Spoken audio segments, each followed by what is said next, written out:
it this time.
Ah, friend.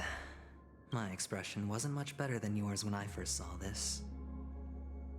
Your eyes aren't deceiving you. It's her.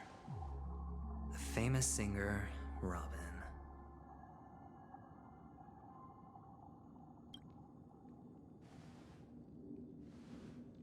Well, first of all, can I just say that this had nothing to do with me? I'm just an unlucky bystander here. The family can testify for me. If you don't believe me, just ask anyone in the Bloodhound family. They hate me and they hate the IPC, so they'd never lie. This is not where the crime happened. What I showed you was a memory. The most basic light cone manifesting tech. Authorized by the Garden of Recollection and owned by the IPC. Did you really think the Galaxy Rangers were outsiders this whole time? Penacony has made a solemn commitment to protect the safety of anyone inside a family dream. Any person in distress will be forcibly awakened and safely returned to reality. What gives them the confidence to make such conclusive statements? Because behind this promise is the harmony.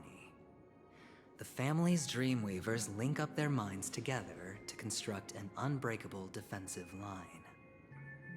Breaking through this line of defense to create death in the dreamscape. Not even a memo keeper could do that without the family's permission.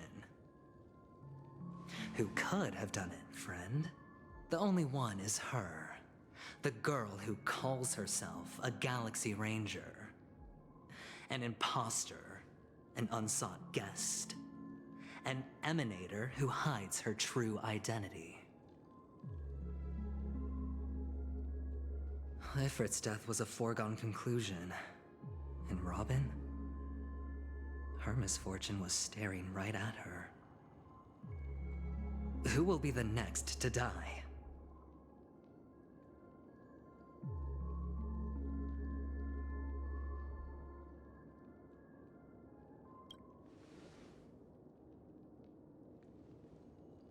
It's fine. Listen to your gut. Building trust always takes time, and I'm willing to wait. I just hope you realize that wherever that legacy is concerned, covert plans are already underway throughout Penacony.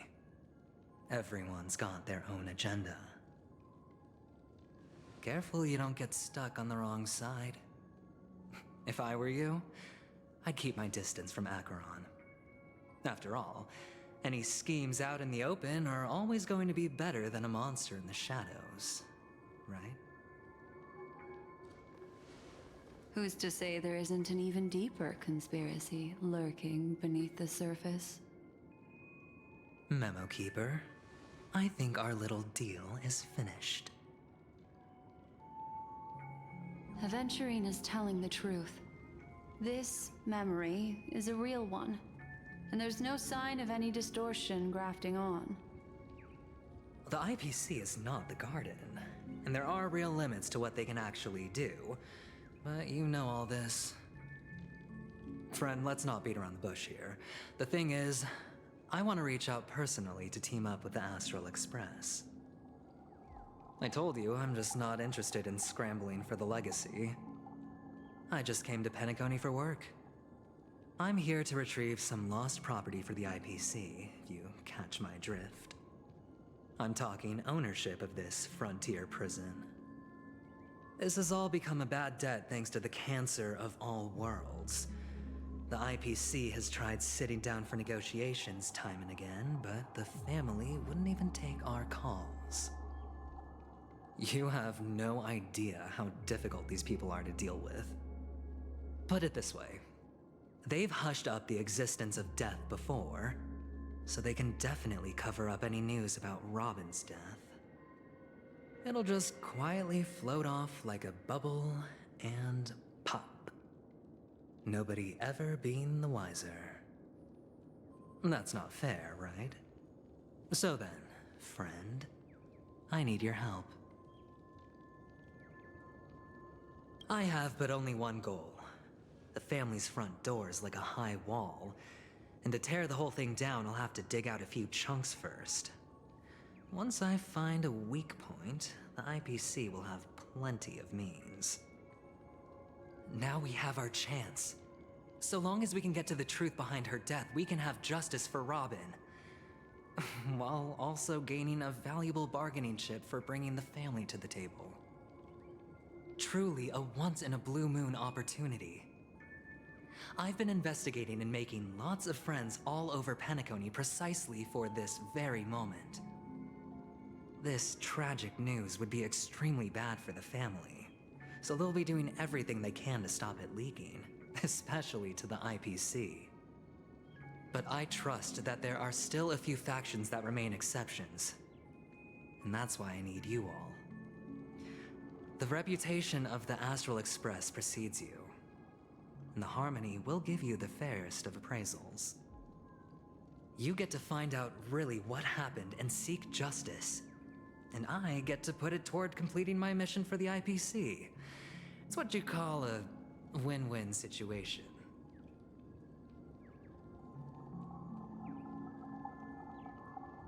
Don't worry, just head back and talk things over with your companions.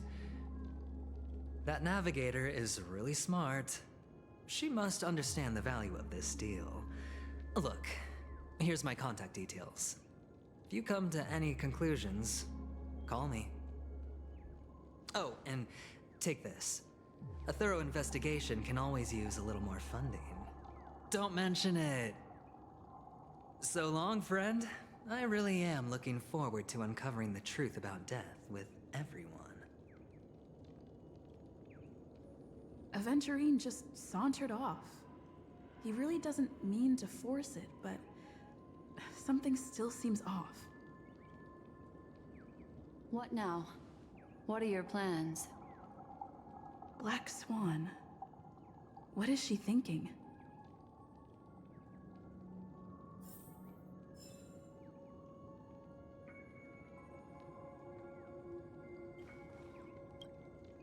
On the surface, this doesn't look like a bad deal for you. But Aventurine is a shrewd merchant whose scheme won't just be as simple as it appears to be.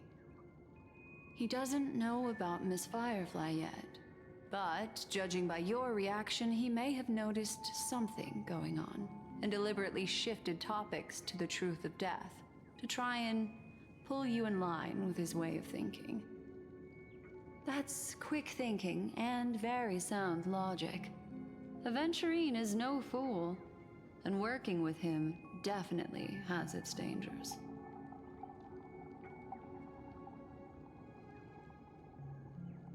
But you're talking about real evil. Anyway, be careful out there. There's more than one way to blaze a trail. In a dark forest beset by wolves, ensuring your own escape to safety should be your primary concern. As for the other questions, I'm not sure the two cases were committed by the same culprit, but that massive wound looked like its winged blade. We've all witnessed it in action before. Plus, it seems unlikely that there would be two lethal entities loose in the dreamscape.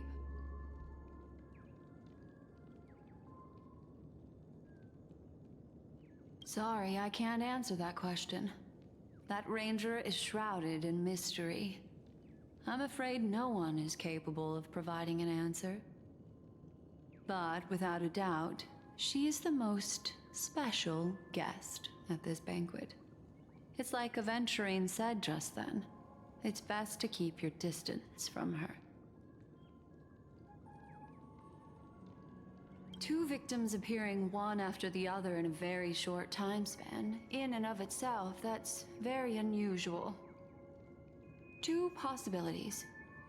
The collapse of Penacony's dreamscape has started speeding up, making death extremely agitated and weakening the family's protections.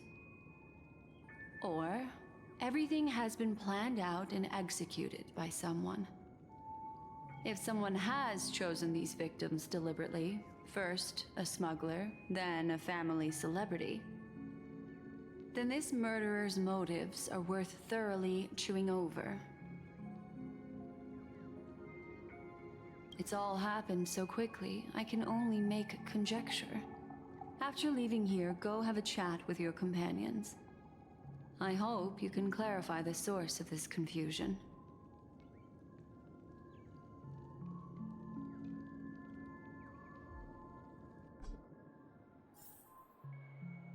Come, this way.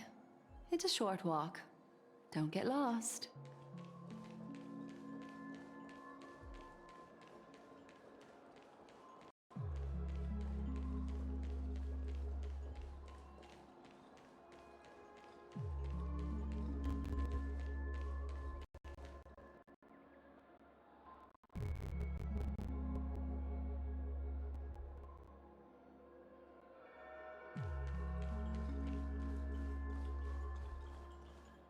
This way.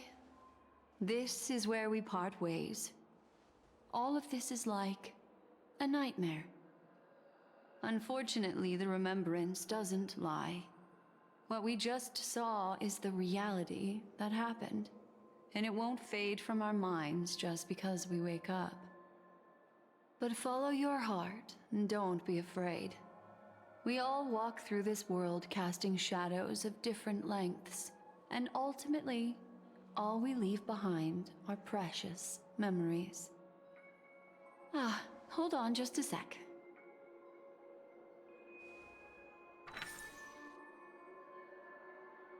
There you go. A small parting gift. If one day you unfortunately fall into the deep waters of the memory zone, and there's no memo keeper to join you, hopefully it can guide you on my behalf. I also pay great attention to the ways of the world. Just think of this as an apology from me for hiding something from you. Then, I've something private to take care of regarding that Galaxy Ranger. Let's leave things there, shall we? What fascinating memories will you bring for me next time we meet? I sincerely look forward to them.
family rep.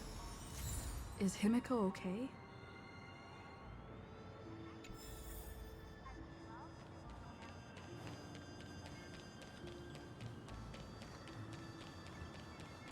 Well, isn't this a dream? Become part of the family. Raise and family. Enjoy watching the Where and Watch Thank You. So much has happened. I should take a moment to gather my thoughts and wait for everyone to arrive.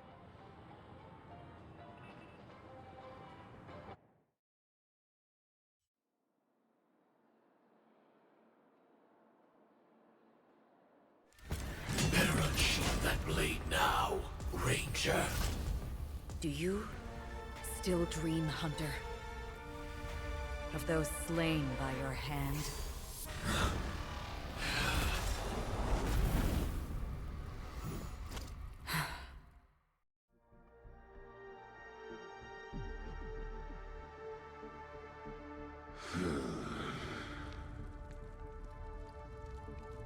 It appears the outcome has already been determined. We're still alive. As are you. You still have room to make a choice. Leave the music box behind, and then go. Choice. The bloody trail of the destruction leaves no room for hesitation. Vatora's fire demon. Even if you sacrifice your life for that eon, you won't get special treatment. Ranger, you tread the narrow path of the hunt. You could never understand. We come from the fire, and are born bathed in fire. We spread, burn, and destroy, until all the kindling has burned out and we leave only ashes on the ground.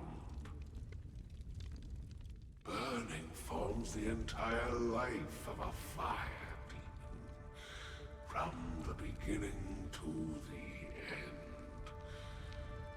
We are born to die, just to put into practice a profile of another universal truth. All things are created for the destruction.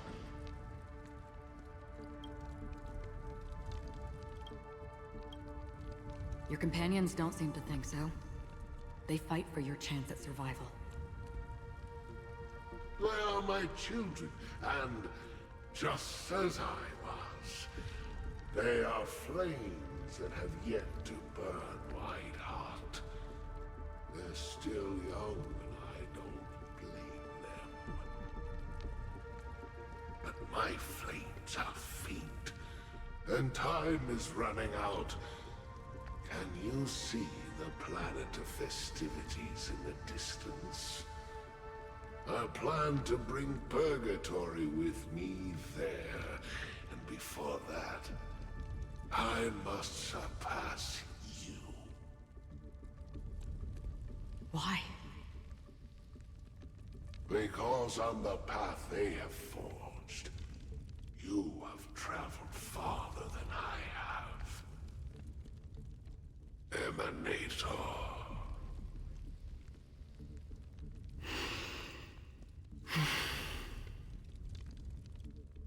You cannot hide your true identity.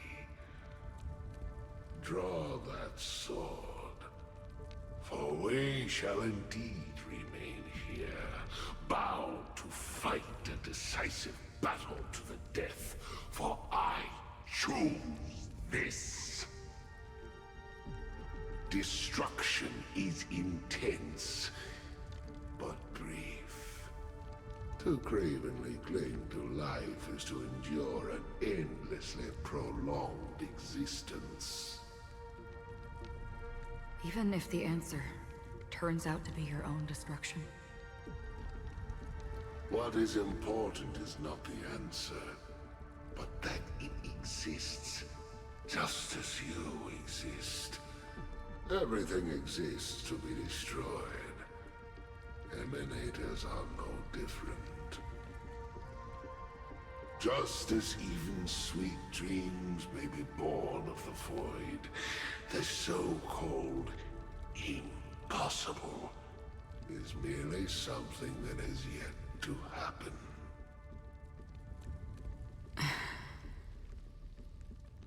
All right. I accept. You shall witness the most brilliant and intense fire in existence. May this flame illuminate the farthest reaches of your bottomless dream. A bottomless dream. Yes, that's right. But you've made one small mistake. This blade remains in its scabbard not out of pity or scorn. It's a personal secret that I don't want to disclose, but perhaps out of reciprocity.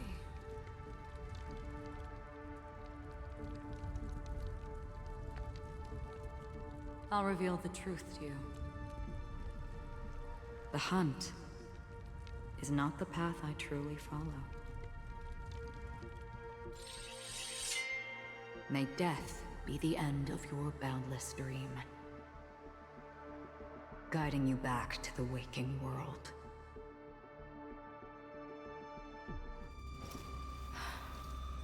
I still see them in my dreams. Hold it. Your time hasn't come yet. My time? I've seen many clever disguises that can conceal appearances, but they can never cover up who a person really is. And you're no different. You had no desire to kill the Trailblazer. You only did what you did to drive me and the Memo Keeper away, but why?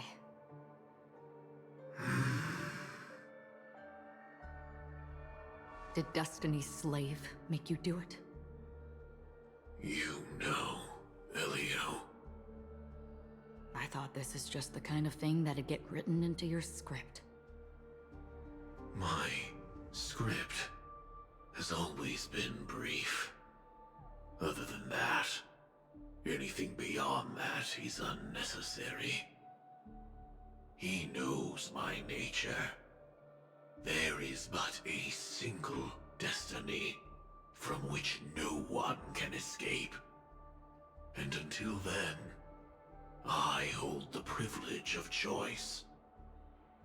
However, you appear to be ignorant of this. So it's time for me to inquire. Who exactly are you? Not your enemy, perhaps. That's not what I asked. I don't deserve your curiosity. Loners wandering the cosmos always have their secrets. Take me. I'm wanted by the IPC, so it's little wonder that I know something about the Stellaron Hunters. That's all. Maybe I can help. What reason would you have for doing that? I tend to forget things. Which is why, rather than memories, I'm accustomed to using my emotions to capture what I normally wouldn't otherwise. So,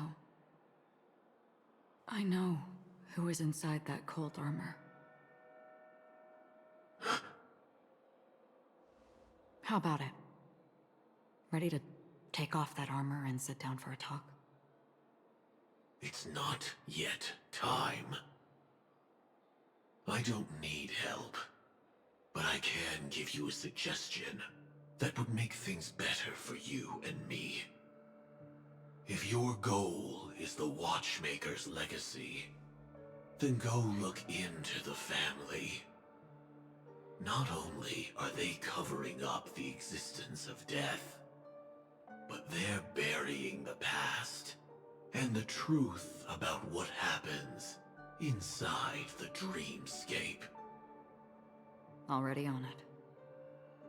And the Astral Express is no enemy of yours. I know that. I just never expected to hear you say it. What's next, then? The Trailblazer's been taken by Black Swan. Will you go look for her? No need for that. No harm in mentioning that Elio's only given me one instruction.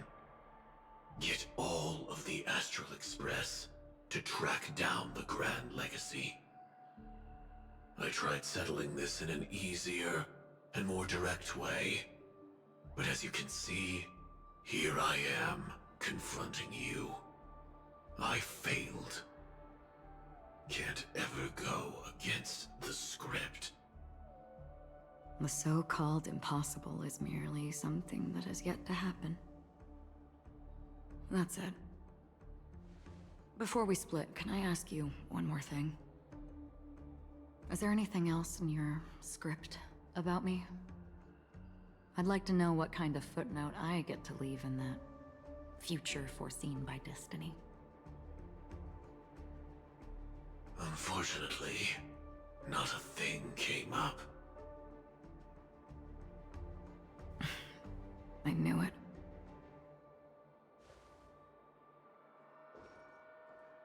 Hang on. I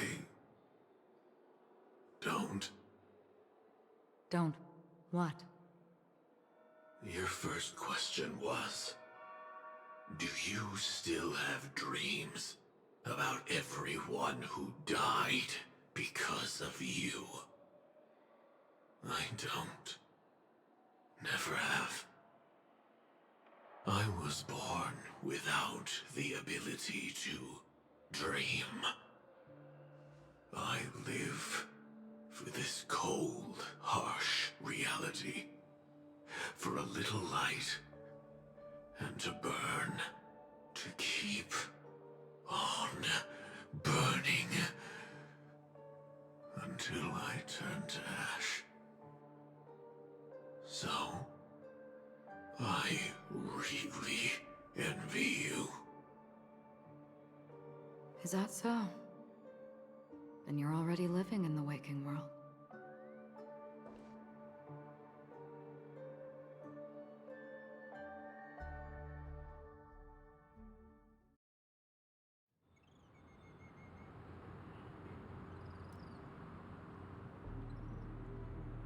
We heard about Miss Firefly from Black Swan, but we never expected Miss Robin to...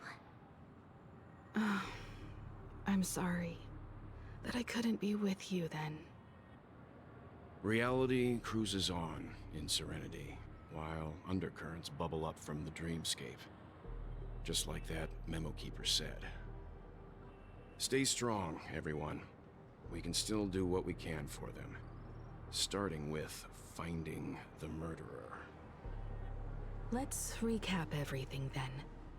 The Trailblazer just reminded me of something. March, do you remember what that family rep who negotiated with us said? Indeed, we trust that the Nameless has nothing to do with this. And we also beg each of you to help assist the family in verifying the identity of the deceased. That's how it was put, in reference to Miss Firefly. Looking back, he seemed a little evasive at the time. And he also failed to mention anything about the earlier murder, too. The family's planning on covering up all news about Miss Robin's death. If news gets out, Penacony's going to turn into a bloodbath. But the murder that followed closely after was obviously beyond their anticipation. The family had to try and turn things to their advantage by bringing in reinforcements from outside. The Charmony Festival is nearly here. They must be snowed under. It may also be that Miss Firefly's murder had so many witnesses that it couldn't be covered up. So they went with the flow and let more people on the scene to control the situation. After all, the nature of the two murders is fundamentally different. The family's first protective measure should be against malicious actors among the guests, such as that IPC envoy.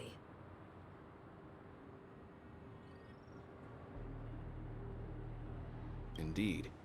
He was particularly concerned about that Galaxy Ranger. Are we missing the forest for the trees here? I always felt that Aventurine's reasons for accusing Miss Acheron were highly subtle. Can we believe him? At this point, I'm afraid the only ones we can trust are ourselves. Look, let's try to gather intel first and then list all the possible outcomes we can. Then we go through them, eliminating contradictions one by one. The fewer facts remaining, the closer we are to the truth. I've still got this sense of foreboding. It's like we're stuck in a whirlpool, spinning around that legacy even after everything that's happened. This time we're playing the role of a real detective. But before we start, what are we going to say to the family and Aventurine? As I see things, the family harbors no ill will towards the Astral Express. If they didn't trust the crew, they wouldn't have casually commissioned outsiders to investigate a case that's, in all likelihood, a scandal. Plus, this is the family's turf. Teaming up with them should make things easier for us in the future. As for that Aventurine, well, I'd like to hear your thoughts. He's complex. He deliberately slow-played his hand during negotiations while running circles around us all the while. He appealed convincingly to both reason and emotion. It wasn't forced, but the intent was obvious. Still, it's good to have contacts among all this uncertainty. Aventurine showed his skills, and as far as our interests are aligned, he can become a reliable ally. We also need to keep a certain distance from the family. Never let them get too close. Teaming up with the IPC helps balance that out. If either side makes a move, we have the option to pull out. So you suggest accepting Aventurine's proposal to team up? Yes. It's risky, but we can only wait until both sides have played their cards before making any further judgments. I get why, but there's a whole lot of bad guys and girls around here, and I'm worried about getting stabbed in the back. She's been bullied a few times now, and I can't stand it anymore. You're like a broken record. Forget about it. Just let me keep an eye on him. If that doesn't work, we can just turn the tables and use him instead. Then, could you please reply to Aventurine? Everyone, take this time to put together your thoughts.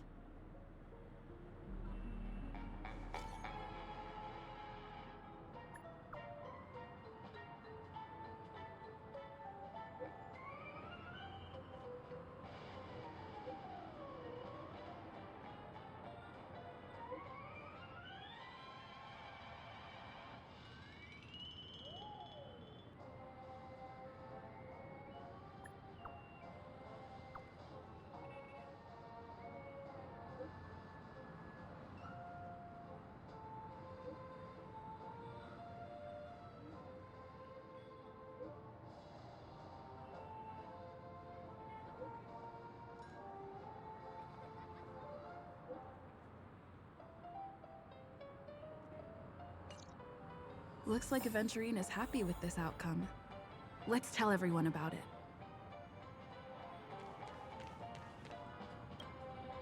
Aventurine's goal is to try and recapture Penacony for IPC.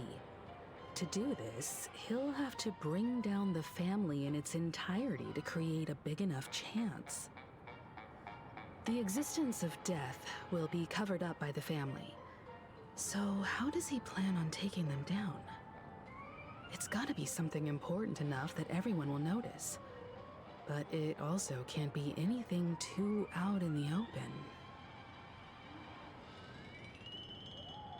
An attack on the hotel guests? Unlikely. Penacony's guests include quite a few bigwigs known throughout the whole cosmos. People who not even the IPC would dare take lightly. Aventurine is a shrewd merchant, and there's no way he doesn't know that. He's definitely going for the family, and it's just a matter of how. The harmony is strong in Penacony, and almost impossible to take on head-to-head. The fact that the IPC dispatched Aventurine shows that they do not intend to simply play by the book here.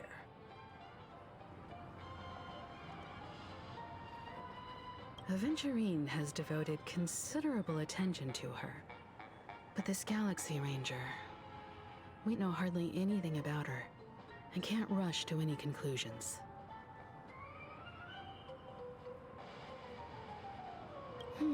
I was also considering this possibility, especially because he respects you so much and has sought you out before a few times. Perhaps he's also unsure of your intentions and is probing you. I'm just speculating. In any case, we have to be careful when handling Aventurine. He's skilled at reading people and discerning the right moment to strike.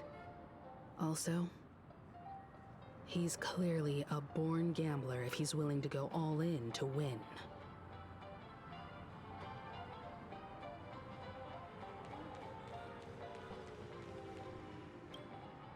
Aventurine said something that concerns me. He accused that Galaxy Ranger of killing Robin without any evidence whatsoever, but said nothing about her connection to that memory zone meme or why he was stalking you. It was a groundless accusation, which only serves to make him seem more suspicious. Maybe Aventurine's goal was never to gain our trust. Maybe he wanted to foster a feeling of enmity towards Acheron and make the situation more volatile. Two birds, one stone. However, I asked Don Hung back on the Express to confirm that story about the Annihilation Gang and the lost messages. It wasn't something that Aventurine made up out of thin air. You've met her many times now. What's your impression of Miss Acheron?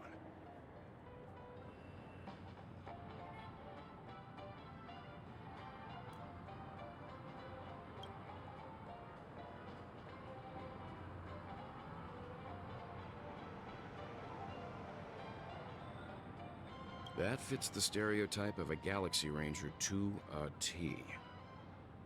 They're eccentric, unpredictable, and fond of being alone. No wonder she's a suspect.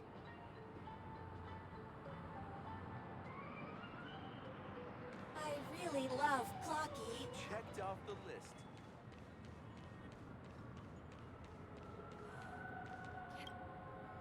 I hope it's not too soon to bring it up. But I feel like Miss Robin isn't actually dead, but that she's still alive and well. Somewhere. That everything's just some horrible prank. Because aren't we supposed to be inside a dream? How could someone die in a beautiful dreamscape like this? Shouldn't only good things happen here? Whenever I see the Grand Theater, I just can't stop all these thoughts from flooding my head.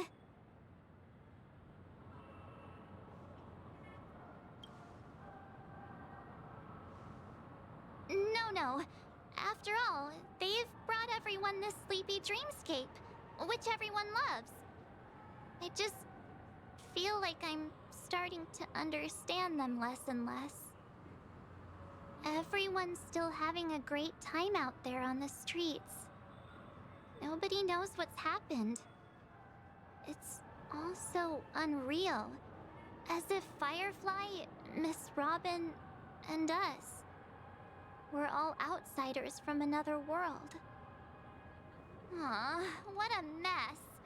I really want a nice cool drink of soda to help me calm down. But then I'd be just like everyone else out on the streets. Looks like Aventurine doesn't need anything else. Let's turn our attention to the family's assignment for now. Himiko, what do you think? Among our current clues, the two murders that she witnessed are the most directly connected. I suggest starting here.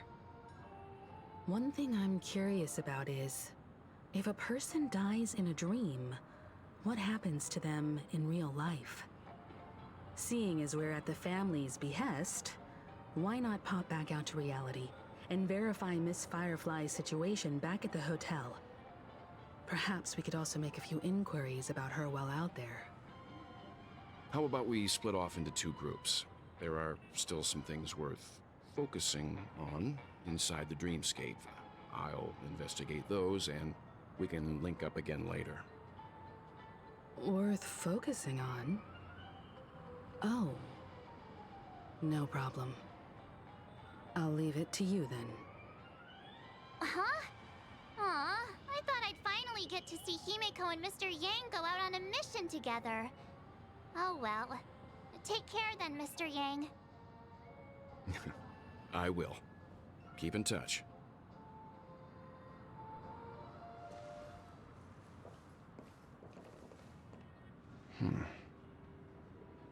Honored guest, could you come out for a second?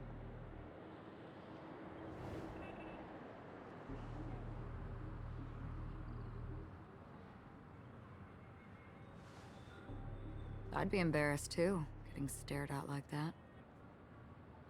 Forgive me. My name is Welt Yang. I'm one of the crew members on the Astral Express. I believe you've met my colleagues. Well, Is there something about my name?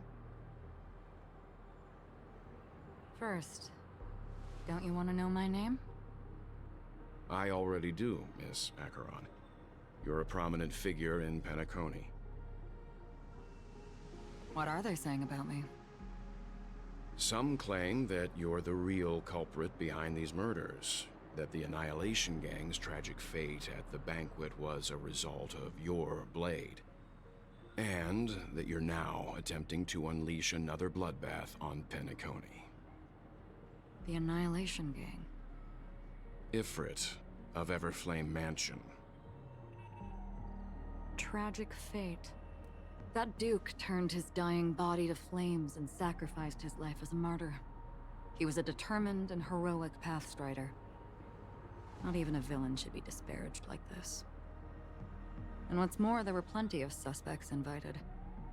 Do they really think that a blade is more dangerous than that black hole you're wielding? Keen intuition. Not even the family managed to point out the truth behind this cane. So you must surely know, Miss Acheron, that peering into a black hole is not a wise move. As a potential threat, your knowledge of us has reached uncomfortable depths. Reveal your true identity and intentions. Otherwise, brace yourself for gravitational disintegration. That shouldn't be necessary. But if it makes the Nameless feel less defensive, I'll be happy to abide. Believe it or not, Galaxy Ranger, Acheron, those are the names I go by to this very day. My trip to Penacony is solely to fulfill an old, final request. I'm here for the Watchmaker's legacy. And that's it. I think I've been honest enough. Still unwilling to reveal your true identity? It's not that I don't want to. It's just that I can't. I've come so far, and I can't sum up all of that in just a few words. Everyone has their own unspeakable past. Secrets that they don't want to be revealed. And I won't be asking any more questions, such as why the Astral Express is roaming around the cosmos with a Stellaron on board. Is she okay? That memo keeper didn't do anything, right? She's fine. Let's just stick with the topic. Gaining my trust depends on how much you're willing to reveal. I've run around many different Penacony dreamscapes just to try and find that legacy. And during this period, I came into contact with quite a few guests. In the process, I gradually came to realize the secret of Penacony may be closely related to the Trailblaze. That's why I've come to ask for your help. I don't have enough proof yet, but I'd like to speculate something. The source of all tragedy lies within the family. If you could trust me, we could find the proof to support this claim together. Mr. Yang, I think you've come to the same conclusion, haven't you? Let's leave it at that. For now, I'll choose to believe that you bear no hostility. Share your findings with me, and me alone. I don't want vague conjecture to interfere with other people's judgments before we find solid proof. Mm-hmm. By the way, would you like something to drink? Before we go, how about 2 cups of Wake the Heck Up? No, 4 cups. Because the conversation coming up will last forever.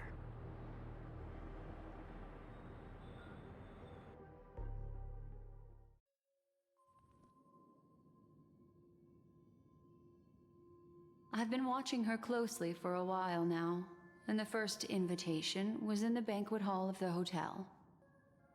She just sat in one corner, keeping silent, chugging down a couple cups of Wake the Heck Up. I told her it's a pungent, bitter beverage, not the taste of sweet dreams. Only for people allergic to Soul Glad. And she said, Really? But I don't taste any difference at all between them.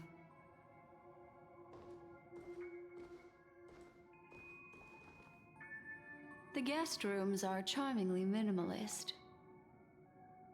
An aesthetic you share, Miss Acheron. It's a cinch, this music box. The invitation received by the Annihilation Gang. There are latent memories that linger on it yet. You see, memories of you are not yours alone. They travel in other people, other things. I know much, and I can predict even more. With some help, the dead can be made to speak. The Annihilation Gang, that band of desperados who all disappeared after meeting you. What exactly happened to them? Well, let me reveal all.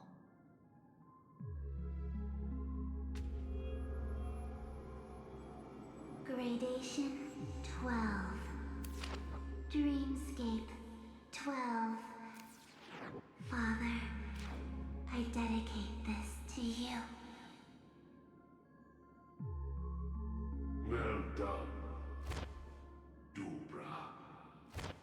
Wherever they go, shall be met by annihilation. There it is. It's hazy, but it's Ifrit's voice. The other one is probably his progeny. This is the residual memory from when the invitation was first delivered. They were abruptly interrupted. Then, what happened next is...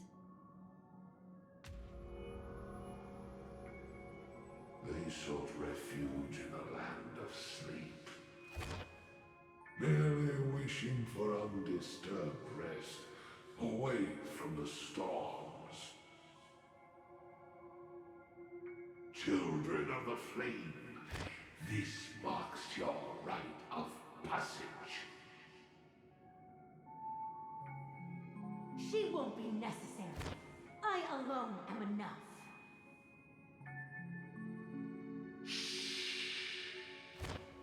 When have those on the path of destruction. Fear death. The Everflame Mansion has set out on a journey. Those poor people, they have no idea what lies in wait ahead of them. Memory recovery is going well, but slowly. She'll be here soon, and time is short. There's nobody else here, so there's no need to be delicate. In fact, I think I'd better go all out.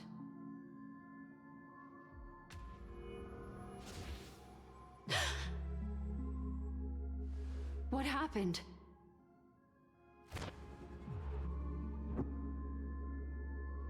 The memory after that is blank. How is that possible? This music box fell into Acheron's hands, and she brought it to Penacony. That's a fact, and that's how it should have gone. But along the way...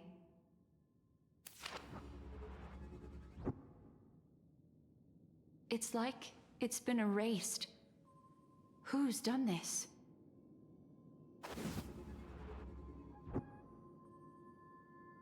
Who are you? Who are you? It's... no. Is this not a memory? Oh, a memo keeper. Do you serve the Garden of Recollection? Or the Cremators? My name is Constance. A pleasure to meet you.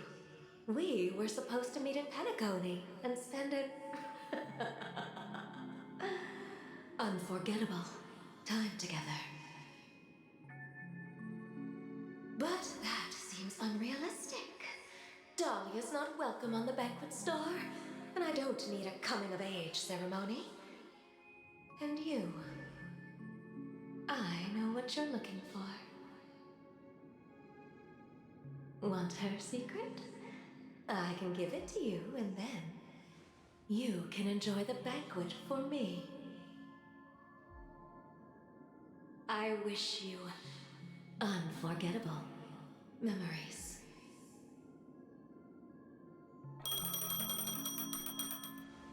Oh. A phone. Wanna listen in?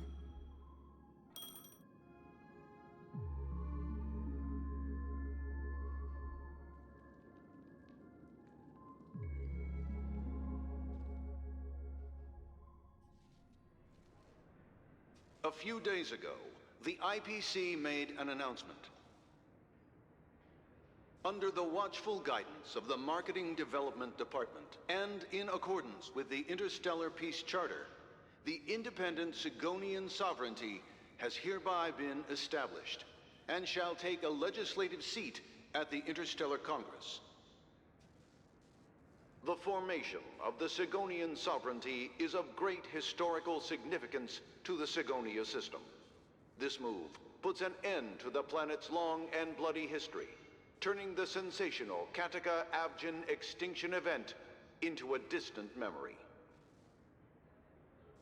Sigonia 4 is located in an unclaimed zone at the intersection of the Denise, Prothean, and Dorneau star clusters. The planet's surface environment is known for being extremely harsh, constantly faced with the threat of impact from small-scale celestial objects. This is why very few intelligent species have made this planet their home, dividing themselves into several tribes to eke out nomad lifestyles as they struggle to survive the arid desert wilderness.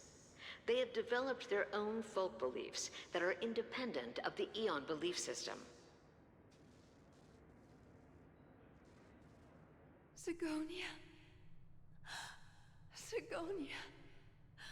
Ravenous eye of the storm, spurned by all the gods.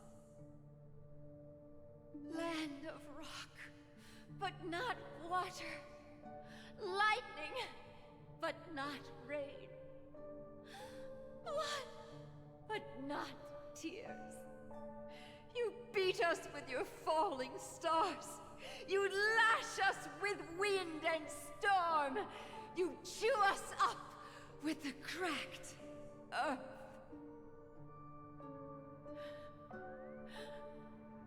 You promised us a land of honey, yet yoked us beneath a sword of bitterness. Oh, Gaiathra Triclops, if thou can hear me, please open up thy 3 eyes and gaze upon this child. When you took his father, my child was still sleeping in my belly. And where my husband went, I too soon must go. I don't ask for a peaceful death. Just for you to tell me, does the baby swaddled sweetly asleep? Does he dream of his mother's heartbeat and the sound of falling rain? Please tell me whether this life is all just a fleeting dream. Otherwise, why would this child be born to face impending death? Mommy! Mommy! Mommy, the rain. It's raining. Raining?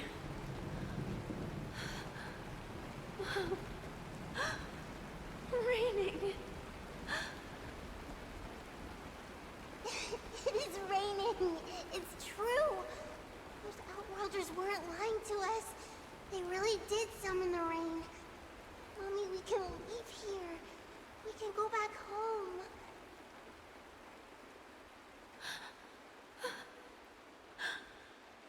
Back home. Gaiathra Triclops. You came. Do you hear that? Thank you. Thank you.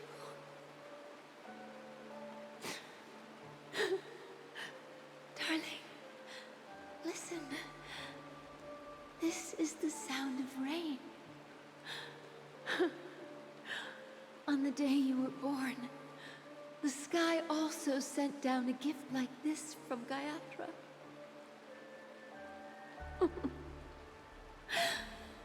Such a lucky child. Such a blessed child. Just like your name. A gift from them to Avgen. My boy.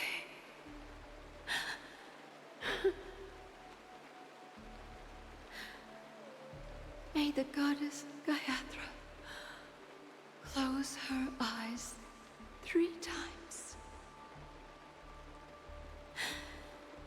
Keep your blood eternally pulsing. Let your journey be forever peaceful. And your schemes forever concealed.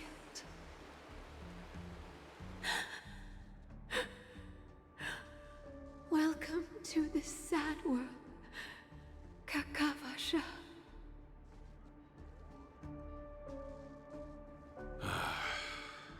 Time to wake up, gambler.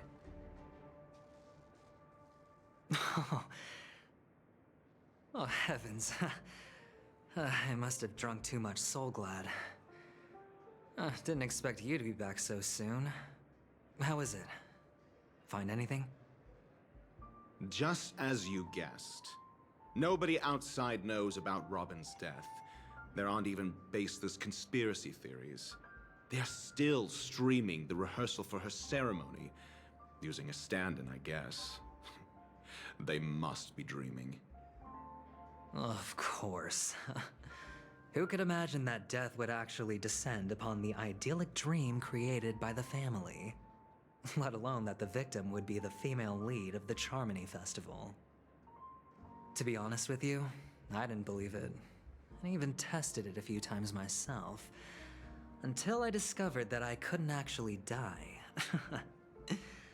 Whenever there's any danger, I'm forced awake by the dream pool, and it's all as if everything were just a nightmare. That's why I'm convinced that there are a few big secrets lurking behind the scenes. Then you must have heard about the Memory Zone meme.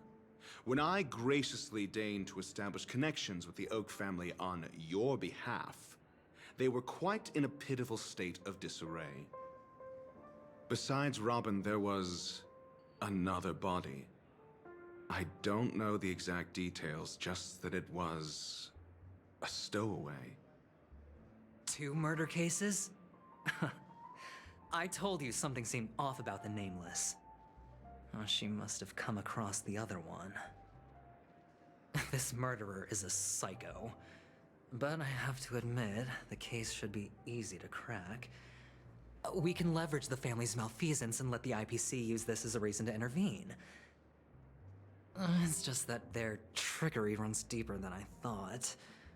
Robin's stand-in was all ready to go. These 2 murders are definitely getting hushed up. What should we do? Let me think. It's too rare an opportunity to miss out on, so I gotta be careful. Incredible gambler.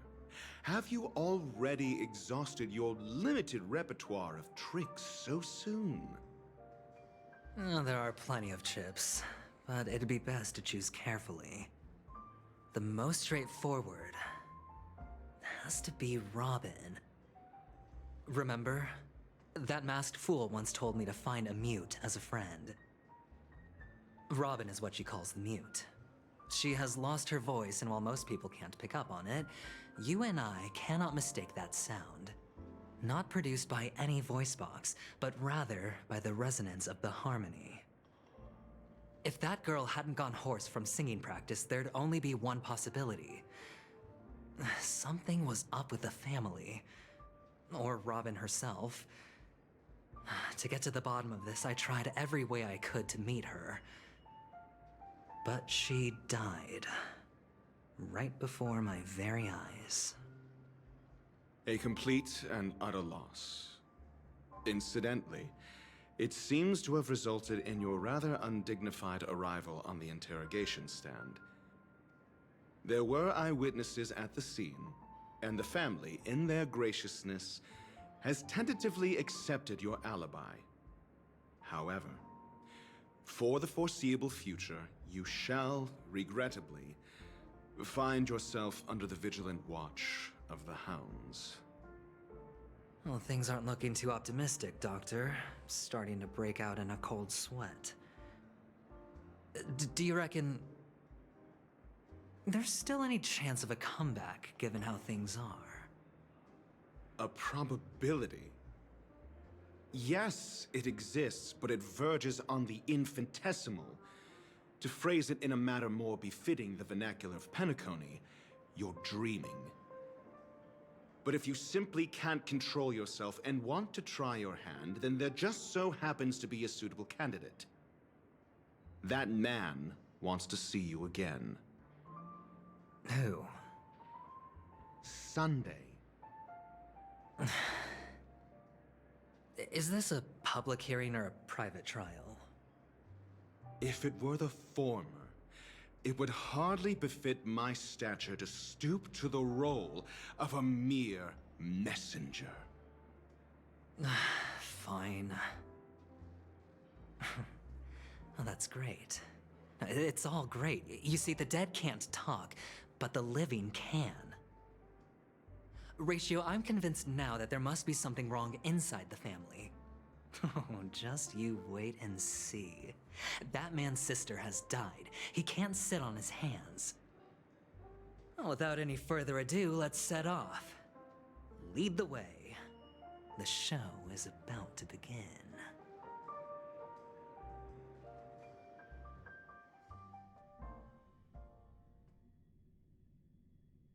We're here. The Dewlight Pavilion is the Oak family's fortress and a place where heads of the families meet to discuss great plans for Penacony. Fortress? I like this metaphor. I dealt with the warlords of the Amanicus star system not long ago, and their synchronized orbital manor wasn't this heavily guarded. This mansion nominally belongs to Sunday, and is very befitting of its owner. Without his express invitation, the likes of ordinary guests would never grace these grounds in their lifetimes. Look around while you still have this moment of freedom. Hey, Doc, whose side are you on anyway? Who's to say I won't sell you out? We'll see. When we meet the authoritarian master of the Oak family, I'll pry an answer out of him. Follow me and I'll bring you to his parlor. Hold your tongue and let me deal with the members of the family.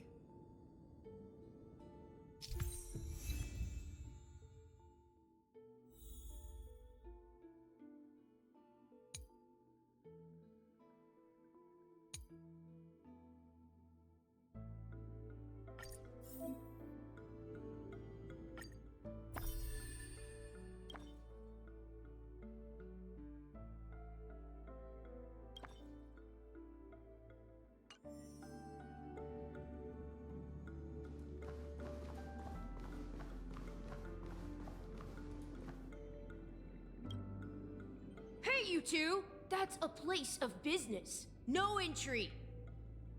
I was requested by Mr. Sunday to bring him the suspect. My name is Ratio. He should have mentioned it to you. Oh, I remember you. Veritas Ratio. Your punch virtual particle clock is impressive. Excuse me? The one on your head. Of course, it's nothing compared to my full pocket dimensional annihilating power armor of the Mobile Knights. Right, and as I mentioned, that fantasy raiment of yours doesn't exist. That's because you can't see it. Like I say, only family can see the glory of the Mobile Knights. Enough. Get going. Don't keep Mr. Sunday waiting. It seems like the idiocy index here is no better than it is out there.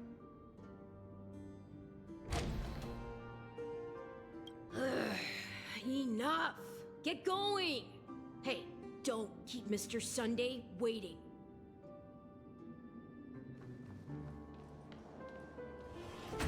A dead end? The door is shut tight. Looks like we're on our own. I mean, there isn't a door. How did you get in before? For security reasons, the family built the administrative site deep in the dreamscape, with the mechanisms hidden in these Nightingale statues. The direction of the statues can be controlled. On the previous occasion, an attendant named Kona had gone to the side room to verify something before setting the statues in the correct positions. Well, maybe we should do the same. Let's go and take a look. Of course, we can also use brute force.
Time for a fun. Can you find the answer?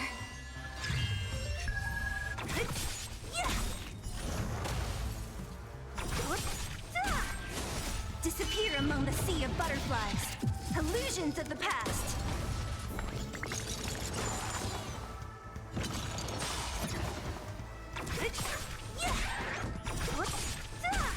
Feeling spiffy?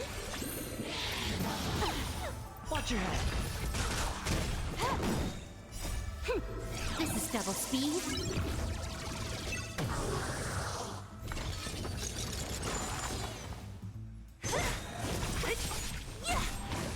Disappear among the sea of butterflies.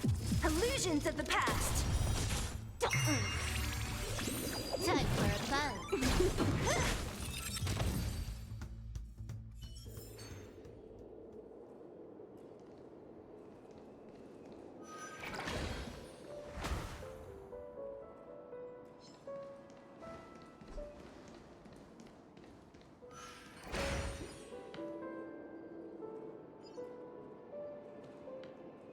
Six nightingales facing in different directions. An obvious hint. But are these nightingales? They are. What's wrong? How can nightingales be so huge? They look more like torment eagles to me. There are no eagles in the 5 families, only nightingales. Why am I wasting time with you on this?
Just as I thought.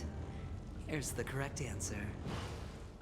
A truly miraculous discovery. Perhaps I should offer you the chance to join the Genius Society. Really? Well, I thought you'd given up on that already. I was being sarcastic. Can't you tell?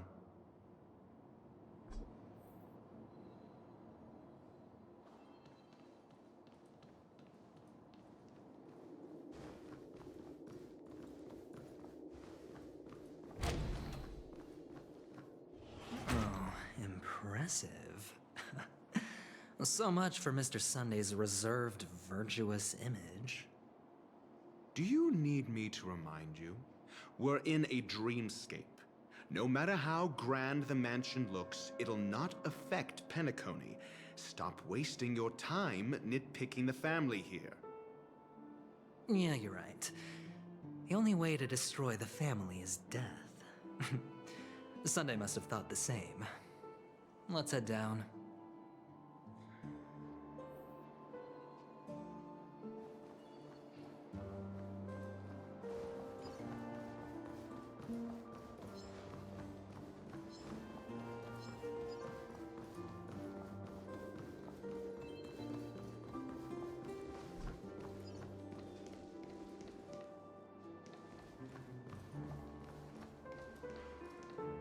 Hold on. Huh? What's wrong? Are we heading the wrong way? No, but this door is locked. My friend? Did you really make an appointment with him? It's a trial. You got to prove your worth to Sunday before you can speak with him. If I'm not wrong, we need to find a way to open this door in the hall, or this place will be our prison. Oh, an escape room. My favorite. Get serious. I've no time for games. Let's head back. The hint is probably in that prominent sandpit. Wow. That's an enormous sandpit. I'd love to build a tall building for myself. Once I have enough savings.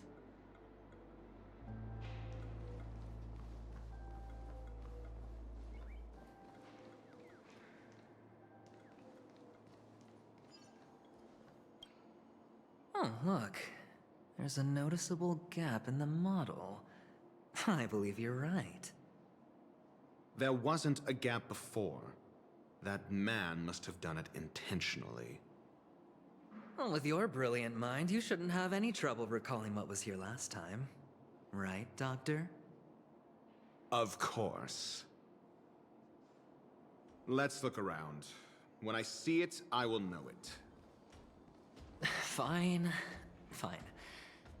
Why do I feel that we're pursuing a degree in burglary now?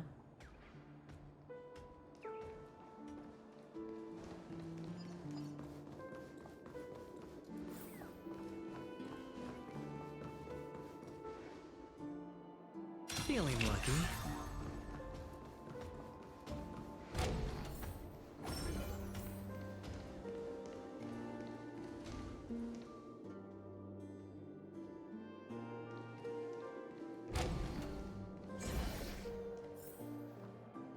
Found it.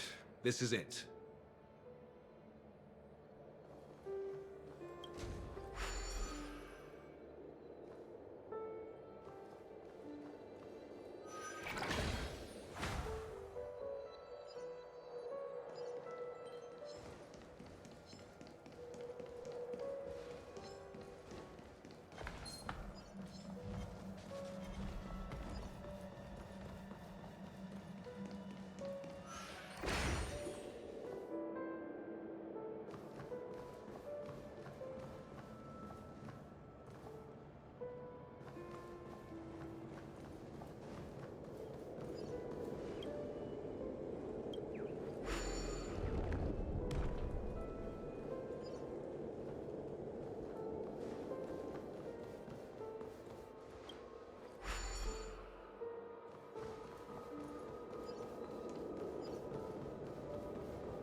And the nameplate reads Gulliver's Arch.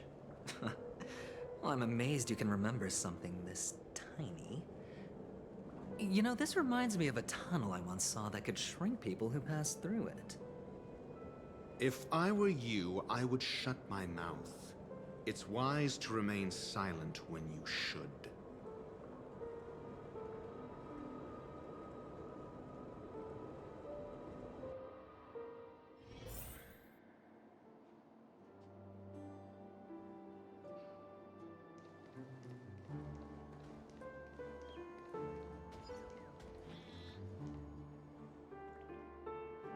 Oh, this reminds me of one of those building toys. You know, with the blocks. I've never played with them before, I wonder if it's more interesting than stacking chips.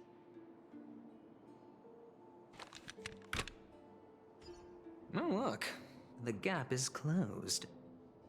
And it fits perfectly. So, what's next?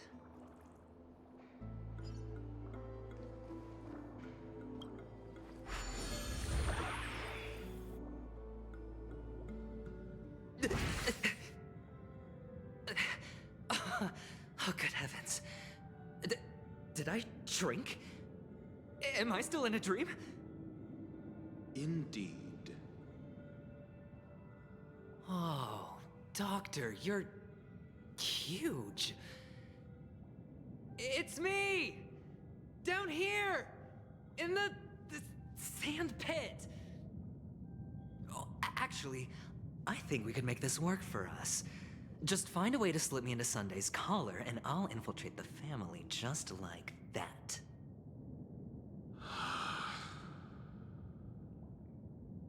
Oh, fine. I was just kidding. Let's find a way to open the door.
Hello!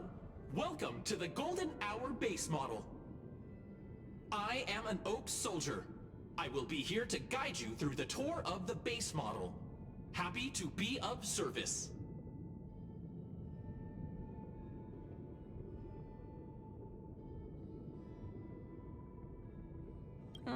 And tell me about the tour.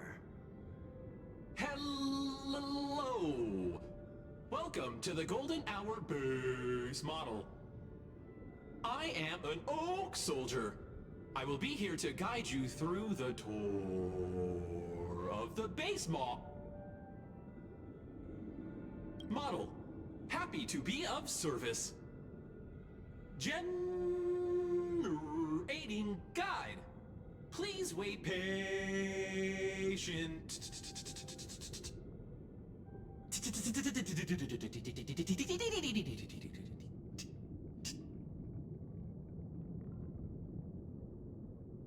Found the nearest check-in spot. Please look behind me.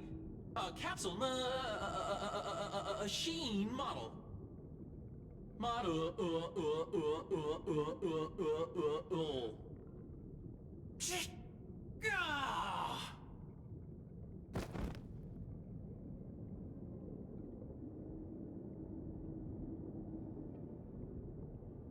What's up with that? Now the family's toys are trying to frame me? I didn't do a thing to it, Doc. You've got to be my witness. I saw nothing.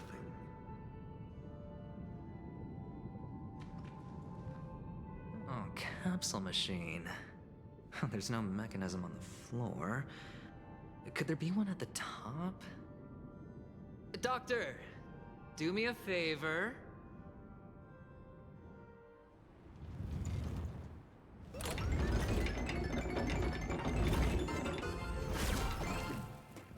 So, I was right. These models have interiors that look exactly like the real buildings. The only difference is that no one lives in them.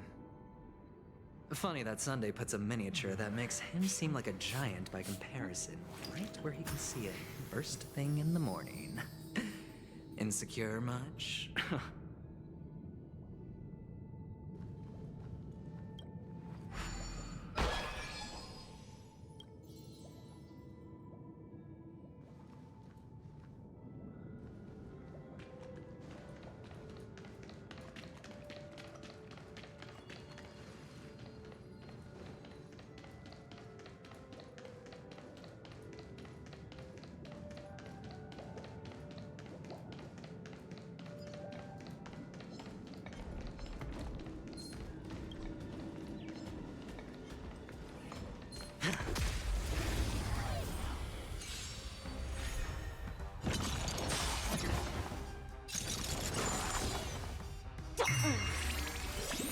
Can you find the answer?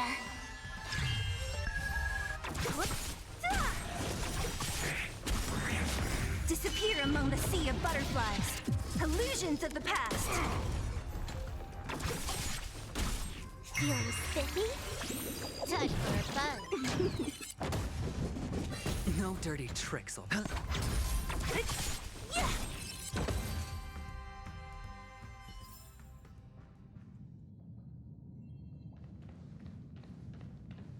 Oh, one of the fragments flew upstairs. I'll need to use the pinball machine to flick myself up there. But it's tough.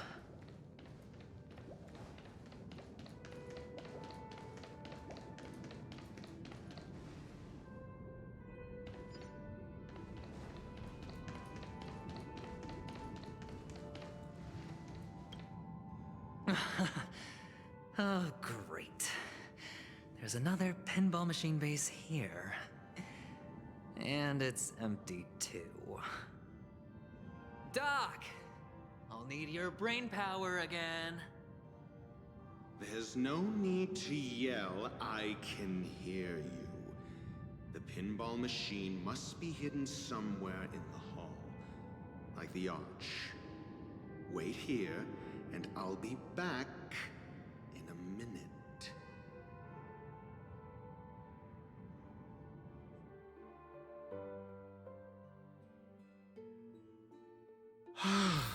Finally, a moment of peace.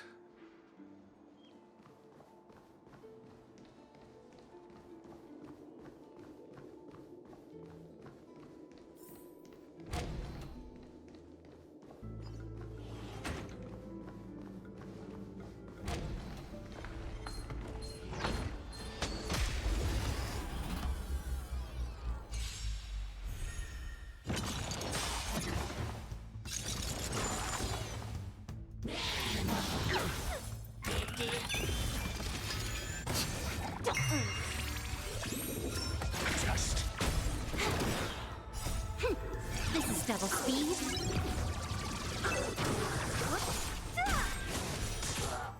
Disappear among the sea of butterflies. Illusions of the past. Who's next? Feeling spiffy? Can you find the answer? Answer me. Time for a buzz.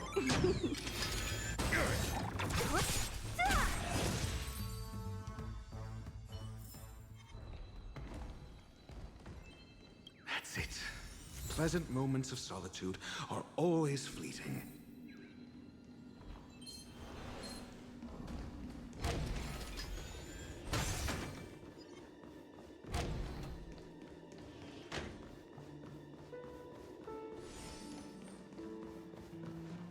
Oh, you're back.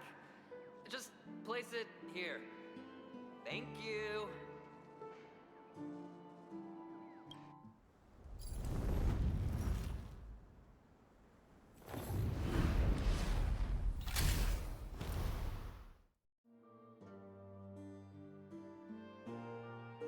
Thanks, Doc.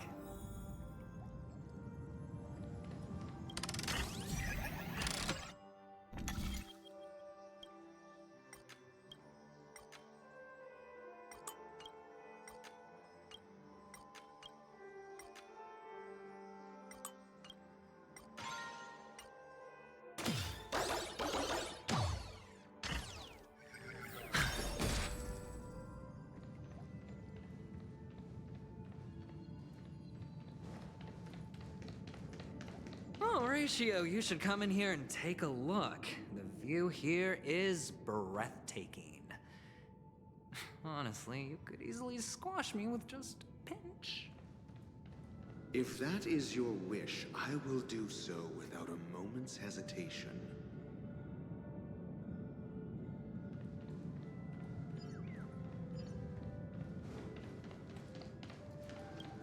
All done. Piece of cake.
And the joyous tour of Toy City has come to an end.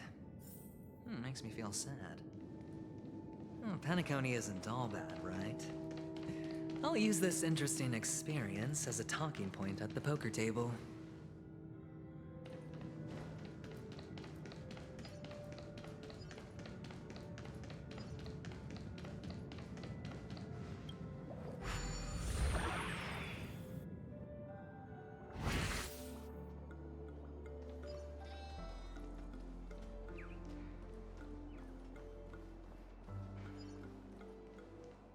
It's a pity you made it out of the sandpit alive. Sunday is just beyond this door. From my limited understanding, he's not someone easily handled. Are you prepared? Yeah. Only I believe he's the one who should be prepared to face me. Tell me about your plan. I don't have a plan. I'll just play it by ear. There are only two kinds of bargaining chips when dealing with people. Benefit or fear. Looks like sincerity isn't in your dictionary. Am I not sincere enough? There's no need to emphasize it. We've got to make good use of death. That man's sister is dead. He won't be able to turn a blind eye, and that's fear. And I'll help him find the murderer. He can't do it due to his status and position, but I can. And that's benefit. On what basis do you believe he's incapable, necessitating the delegation to someone from a rival faction? The IPC? Simple. Because that murderer could very well be a traitor hiding inside the family. Do you mean the Galaxy Ranger whom you accused previously? That was just an excuse, good doctor. There's something wrong with that woman, and we need someone who can keep her in check.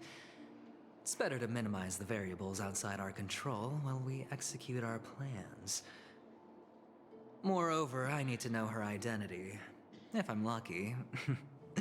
She could be an important pawn, and it's good to have more helpful friends when dealing with this matter. But honestly, the murder case is likely unrelated to her. I believe my standpoint.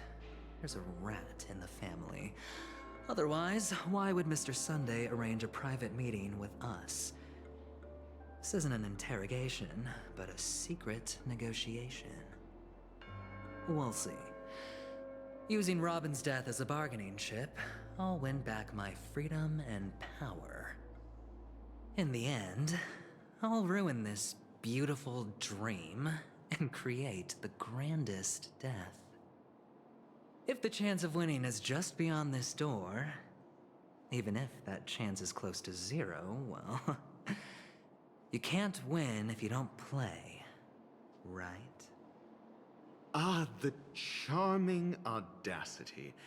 To think that you, of all people, might emerge victorious, dear gambler. 3 chips are enough. All or nothing.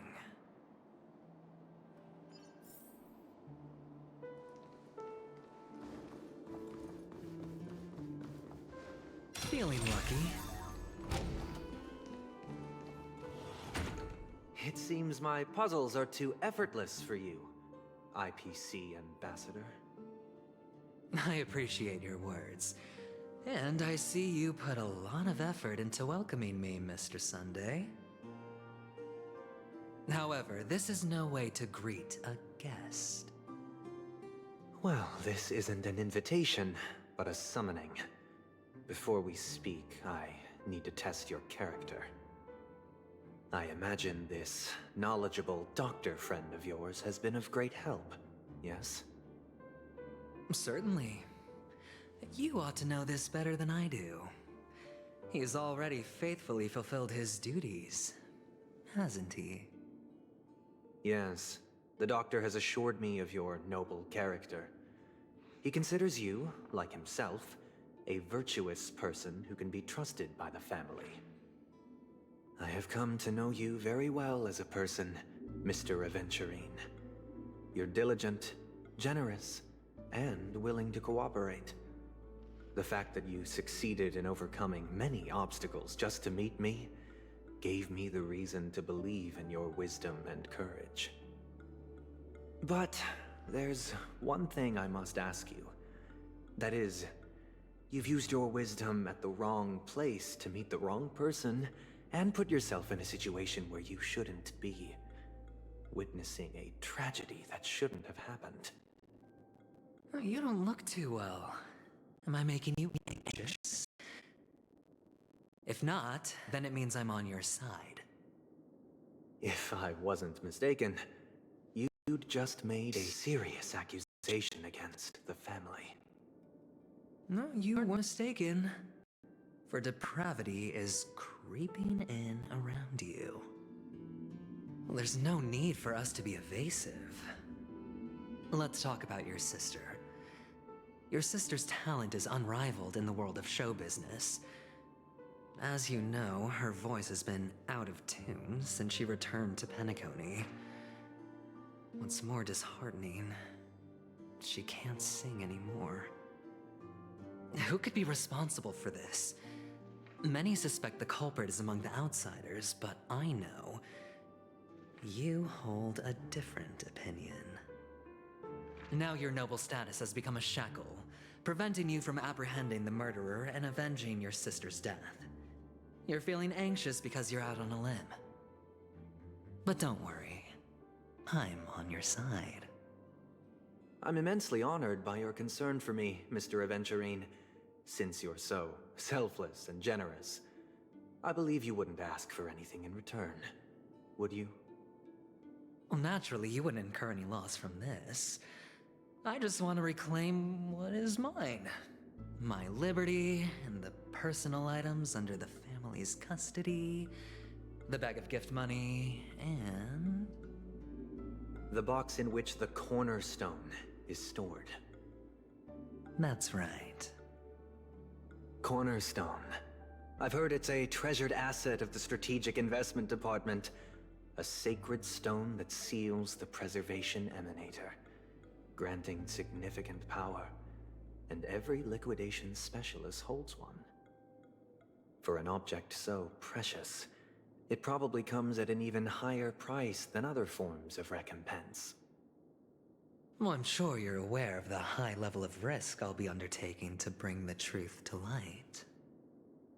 Mr. Aventurine, when you're out and about, do you always make adjustments to your appearance? Your tie should be on the center line.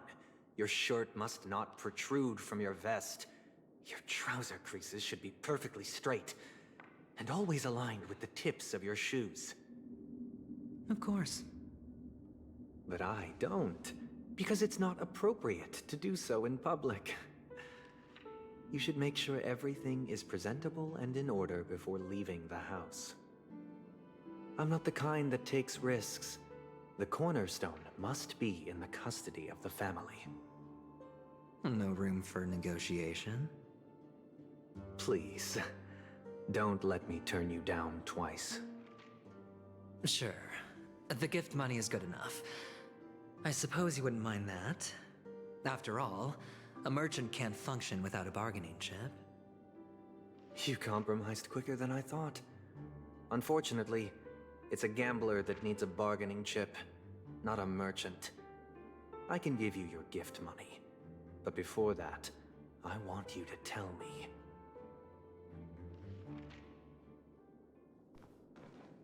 The fact that you can decisively forsake the box you asked for, what exactly is stored in it?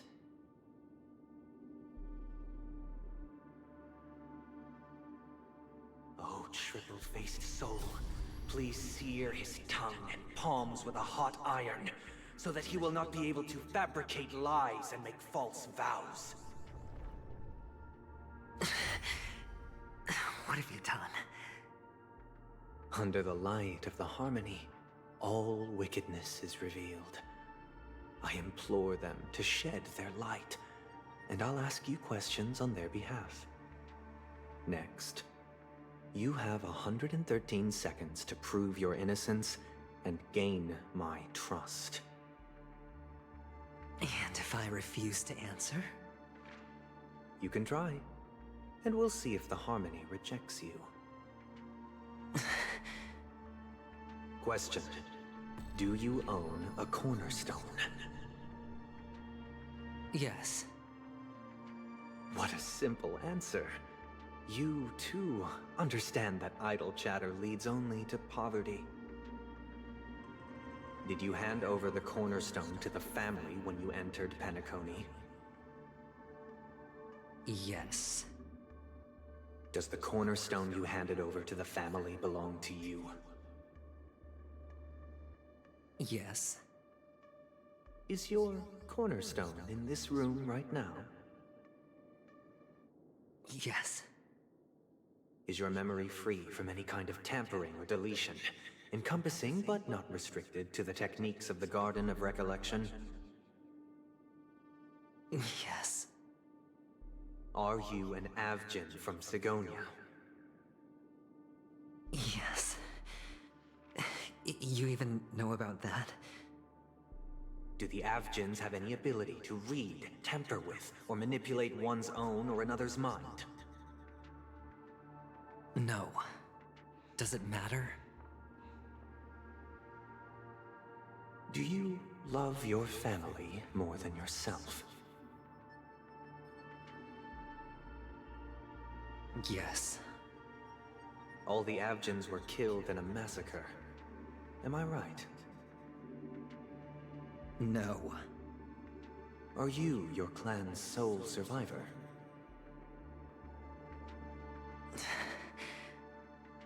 Perhaps. Do you hate and wish to destroy this world with your own hands?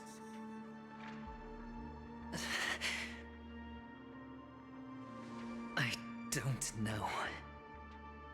Interesting. Now, the final question. Can you swear that at this very moment, the Aventurine Stone is safe and sound in this box?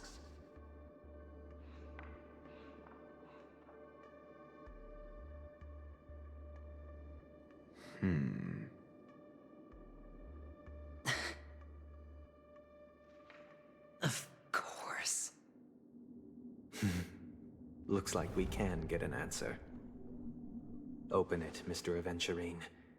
It's your last chance to defend your honor.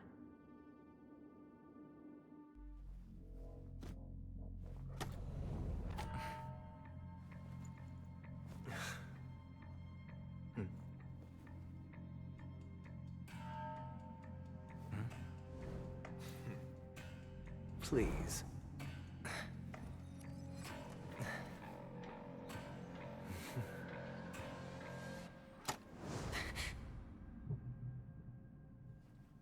Are these what you're looking for?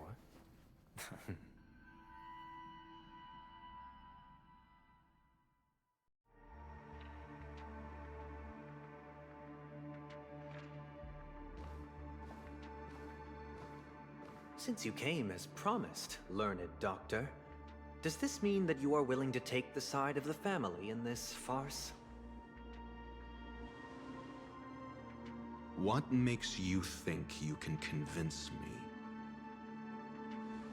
I've heard you haven't enjoyed Mr. Aventurine's company. I also understand that you're an avid learner who sees the pursuit of knowledge above all.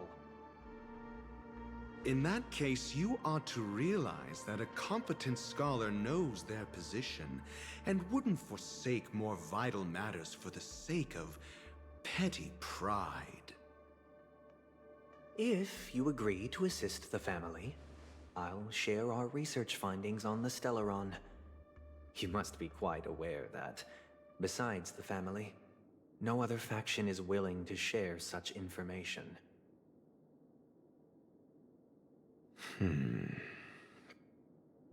Cut to the chase. What do you need from me? I need Mr. Aventurine's comprehensive plan. Haven't you confiscated his cornerstone? You can't expect a featherless bird to take flight. But I've also heard the 10 elites in the Strategic Investment Department have united, progressing together in the interests of the IPC. You'll have to speak more clearly than that. The cornerstone, which Mr. Aventurine surrendered. Was it really his? You question whether he would entrust you with someone else's cornerstone. The 10 Stonehearts aren't as united as you think. Cornerstones are significantly more precious to them than their very own lives. But you know that he's a crazed gambler. The more vocal he is about it, the more cautious I must be. I never imagined someone would share his way of thinking. Honestly, you should see a shrink. Bring it. The box containing the cornerstone is unique, and only IPC senior staff and related members can access it. But I happen to be among them.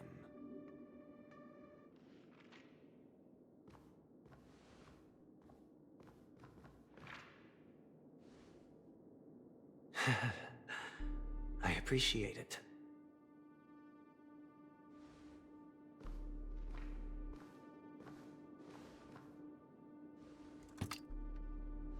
Unfortunately, your guess is correct.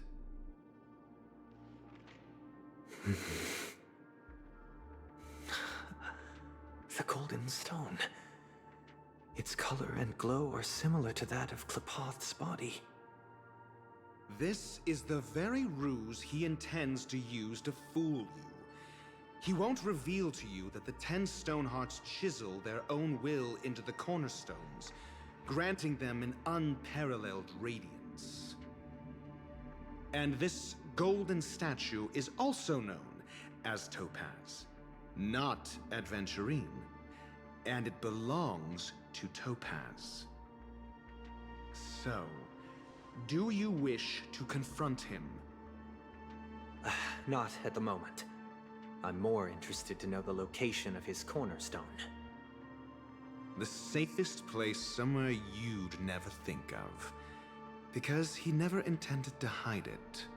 In fact, that cornerstone has been in your hands from the very beginning.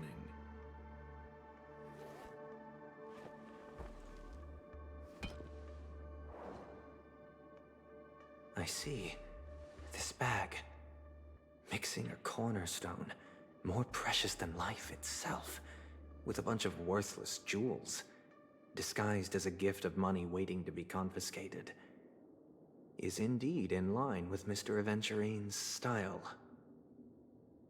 Then he makes up some trivial excuse, downplaying the matter, and requests the gift money. This is a gamble, one he's all too familiar with, betting on your single misstep, leading to a total loss. Learned doctor, I am grateful for your help. The family will surely reward a righteous person like you. As for the villain, I hope he retreats in humiliation. It was all thanks to your friend with a keen eye that I could add a blot of utter failure to your storied career. Ratio, you wretch. Finally shown your true colors, huh? Oh, and just to remind you, you currently only have 17 system hours left to live. Treasure your remaining time, and savor the delectable aftertaste of defeat. You might as well explain yourself a little more clearly. What I performed on you just now was the Harmony's consecration. You were to show allegiance beneath the illumination of their grace. Yet you acted willfully, uttering nothing but falsehoods, transforming the consecration into a trial. I genuinely see no reason to absolve you from it. Is this what the Harmony represents? But is it built upon constraint and coercion? You misunderstand, Mr. Aventurine. Punishment is meant for the irreverent, but I have seen your resilient spirit, and thus I offer you the possibility of a new beginning.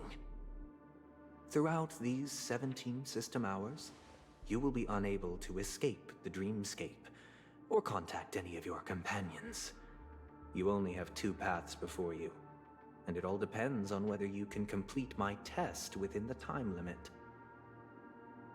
Should you succeed, you will be able to coalesce into the Harmony and be with your family. If you fail, you will suffer the wrath of the Eternal Centurion and fall into an abyss of doom. Sounds like I'm gonna end up the same either way. I indeed do need a servant to help me uncover the evil hidden in the family from an external perspective. I will purge the evil from the inside and bring the real culprits to justice within 17 system hours. When the time comes, compare your findings with mine. If both our findings align, or if you can provide me more insights, then they will truly be able to grant you mercy and honesty. Shameless hypocrites. You took everything from me and still demand the truth? That isn't fair. Your carnival reeks with the stench of cash. Nothing is achievable without it. This is meant to be an act of personal virtue, not requiring the family's support. Your bag is over there. Do as you please. I believe you can trade this bag of worthless jewels for everything you need. That's what gamblers excel at, isn't it? Off you go, Mr. Aventurine. You are free. I will wait here for your good news.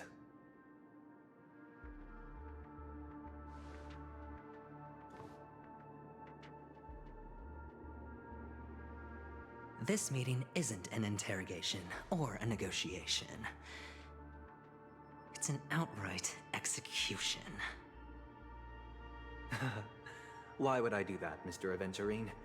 I'm just wondering what a passerby who stumbled upon a scene of a murder could have found out. That's all. By the way, before you go, I have a personal question. What is it now?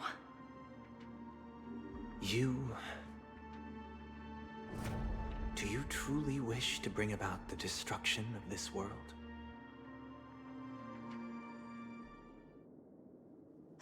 Kakavasha!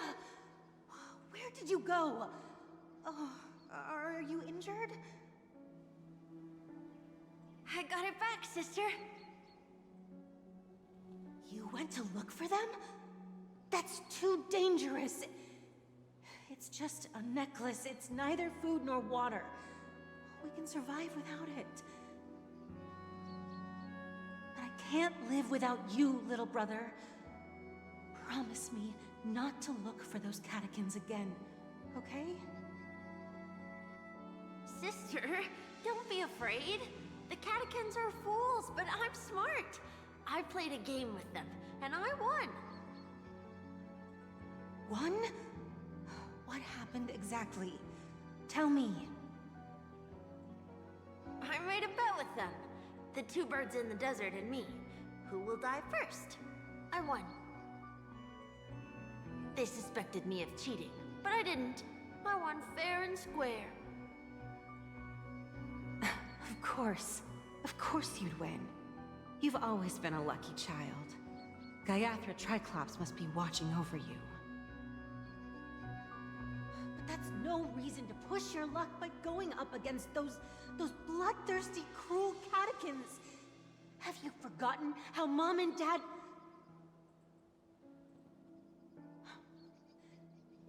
Look, this is just a necklace. But Kakavasha, you are my only family.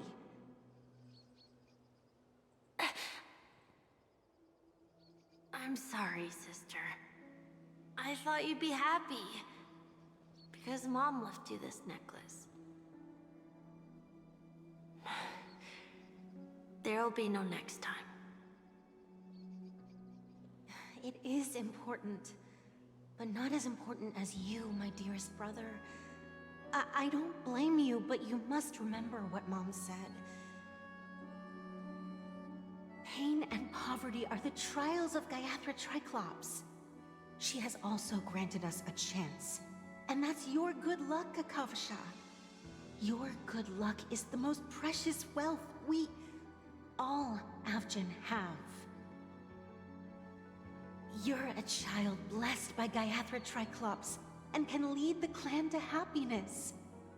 So always remember to protect yourself and never resent the pain and poverty you're going through, all right?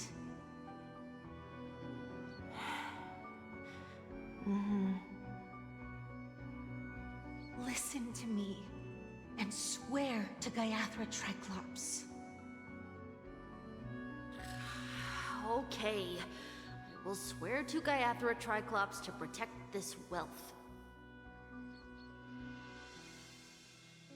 But sister, if Gaiathra Triclops was really watching over us,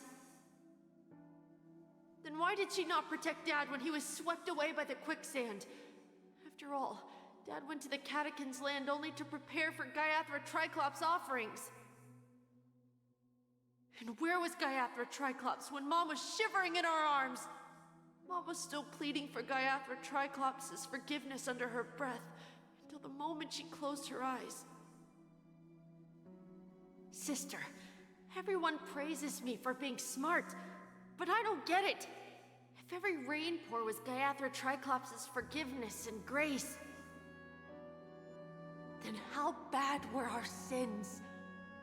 So much so that we were born in this world of death?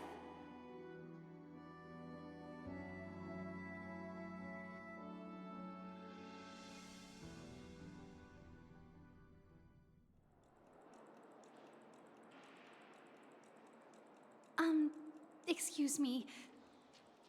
I can't seem to find any information on this artist in the Iris family archives. The photo you provided also doesn't show any matches. Just as I thought. I'd like to ask, what kind of traces do people leave when they enter a dream? Are you referring to the records when you enter the dream pool? The equipment will monitor physiological indicators such as heart rate, blood oxygen levels, and body temperature in real time. This data will be included in statistics and handed over to the family for the screening of any data anomalies. Immediate action will be taken once any illegal behavior is detected. I apologize. The hotel does not have access. This information is managed by the Bloodhound family. We can only gain access if there's a problem. Looks like nothing can be found here. At least we know who to look for next. We can ask the Bloodhound family for information. Thank you for your assistance, Miss Allie. By the way, is Miss Robin doing fine? We are looking forward to her performance. Fine? What does that mean? Is there something wrong with Miss Robin? The preparations for the Charmony Festival have been proceeding smoothly, so I guess things are pretty good. I believe she will be able to put on a spectacular show for all of you. I'm sure. Sure enough, no one knows about Miss Robin. I'm not surprised. But that Miss Firefly is truly mysterious. There's no information on her in the hotel system. Even if she's a stowaway, she should have a disguised identity after entering the planet. She's also in the running for the legacy. How is she going to sneak into the dreamscape unnoticed? Is there any other way to enter a dream? Besides the hotel room's dream pool?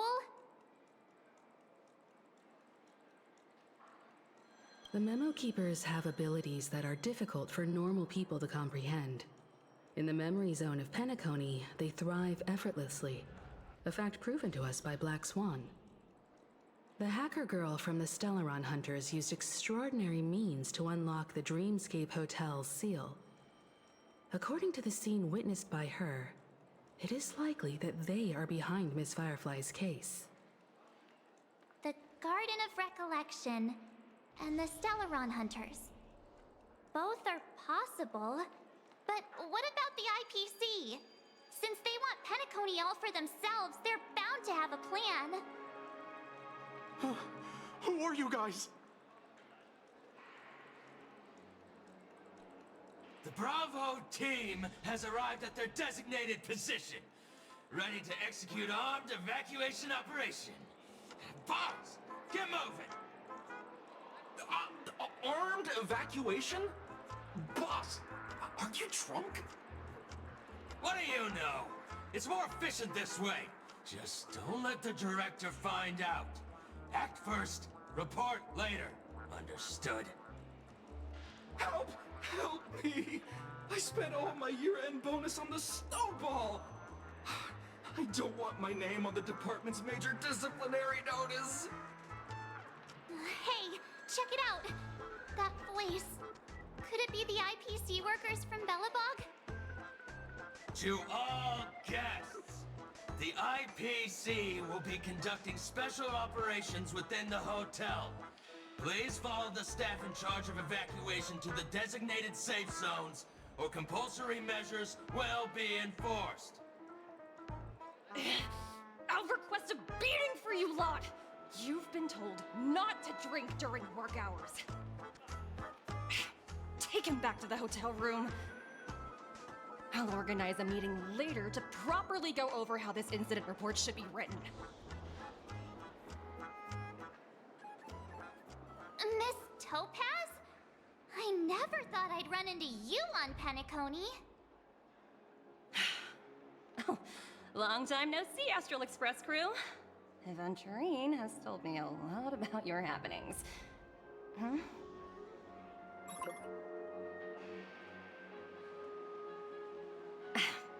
It's fine.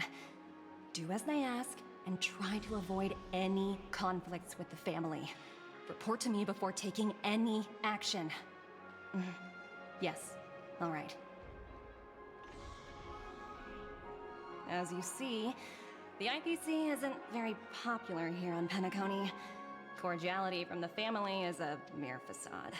The former frontier prison has turned around and cuffed its shackles on the IPC staff now. Only a Venturine, who carries an invitation, is allowed to attend the banquet. An entourage like us, we can only sit around in the reality hotel, unauthorized to even enter dreams. No wonder Aventurine's scrambling to partner up with someone. The IPC can't back him up in the dreamscape. His situation isn't optimistic, I hear. You're all helping to investigate some dirt on the family, are you not? Let me know if you need anything outside the dreamscape.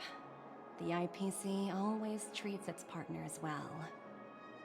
Thank you, Miss Topaz. We're on our way to the Hounds to verify some intel. Perhaps you've had dealings with them? Yep. They're tailing us right now. Why not go and talk to them? It'll take the spotlight off me. Being constantly stared at is really uncomfortable.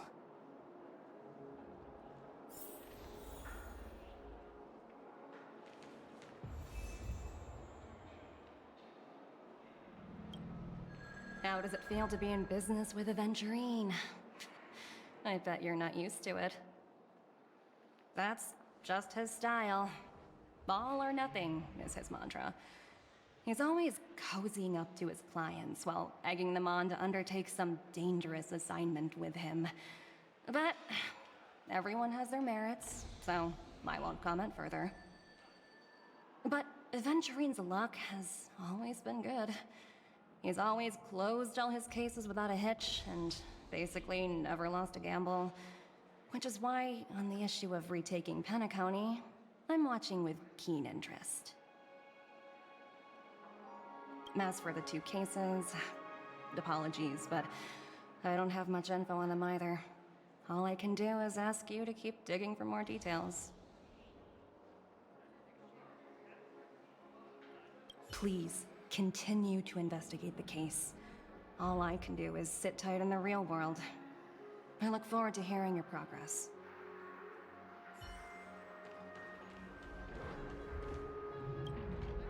We're carrying out our captain's orders.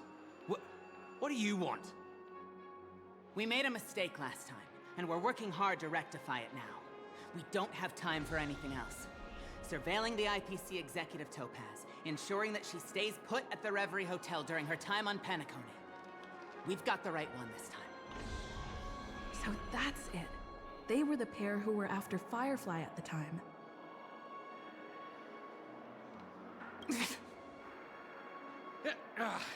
It's you again. Back for more trouble? We're not afraid of you this time. Well, spit it out. Stop bothering us if you've nothing important. So you know each other. Why do you keep running into people you've beaten up before? That's right. We're investigating a murder for the family. Can we speak to your captain about the case? Well... Hey! The security officer instructed everyone to shut their traps before he returned from Dream's Edge. What murder? You'd better stop spouting nonsense. Yeah, that's right. We have nothing to report. Please leave. Looks like they're not going to cooperate. But they did at least tell us that the captain is at Dream's Edge. Why don't we just look for the security officer then? It's probably Gallagher, the one she mentioned, right?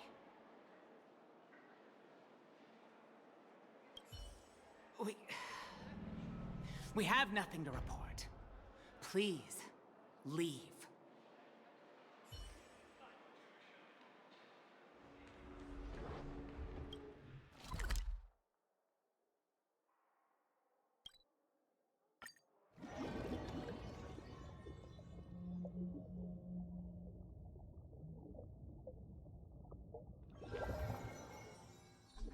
such tight security. I bet they're stumped by the case as well. Gallagher. Gallagher. Where could he be? Constructing dreams is something dreams are supposed to be. Apologies. The Bloodhound family is running an investigation up ahead. No unauthorized personnel allowed. Hold on a minute. I think I've seen you before. The gray-haired one. How much trouble have you stirred up exactly on Penacony?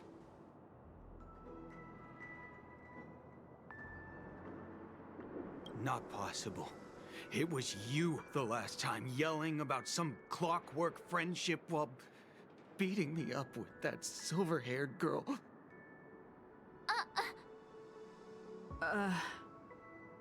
I'm not letting you get by this time. Please leave, or I'll have to get on my knees and beg you. Huh? What kind of heinous crime have you committed now? Hold on, sir. We have documents authorized by the family that would aid your investigation. If it wouldn't trouble you, could we see this Mr. Gallagher? Who exactly is this Gallagher you keep talking about? There's been a few people mentioning this name.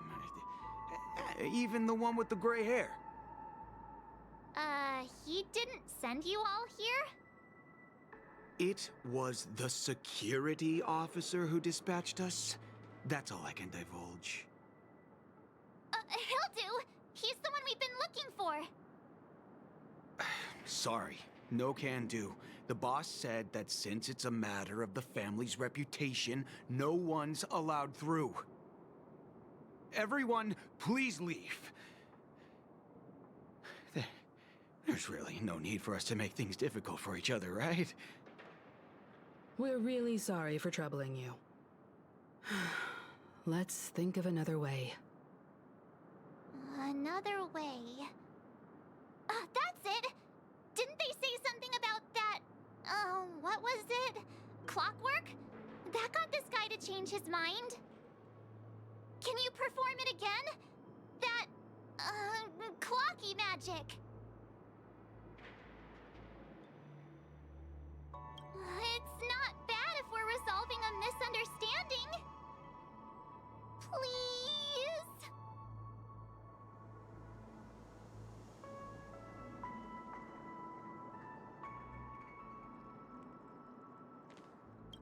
Sorry, no can do. The boss said that since it's a matter of the family's reputation, no one's allowed through. Everyone, please leave. There's really no need for us to make things difficult for each other, right?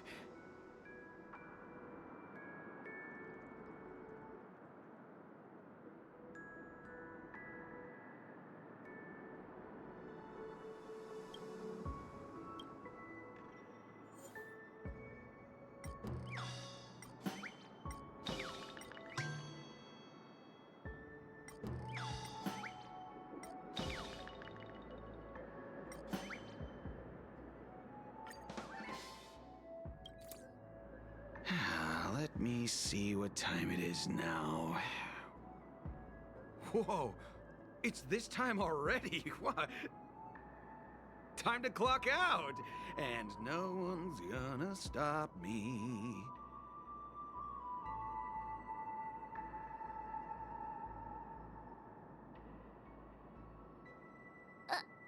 What? Huh? This clockwork trick of yours, it's kinda dangerous.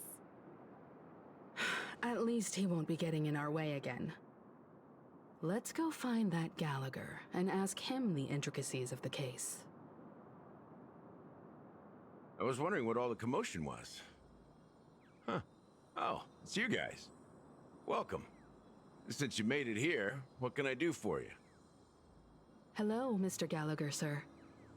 Judging from your tone, it sounds like you were expecting us. Miss Himiko, you're too polite. There's no need to call me sir. Mr. Gallagher, you even know my name. Of course I do. You folks are from the legendary Astral Express, and honorable guests of the Watchmaker. I had an encounter with this lady in the Golden Hour. I remember that little silver-haired girl was there too. I'm sorry for what happened to that kid.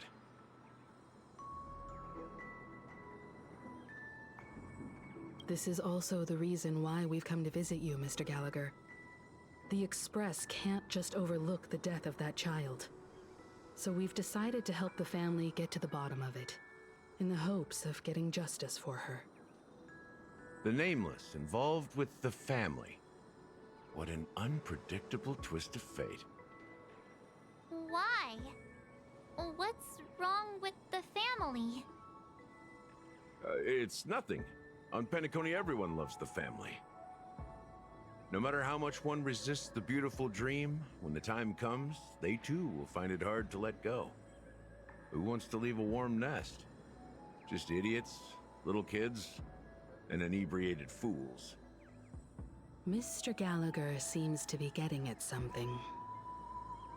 But you got it wrong. I'm not. You want to discuss the case? Sure, come with me.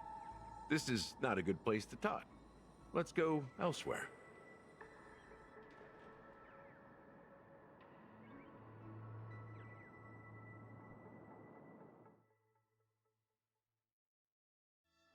Even after that chilling tragedy, this dream is still running effortlessly. Other than the family of the Harmony, it's hard to imagine any other power in the universe that could sustain a building of such magnitude. The family itself is a huge, perfect building. Like a living idol. Each member of the family sees themselves as a piece of the divine puzzle, revolving around a singular core and a shared ideal. Under their command, they loyally fulfill their roles, offering themselves while also receiving sustenance in return. Interesting analogy. Perhaps that's why Penacony's beautiful dream has persisted for so long.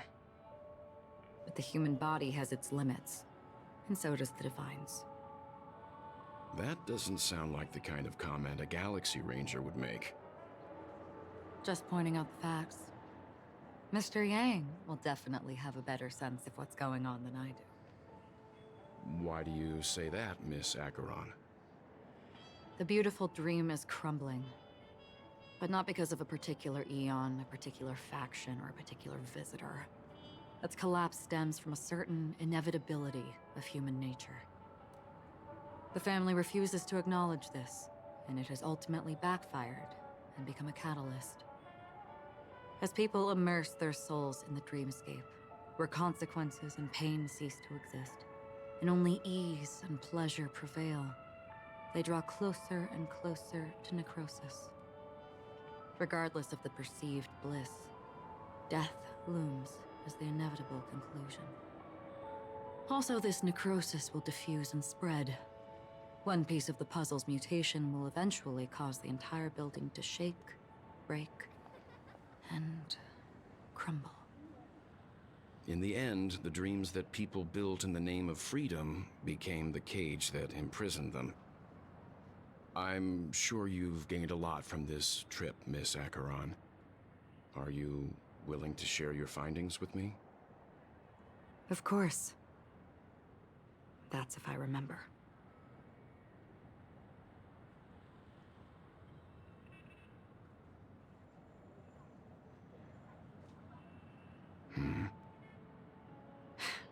Don't mind me. It's just a habit. Owing to events in the past, I've become easily forgetful. It's only when this sword is unsheathed that those hazy memories start to become clearer.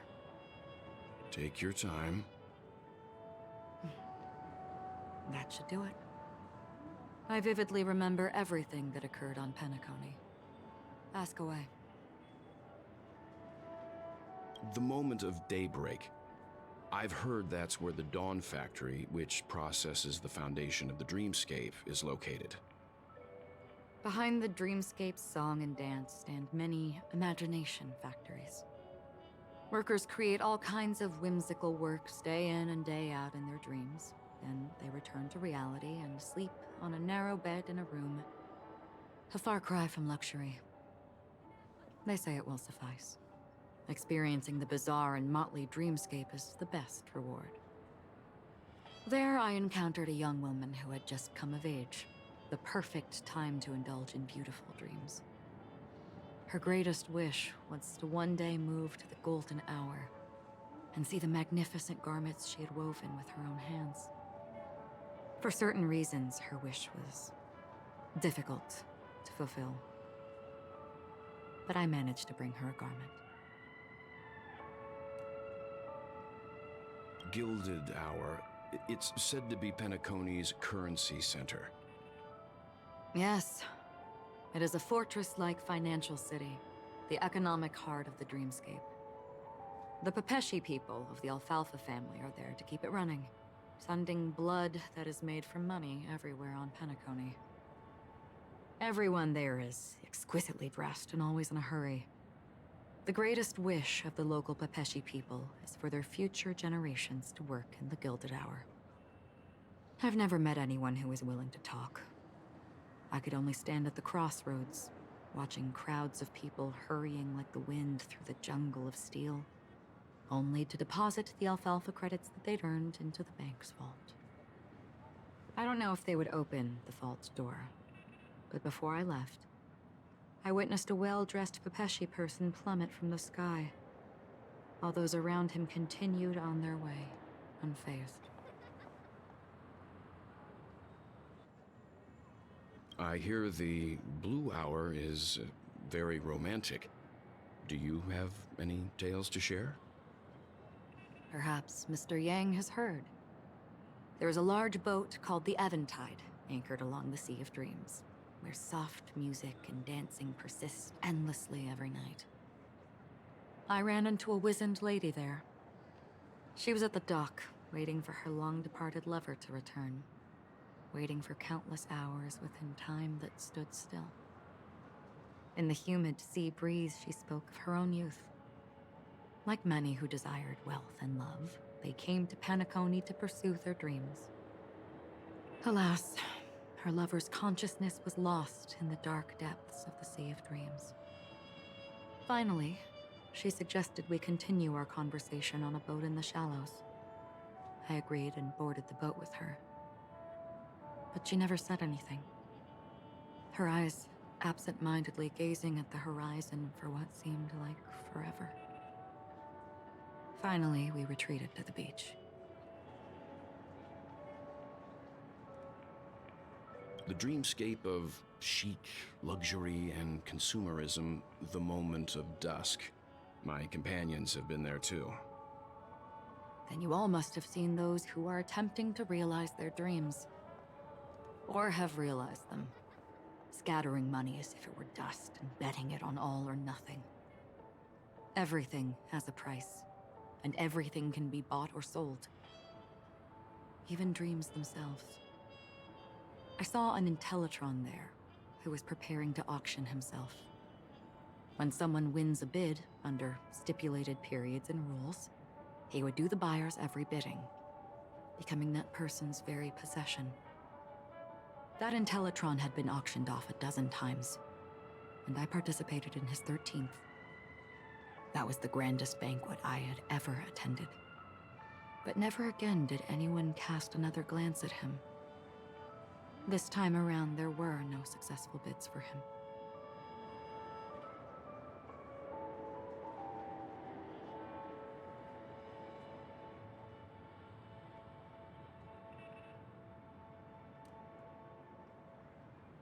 This is what I've seen and heard along the way. Someone once said to me, Penacony wasn't like this a long time ago. Nor should it be. I've traveled through the reality and dreamscape of the planet of festivities, watched the tides of night rise and fall, when time stopped for people. Where the spirits of the rich and impoverished remain forever fixed on their own scales. This is why I think the collapse of the beautiful dream is inevitable. There might be a way to change everything. Perhaps. But if this is indeed the world that people desire, if this is precisely why life chooses to slumber, should we still seek to change it?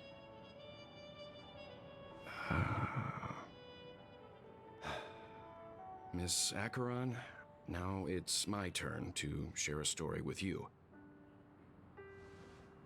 There was a man from my homeland who, at a time when the world was grappling with deep, unhealable pain, made a choice. He wove together the dreams of everyone in the world, linking people's dreamscapes, and shouldered this burden himself. From this, he created a giant, a spiritual atom. And since that moment, the giant stood between heaven and earth, becoming the pillar of the world's existence. As a price, those who found it hard to move forward, who could not advance, forever lost their future. They slumbered in a dream, devoid of disaster and pain, living out their days peacefully in the man's created utopia. And it is because of the wishes of those people who wished not to awaken that this spiritual atom became unbreakable. And yet, you stand here right now. Which also means that man failed. Because people must always move towards the future. Even if human weaknesses make them pause when they truly cannot move forward, humanity will eventually seek a way to save itself. And that man, he was never a failure. Like everyone in that world, he etched the possibilities of human nature into his heart.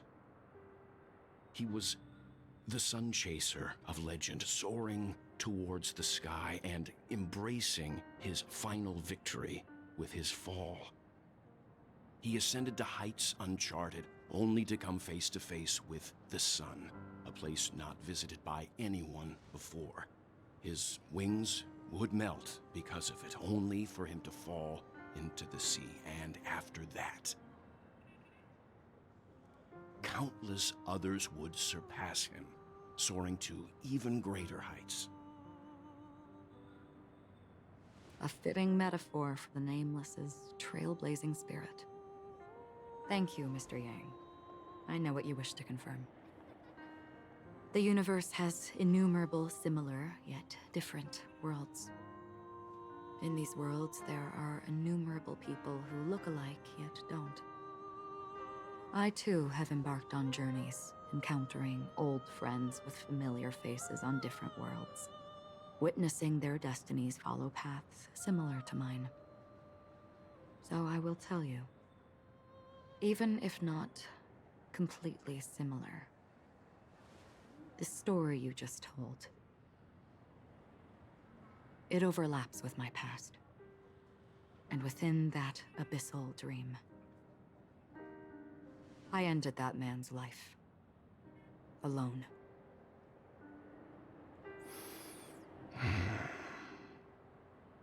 I am not who you think I am. Nor will my home be as fortunate as your world. I am sorry. It's fine. I don't mind, so long as I can alleviate your suspicions. There's something I still wish to know, Miss Acheron.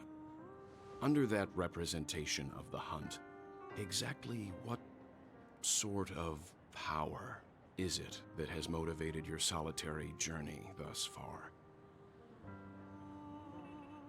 Mr. Yang, before answering that question, I wish to continue the previous topic. I like your analogy very much.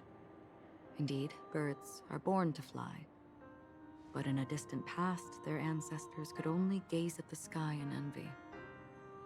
They saw that faraway ray of light from above the heavens, piercing through the clouds and blanketing the earth. And so, time and time again, generation after generation, the birds spread their wings and took to the sky, attempting to touch its ceiling, all because the sun was there.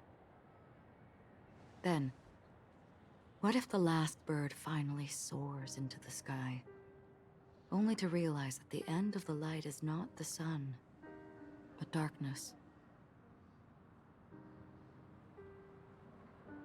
Then why, exactly, do we even walk towards the light?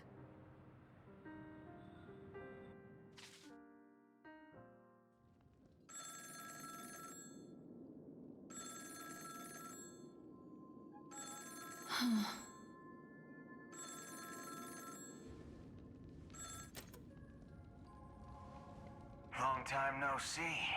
Having fun on Penacony? Acheron? This voice, it's not Constance. Could it be her companion? Though I don't know exactly what you are, or what you're up to, my bullets will find you. Until then, you best find a casket store on Penacony and ask the owner to reserve a good quality casket for you, imposter. Imposter? I see. She gave my whereabouts to someone who's tracking Acheron too. Who are you? Huh? Did I make a mistake? Who the heck are you? I'm the Garden of Recollection's memo keeper. Not bad. This is the kind of tough challenge I like. You that imposter's bodyguard? Never mind. It's fine. I'll leave a round for you. So get that forehead clean and wait for me. I don't know what you're talking about, but you know Acheron, the Galaxy Ranger, yes? I have something to ask you. Are you asking me to write your will? Sure. Go ahead. Not quite. I only want to ask, how exactly did she become a Galaxy Ranger? She's clearly not a path strider of the Hunt, but you are, aren't you? Tell me, what's Acheron's deal? Sure. Heck, never thought I'd come across an ally. What a stroke of luck. Well, I'll be on Penacony soon. Memo keeper, go buy a bottle of Asdana's white oak and warm it up, and I'll raise a glass to you. That lady's passed. Well, nobody knows. But if all you want is a simple answer, sure, you best get a chair and take a seat. That woman, named Acheron, is an emanator who should not exist.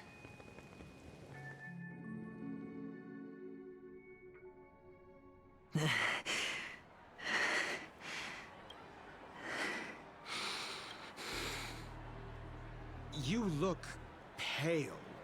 Or is that also part of your act?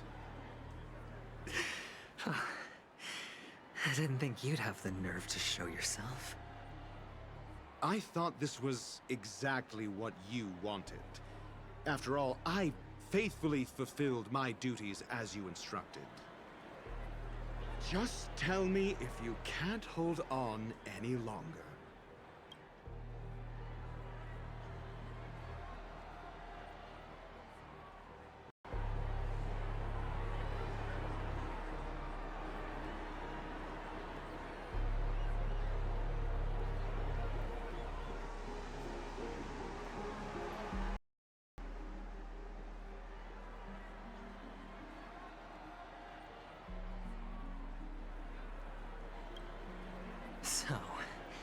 The genius of the Council of Mundanites wants to be my Undertaker now.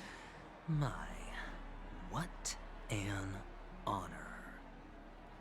Yes, and I'm pretty sure the people at the Strategic Investment Department would love to be notified of your death in due time.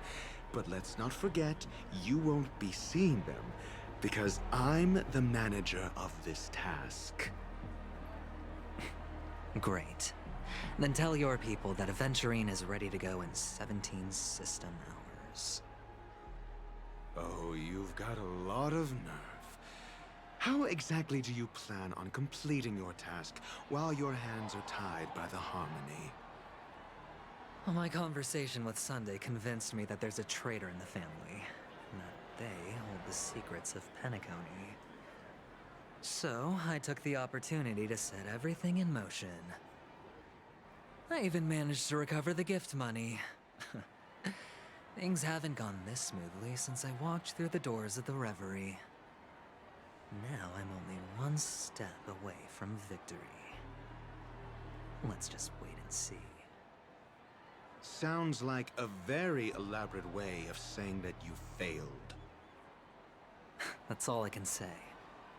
Have you forgotten, Doctor? You betrayed me. Go. Do what you must. I look forward to the sight of the IPC fleet surrounding Penacony.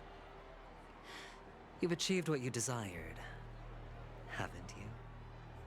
That's true, but what's your plan? Did you conceal an orbital support beacon in that gift money bag? Well, who knows? Maybe that's why I'm handing out cash even when I'm about to bite the dust. You are indeed a gambler. An insane one at that. Maybe I am. Who knows? Fine. Here, take this. Open it when you're on your last legs. You'll thank me. What's this? Medical advice?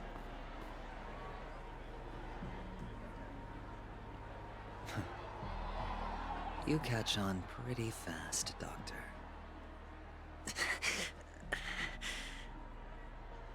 Asking me to solve a case without giving a single clue. How typical of you, you wing-headed scoundrel. But the way you're all on edge about that stowaway, it's just as I guessed it would be. As for now, let the rain of wealth from the IPC fall evenly on everyone.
you be willing to support my performance?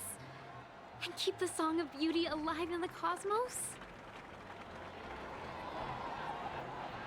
Wow, how fabulous! But why would you give such a wonderful gift to a random stranger like me?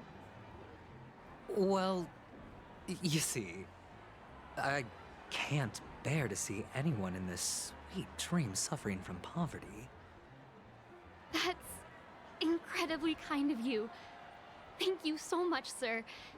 If you ever get the chance, please, feel free to come by and indulge in my singing. Sure thing. By the way, do you happen to know anything interesting about death? Death? That's a pretty scary topic, and it doesn't really match the mood of this sweet dream. Oh, you see, I'm a tabloid reporter collecting ghost stories in Penacony. As you know, the more chilling the stories, the more attention they get. Maybe you could help me out. Well, if you're up for some gossip, it's not about death, but there have been some rumors about a guest at the reality hotel who fell into a deep sleep and didn't wake up. It was like they were in some sort of coma. Nobody knows what caused it, but luckily the customer eventually regained consciousness. Well, all customers are under the protection of the family, after all. Thank you. This will make for a very juicy headline. May Shibe protect us. Unexplained coma. That's actually what happens to your body if your brain dies in a dream. But unfortunately, the customer ended up waking up in the end.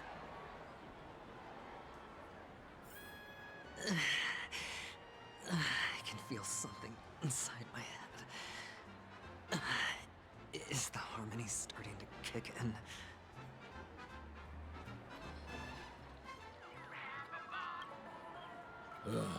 The world has truly lost its way.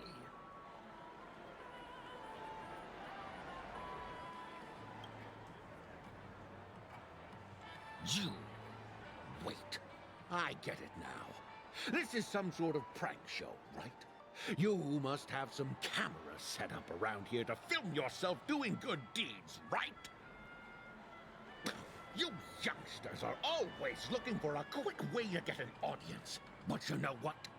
A truly great show never comes easy. A great show will start soon, old man. But before that, I need to ask you something. Do you know where I can find death in this dream? Ah, I see. Another fearless youngster looking for death, huh? Well, let me give you a piece of advice.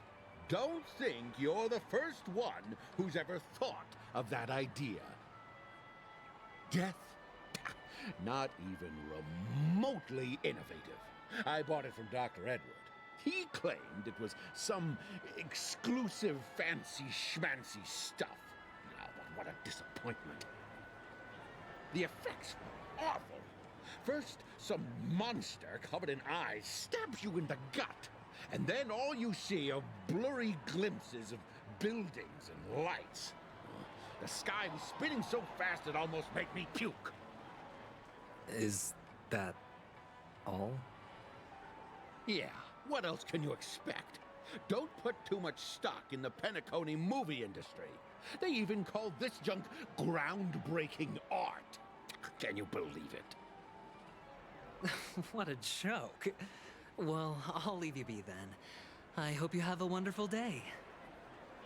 A monster covered in eyes. That sounds like the Memory Zone meme. But buildings and lights... I don't think those have anything to do with death. Well, that whole dream bubble was probably created using rumors and gossip. The disturbing voice in my head. It's getting closer.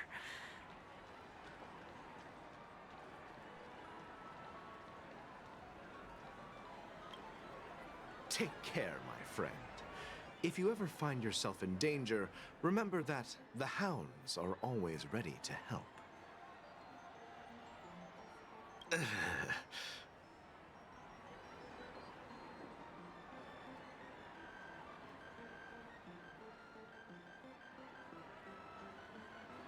You don't look good, my friend. If you need assistance, I can contact the hotel and have them wake you up forcefully. That won't be necessary. I have some business to attend to. But thank you all the same. All right, then. If you ever need help, don't hesitate to reach out to us hounds. Well, actually, I do need a favor. As the most outstanding hound in Penacony, have you come across any stowaways recently? Stowaways? How could there be stowaways in Penacony? We've never had anything like that before. All right. Good luck with your work, then. Ugh, what was I even thinking? Family would never share intel with the IPC.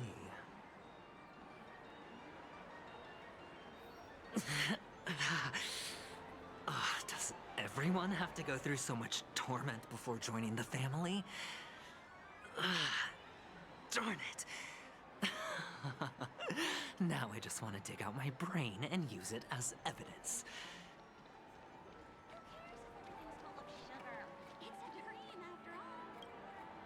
A sip of liquor. A blissful reprieve. To drown 1,000 sorrows. Let worries leave. I know I have what it takes to become a poet. Oh? Oh. You're giving these gems to me? Didn't expect to meet such a generous soul in this place. Or are you just pitying me? Well, it really doesn't matter. As long as I have Soul Glad, that's enough. This is just a dream after all. You really shouldn't drink so much Soul Glad, my friend. It's not good for your health. Oh? Maybe I really should quit. But not before meeting the Devil of Soul Glad.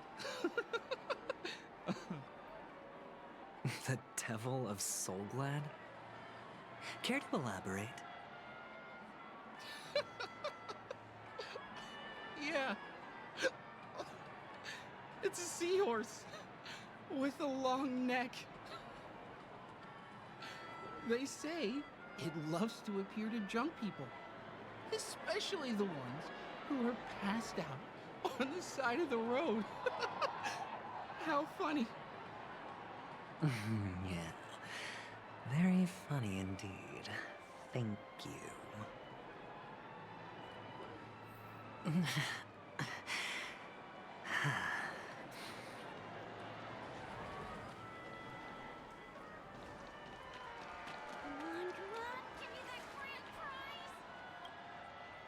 You want to talk to me? Sure, but nothing too sensitive, okay? Huh. Wealthy people have fancy ways to enjoy this dream. But to be honest, I've never seen anyone who gives out money to others like you. So, are you trying to be the prince from the tale, handing out his gold leaf garment and melting his lead heart in the fire? I'm flattered. I'm no prince, and I just thought these gems would help you speak. So, as an investigative reporter, maybe you've heard something about death? Ah, another curious soul. I see. Well, that was actually the topic I was most into when I entered the industry. But my boss shut it down. How did your boss talk you out of it? Well, she simply said, covering baseless urban legends like that would make us look like some third-rate tabloid. I thought about it, and she had a point. Reporting on stuff like blowing out birthday candles and getting spooked by nightmare ghosts isn't exactly professional material. Guess she's got a point. Thank you for sharing.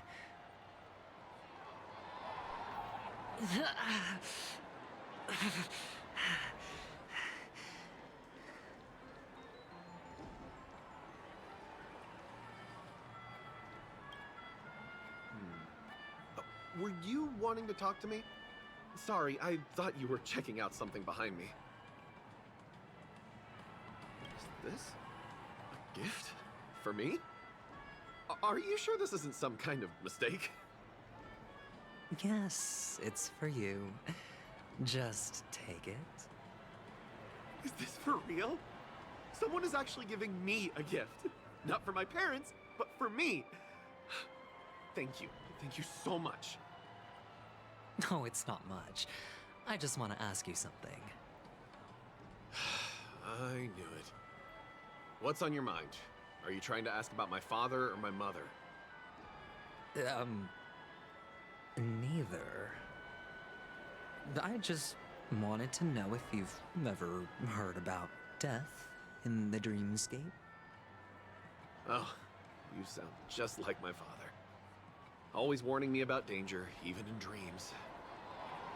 He's an Intellitron, so his dream entry methods are different from us organics.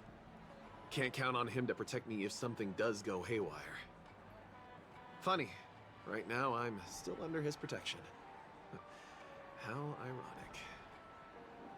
Hey, stay positive. Gold will always shine one day, right? The Devil of Soulglad, dangers in the dream, and nightmare ghosts. Well, surely death is a popular topic in this sweet dream granted by the family. Well, I've collected a bunch of rumors, but no useful clues. The gems in my bag are running low. Well, let's see if my last lucky interviewee brings some surprises. Please do not hit.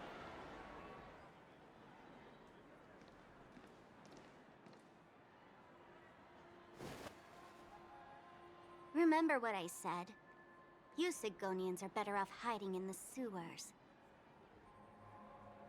Look at you, snooping around and sticking your nose everywhere.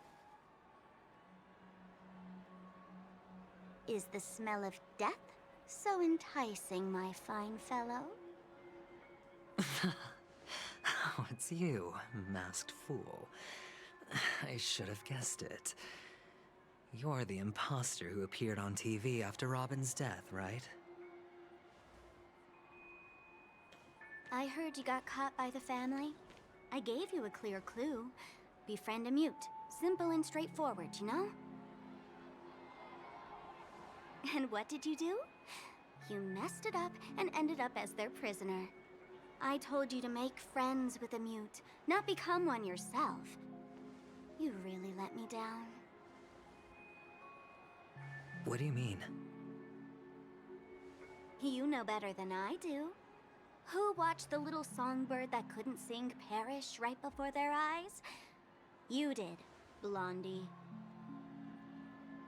No, I mean... What did you mean by becoming one myself? Well, it means you'll soon end up like her, unable to speak ever again.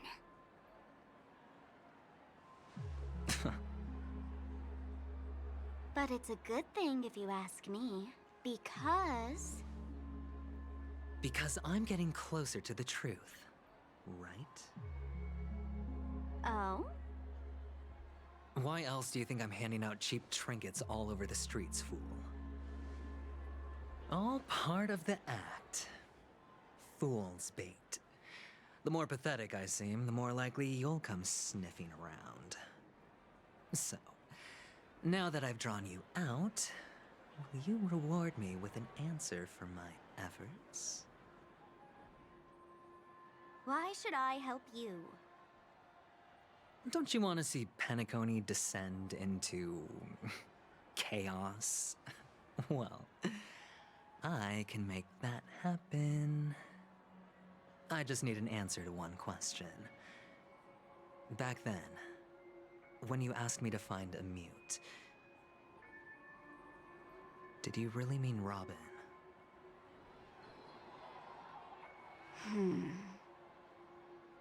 And what if I say no? Then I'll thank you. Oh, the word no has never sounded so pleasing. Well done. I admit I underestimated you, but what difference would it make? Let me tell you something. There were 2 mutes, but one is dead now, and the other, though he's still in Penacony, I'm afraid you'll never find him again.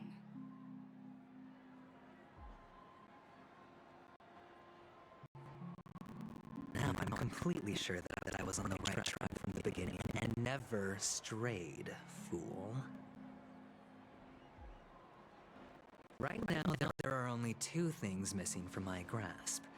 The meaning behind the truth, and the means to expose it. How impressive. That's quite a fancy way of saying I haven't learned anything so far. Not exactly. I've gathered enough clues to prove its existence, and that's enough for me. As for the answers to my questions, I'll find them within 16 system hours. Oh, really? Only 16 system hours? Well, let me lend you a hand. Here you go. This is my precious, mutually assured destruction button, and I have one just like it. When either of us presses it, the other and the whole of Penacony will go up in smoke. If you're really so desperate for the IPC to take over Penacony, blowing up the chessboard isn't a bad idea. Start from scratch. That's where the IPC excels, right?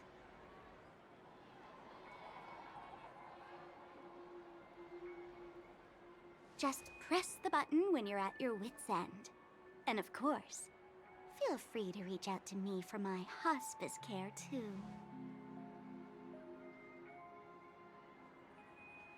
Oh, a deadly button, huh? Well, I guess the family didn't take your threat seriously at all. Otherwise, how on earth did you manage to bring it in here? I have my own ways. That's all you need to know.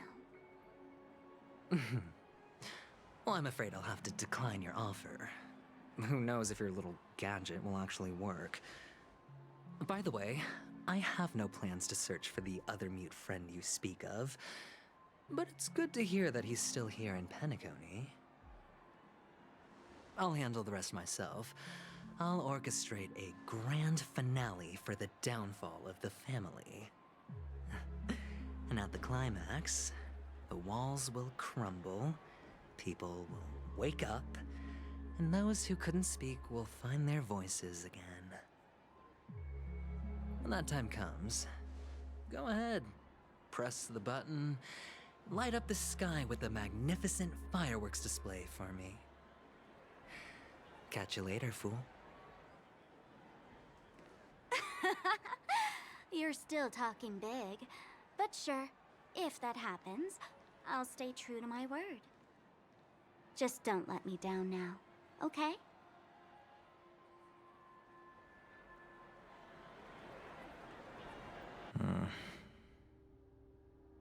So, number 35. You're back. Like your new lucky charm?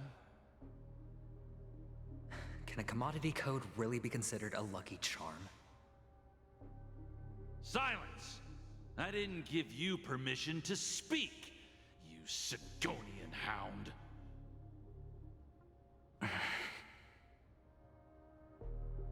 The guys in black didn't say much, so I've no idea what you did to save your skin in that massacre back in the day. But I figured you must have had good luck, so I bought you. From now on, You and your good luck are my assets. Are we clear? Your first task is simple.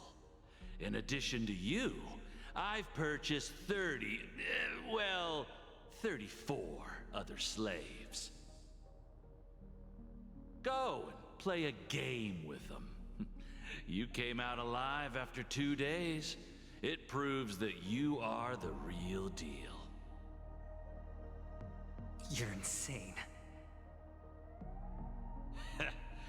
Testing out if you're a good product. Aren't you worried that the money you spent on me will go to waste? I've got stacks on stacks, Blondie. The slave market is never short of self-righteous brats like you. But you look good, and that's why many customers are betting their fortunes on a scrawny brat like you. So go along now and don't let your master down.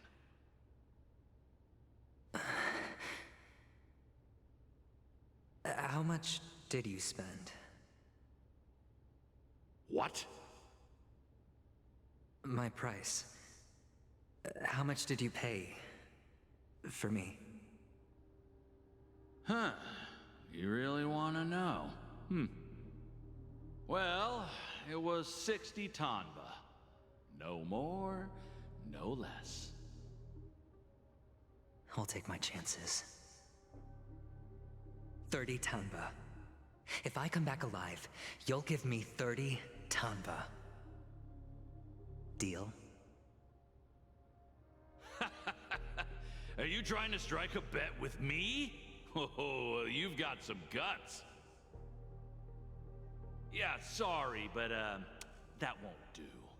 Don't forget your place, slave. You're not qualified to be at the table. You're just a chip. A life thrown away in someone else's hands.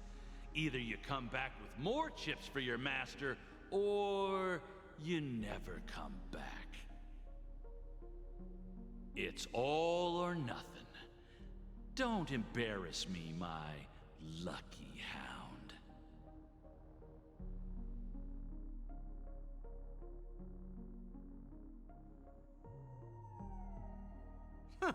What brings you here, Gallagher? Some friends from the old days. Do you have a moment to spare, Siobhan? Oh, I have the whole day to spare. Ladies and gentlemen, welcome to Dream Jolt Hostelry.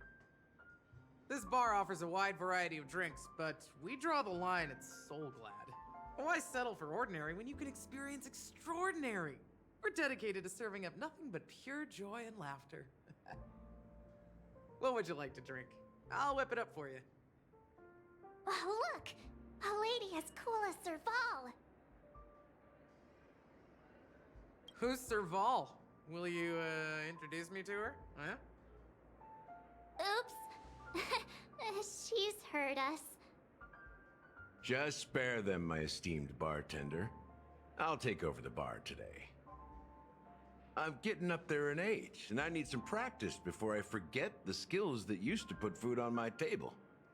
Where did you stash the ingredients? They're all under the counter. Since our guests have traveled from afar, shouldn't you whip up some special drinks? That's exactly what I had in mind. Hey, my friends, do me a favor. Go around the bar and bring me any ingredients you fancy. The discussion might take quite some time, so I'll prepare some customized, non-alcoholic drinks for you. In the bar? But aren't all the ingredients right there on the counter? Why, we're in a dream, my lovely lady. You can help yourself to anything if you wish for it. Comfort, hunger, confusion, or even boredom. It's all within reach, right at your fingertips. Oh, did you hear that? She just called me my lovely lady.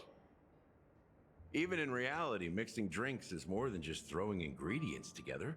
A bartender needs to capture the bar's atmosphere, master technique, and spin a tale of mystery and anticipation. Only then can a perfect drink crafted with a customer's life story be created? In other words, what you get from your drink is down to luck. So don't overthink it. Indecisiveness has no place when it comes to enjoyment.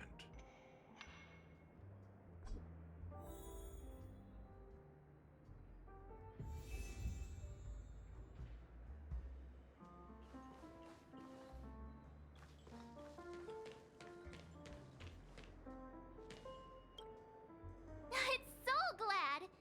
But I thought they didn't sell Soul Glad at the bar. Let's give it a shake. Nice, it's still fizzy and has a long shelf life. That's possible. You see Soul Glad everywhere these days, so it wouldn't be a surprise if someone brought a bottle here. Why don't they sell Soul Glad in this bar? Did something happen? It's all about the bartender's pride. It wouldn't make sense for customers to come here and order drinks they can find anywhere else. That's the mindset I use when I brew my coffee. You're right, Himeko.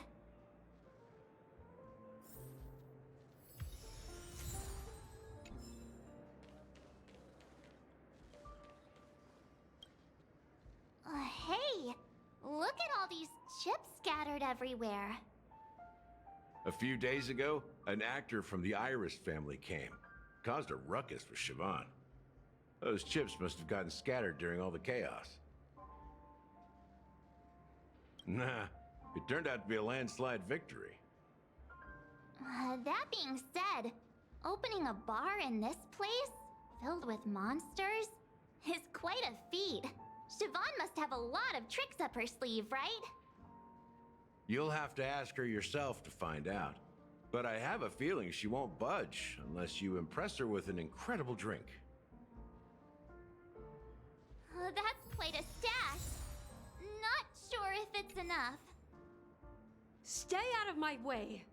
I'm looking for Siobhan. Uh-huh? What's all the commotion about?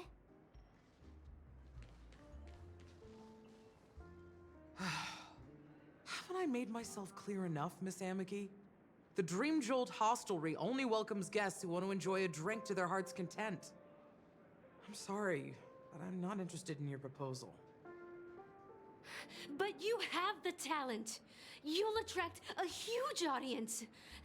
You're destined for the Iris stage, not for this rundown shack. Come with me. We'll become the talk of Penacony, a shining light into every corner of the dreamscape. Please, Siobhan, I really need you. As you see, I'm entertaining my guests. Don't make me repeat myself. Fine. If you don't come along, I'll just sit here and not go anywhere else. Give me a sparkling drink. Sweet. With extra ice. Just one moment. What's her deal? We can't discuss the case with other people hanging around the bar. Hey, can you do that clockwork trick of yours again?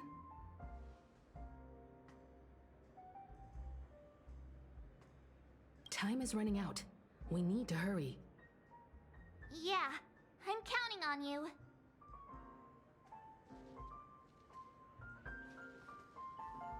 You're one of Siobhan's guests, right? What can I do for you? If you're here to convince me to leave, please stop it. I'll never leave until she accepts my proposal. I just don't get why she won't leave this place.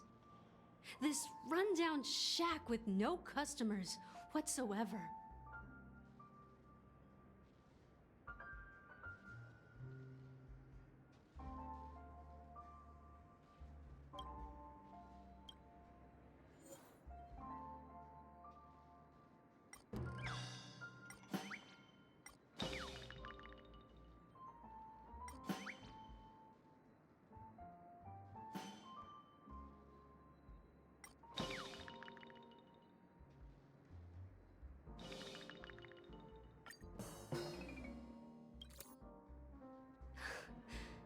It's ridiculous, right? Our paths were never meant to cross, yet I'm still holding on to her. I'm too timid and shy, longing to shine but afraid of stepping into the spotlight. I need her guidance, because I'll never be able to do anything alone. You don't know Siobhan's past, and you have no clue how radiant she used to be. Even among the talented Iris family, her skill was unmatched. I know she probably thinks I'm just trying to ride her fame to get ahead.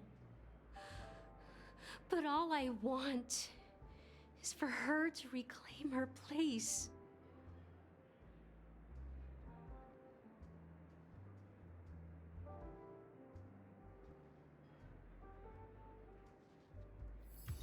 She's still not leaving. Maybe I'll have to try again. I just don't get why she won't leave this place.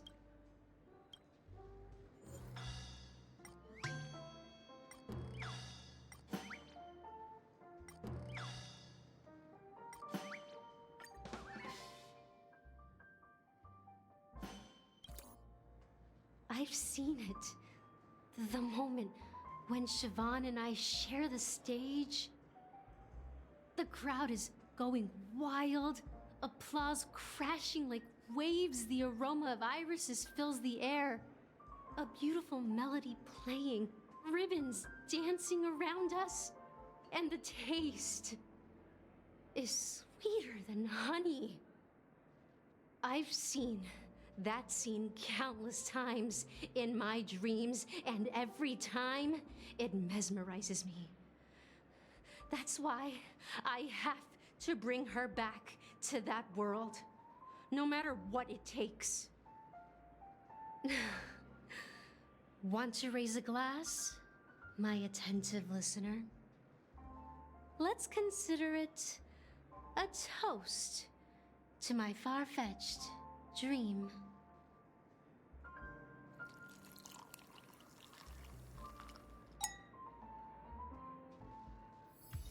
She's still not leaving.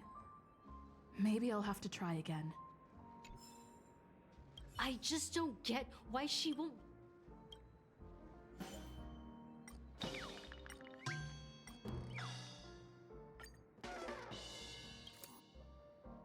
Those darn Iris jerks! They're the ones who forced Siobhan into hiding here, running this pesky bar. It's all their dirty scheming. I get it now. She's not leaving because she doesn't want to run into them again. I can help clear the way for her. I can do her a favor. I'll go back and write a letter to the Dream Master exposing the crimes committed by the Iris family. Siobhan will definitely appreciate it. Well, talking to you has got me feeling a bit down. My thoughts are swirling, making my mind clear, and bringing tears to my eyes. Maybe I should find a place to reflect on what Siobhan truly means to me. Here's the payment for the drinks. Please, pass it on to her. I'm leaving now. Amaki has left? That's good for her. Radiant dreams may be enticing, but they're nothing more than dreams. Her drink is on the house. Please keep the money. When you're ready, go to Gallagher. I can tell he's itching to show off his skills.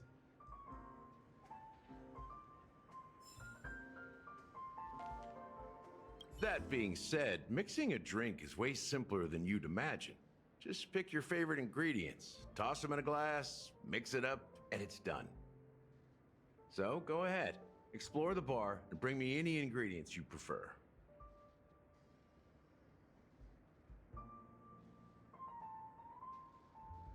Nice work. Let me take a look. You found some interesting ingredients there. Now, take your pick. Each drink has its own unique flavor, and the base ingredient sets the tone for the initial taste and the lingering aftertaste. So, which one would you like to use as the base?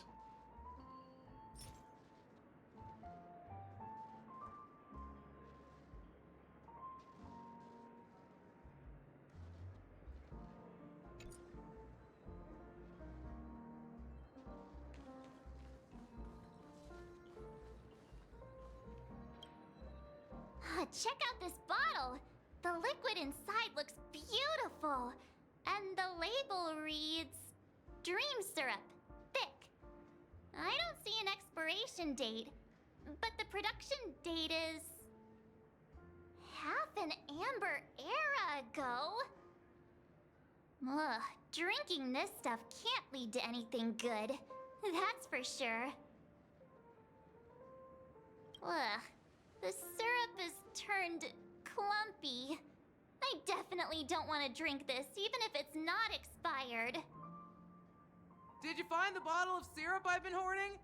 Don't worry, it's all just a dream and it won't upset your stomach. It's been aging for years and should have a refined taste by now. Feel free to have some. It's perfect for entertaining lovely guests like you. Ugh. Then... we'll keep it for now.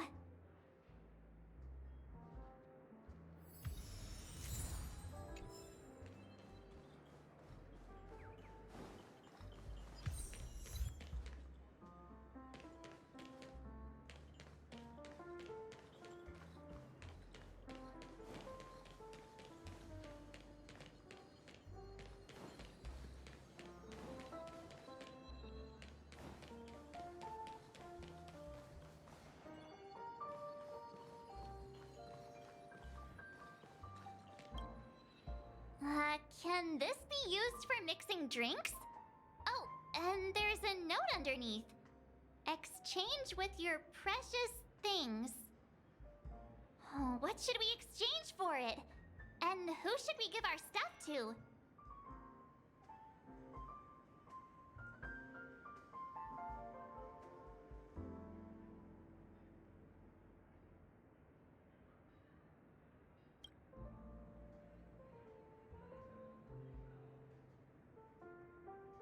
Whoa, the words on the note are changing!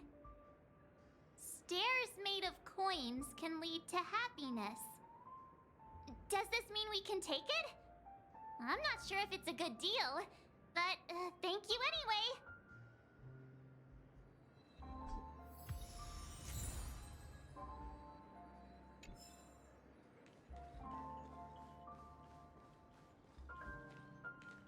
That being said, mixing. So go ahead.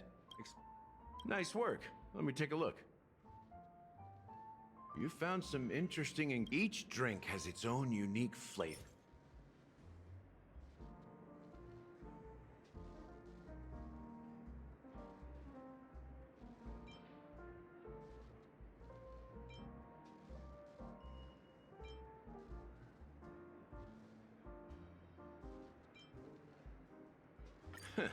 You won't find a sweeter drink anywhere in Penacony. And that's what today's dream seekers crave. Now that you've chosen the base, it's time to pick the adjunct. The ingredient that'll create a marvelous chemical reaction with the base. It should give an unforgettable taste without overpowering the main tone. So, what's your choice for the adjunct?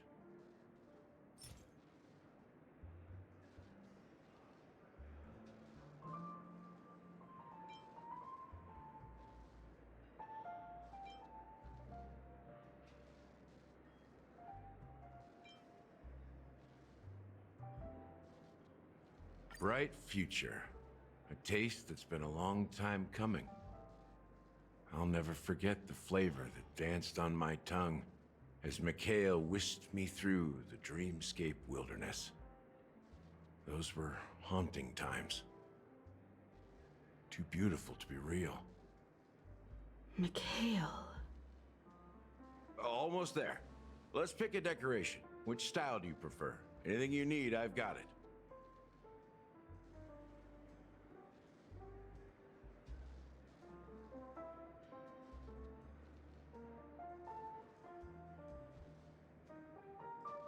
Concentric circles. May you always remember where you started. Well, it's done. Here's to you, Dream Seeker, with this glass of El Dorado. To golden dreams. Well done, Gallagher. You're not over the hill yet. So, are you satisfied? Oh, the flavors! They're way more sophisticated than Soul Glad. The richness and layers of these flavors are a masterpiece, especially with the adjuncts. I can taste the spicy and sour notes with a hint of sweetness. I'm not entirely sure what it all means. Maybe Mr. Gallagher can shed some light on it. Well, if you're expecting a profound answer, I'm afraid I'll disappoint you. The imagery it implies is pretty straightforward. It's just a glimpse of what this dream truly tastes like. Nothing more. Does this true taste have anything to do with that, Mikhail? Yeah, that name does sound familiar. When you got knocked out by that masked fool girl, I think I heard someone calling that name. Do you remember?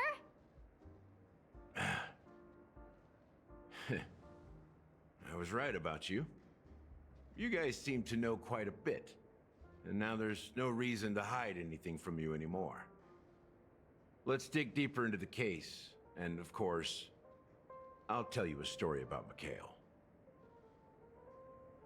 All right, let's start with what we know based on the clues the family has. It seems that Firefly isn't a local or an invited guest. In other words, she's a stowaway. She managed to fool me at first. My age must be getting the best of me. But here on the planet of festivities, stowaways are a common sight. You're bound to run into one sooner or later. After the incident, the hounds wasted no time searching for that girl in both the dreamscape and reality. But here's the thing. We only received bad news, and the trickiest kind at that. She simply vanished, leaving no trace in the dreamscape or reality, as if she had never come to Penacony at all. Huh? Does that mean...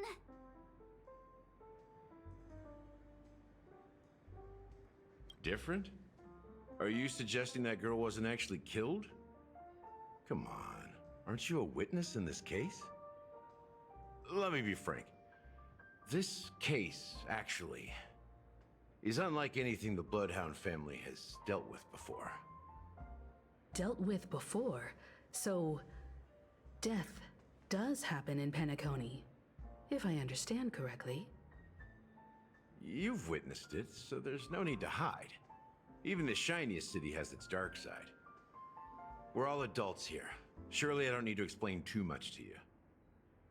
Confronting the family based on that alone would be naive. Death may occur in sweet dreams.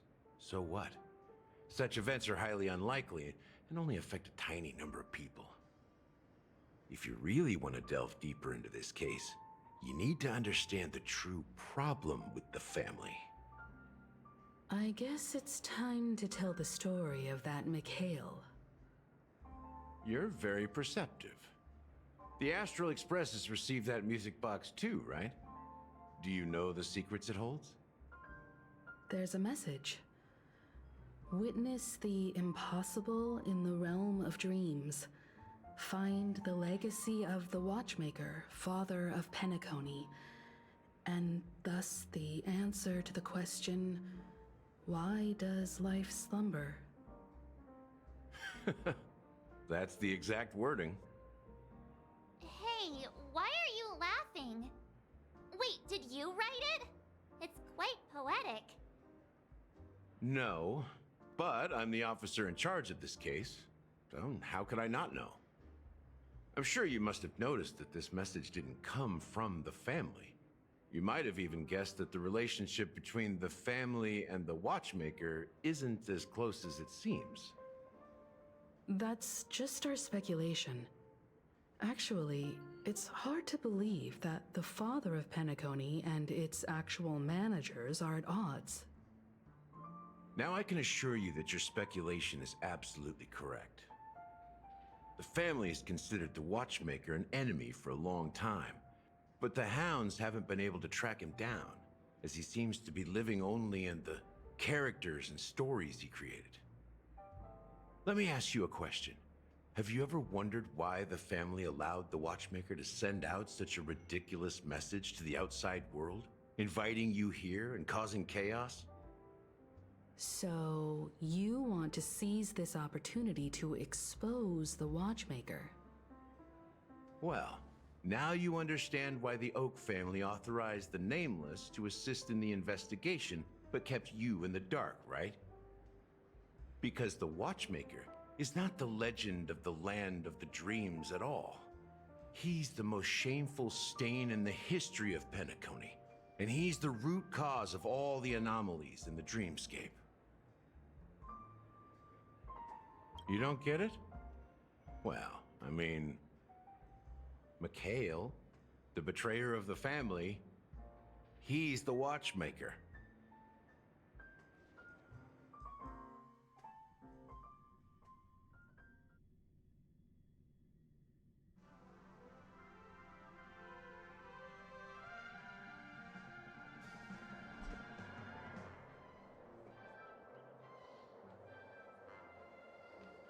Here we are, Clock Studios theme park, the most popular entertainment center in Penacony. Wait, aren't we supposed to be discussing the watchmaker? I would have expected you to take us to maybe a library or an archive room of sorts, but an amusement park? The culture of a city reflects its history in the most authentic way. To you, it's a fun place. But to me, it's a prison for the planet's past. You know that Penacony used to be the IPC's prison planet, right? All the prisoners were brought here, helping the Garden of Recollection salvage the leaking memoria from the macro void. The prolonged exposure to high concentrations of memoria caused a unique phenomenon. The dreams of countless prisoners intersected and overlapped, and people started meeting each other in their dreams, living lives that were almost identical to reality. But everything has a price, and sweet dreams are no exception. In the end, the dream world was unable to alleviate the suffering of prisoners in reality. One of the prisoners broke free from the IPC's shackles and fought for freedom. He is Hanu, the great leader of Dreamville, the great peacemaker, and the faithful companion of the underdogs. History is always written by the winners. However, it's undeniable that Clocky is an animation that draws from Penacony's actual history. These characters not only exist in Dreamville, but also in the distant past. Once you realize this, you'll understand why we're here. There are so many members of the Bloodhound family around here.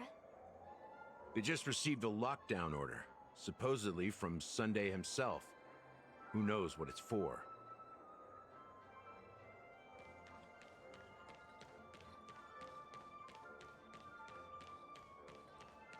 What's going on? Why can't anyone... So many of them. I've never seen anything like this, even when they're tracking down suspects. We don't need to go in. We don't want to draw any unwanted attention inside. We can just talk here. Let's find a quiet spot and continue our conversation. view here is great, right? We can see everything from here, including Clocky. If all the characters in the animation are based on characters in reality, then Clocky's counterpart is definitely the Watchmaker. In the animation, he's Hanu's partner and one of the founders of Dreamville. Does that mean the Watchmaker was personally involved in that war and sided with Asdana? It was a monumental war for freedom. Hanunu fought alongside a motley crew of masked fools, nameless, history fictionologists, mourning actors, omen vanguards, even visitors from beyond the sky. In the end, they emerged victorious. Among them was the person who would eventually be known as the Watchmaker. But if you do the math, doesn't that mean the Watchmaker was around for several centuries? I'm not sure, but Mikhail was already the Watchmaker when I met him, so maybe he inherited the title. How old are you now, Mr. Officer? I'm 13. No way. Not even close. Hanunu freed the frontier prison, but peace still eluded him.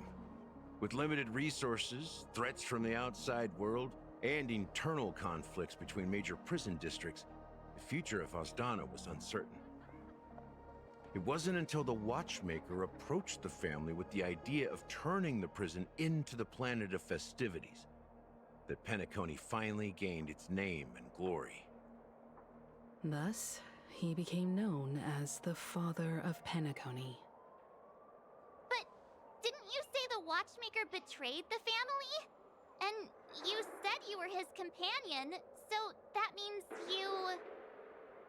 No, I'm not his companion, but rather one of his many children. But I am indeed a traitor. Not to the family, but to Mikhail. What did you do? I did nothing. And that's the worst betrayal of all. Just like you, I had close companions. We dedicated ourselves to Penacony. But the Oak family, they set us up. Mikhail was too old to protect his children anymore. So we left the family to find our own path. We were branded traitors of the Harmony, even though the true traitors were someone else. While they continue to praise the Watchmaker's name in the world, behind closed doors, they condemn him on a pillar of shame. Nevertheless, we wanted to clear his name. We intended to find the real traitor, the one responsible for all this, and restore harmony to Penacony. But we failed. Too much time had passed, and the land of the dreams had become deeply corrupted. After countless fruitless pursuits, I gave up. Like a lost dog. The family accepted me and made me an officer, supposedly as a form of forgiveness. But it was actually a punishment. Since then, I've been completely cut off from my partners and my past. As for Mikhail, I heard he died in obscurity, in a place where no one could find him. That's when I realized that the Penacony I once knew would never return. We're truly sorry for what happened. But this is not the end of the story, right? Apparently, someone has inherited the title of the Watchmaker and has been secretly working against the family all this time. Well, that's one way to look at it. However, only one member has truly inherited the Watchmaker's title. Unfortunately, after all these years, I have no idea who that person is, or if they're even real. Or just Mikhail's lost soul haunting the dreams. So, do you understand why I'm spilling all this info? Because I believe the girl's death must be connected to the Watchmaker's legacy. And at the end of all these mysteries, we will find the answers we are seeking. If it really is Mikhail's ghost, I want to meet him. If only for the last time. For those who despise me could form a line from here all the way to the entrance of the hotel. But those willing to look me in the eye and hear me out? Let's just say, there won't be many. I've told you all I know is a sign of gratitude. Thank you for listening to this old dog. Bark and all. Something just happened at the theme park. Now if you'll excuse me, good luck to all of you. How ironic. What's so different between the stowaways rejected by Penacony today and the dream seekers once hailed as pioneers several amber eras ago? Gallagher does have a troubled past, it seems. While Firefly's whereabouts remain a mystery, his stories shed light on our suspicions about the true identity of the Watchmaker, his connection to the family, and the power struggles hidden behind sweet dreams and death. Exactly. Gallagher suggests that the real traitor is someone else, probably within the Oak family. That lines up with what we've gathered so far. Firefly got involved in this mess because of the legacy, and now we're sure that Aventurine's accusations against Acheron are baseless. You're really into Clocky, huh? He's just a fictional character, not a real person. Speaking of which, that Clocky who only reveals himself to you is quite intriguing. It's a shame we've never met him since then. Now that we've confirmed a lot of our suspicions, let's take a moment to think about the clues we have. Send a message to Welt and see how things are going on his end.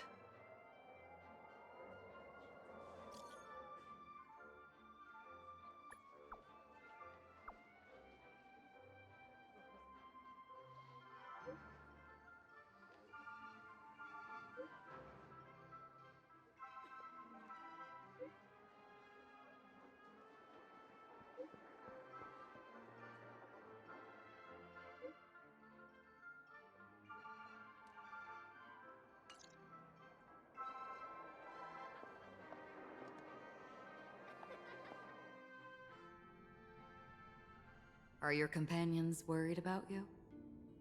They're just checking up on me. Let's get in and get out. Seems they've made some progress. Looks like we're about to enter the depths of Dewlight Pavilion. It's been a smooth ride. Almost too smooth for a heavily guarded mansion. Let's see if there's anyone waiting to greet us.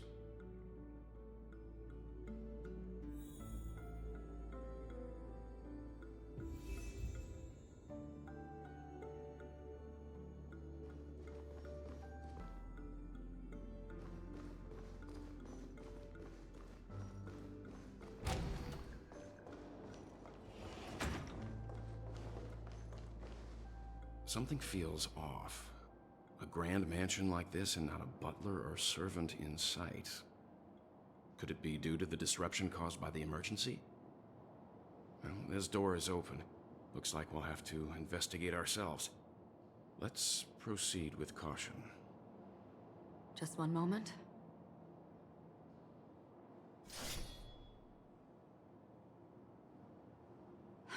Light. I've made myself less noticeable. The crew can explain their presence as authorized by the family, but I can't come up with any excuses for being here. I see. What an interesting technique.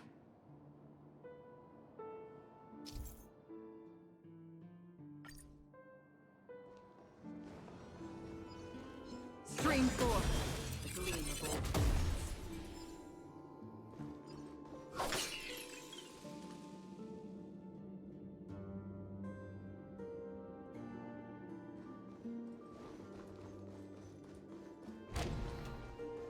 model in the sand pit. It's the golden hour, isn't it? Maybe the heads of the family used that model for... Just the footprints here are different from the rest. There are 2 sets of them. Looks like outsiders might have passed through here not long ago. Stream 4.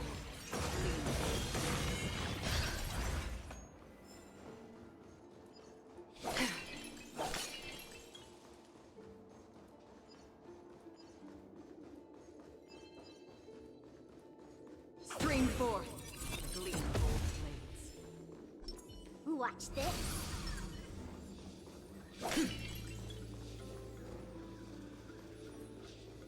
While there aren't any people in this mansion, they've set up quite a few mimetic guards to patrol this place.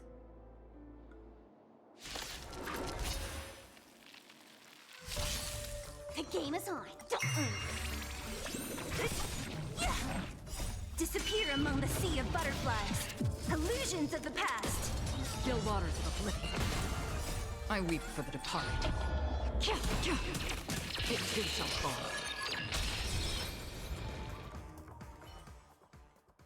Look, it dropped something. A note. Looks like instructions from the butler for the other servants. Seems like the mansion's entire workforce were assigned other tasks before Robin's death. It must have been a big project to require that much manpower. The Charmony Festival, perhaps. But no matter what their main priorities are, there should always be someone left at the mansion, right? So you're saying someone deliberately cleared the place out? Yeah, but I don't know why.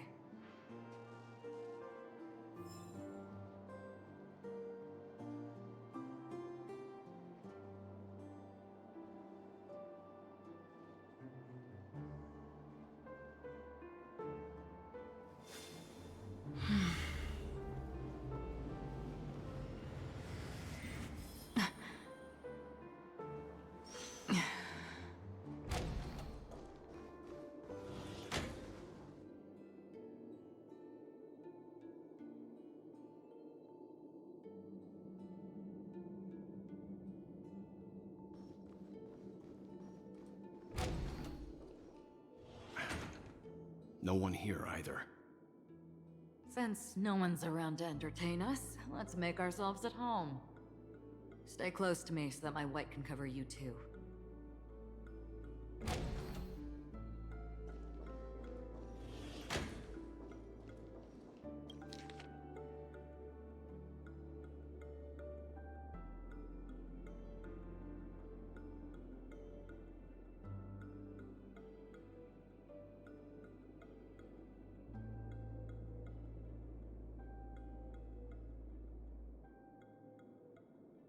The information about Robin, Firefly, and the other victims.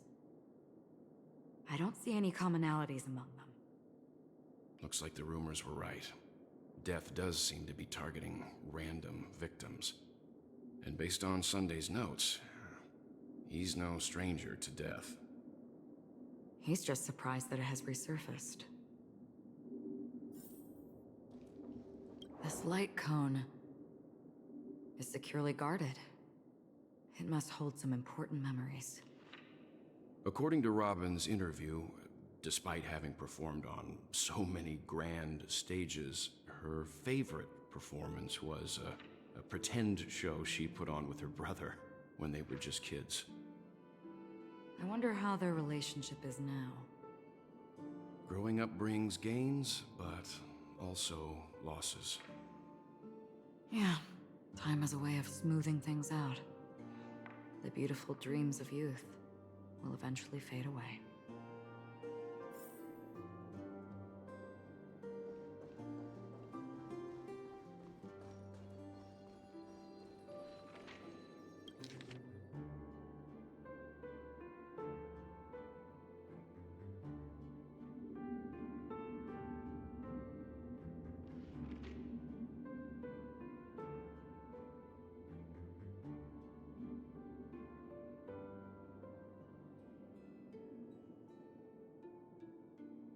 as soon as I and the rest of the crew arrived in Penacony, Mr. Sunday and Robin showed up to greet us.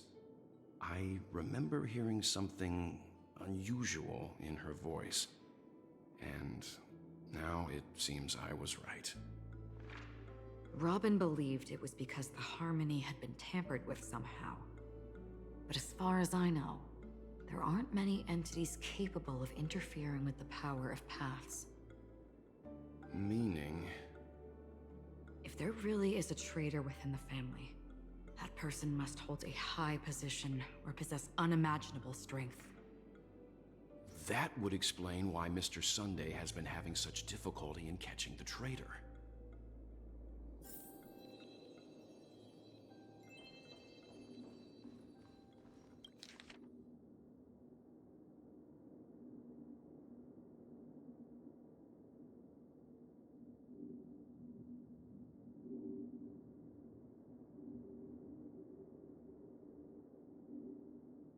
It seems neither the Dream Master of Penacony nor this old Odie is happy with Sunday's recent performance. They don't seem to care much about death. Instead, they're more concerned about the Charmony Festival and the Watchmaker. Maybe the other family heads don't think death is a big deal. One thing's for sure. There's a lot of internal conflict within the family, and everybody has their own agenda.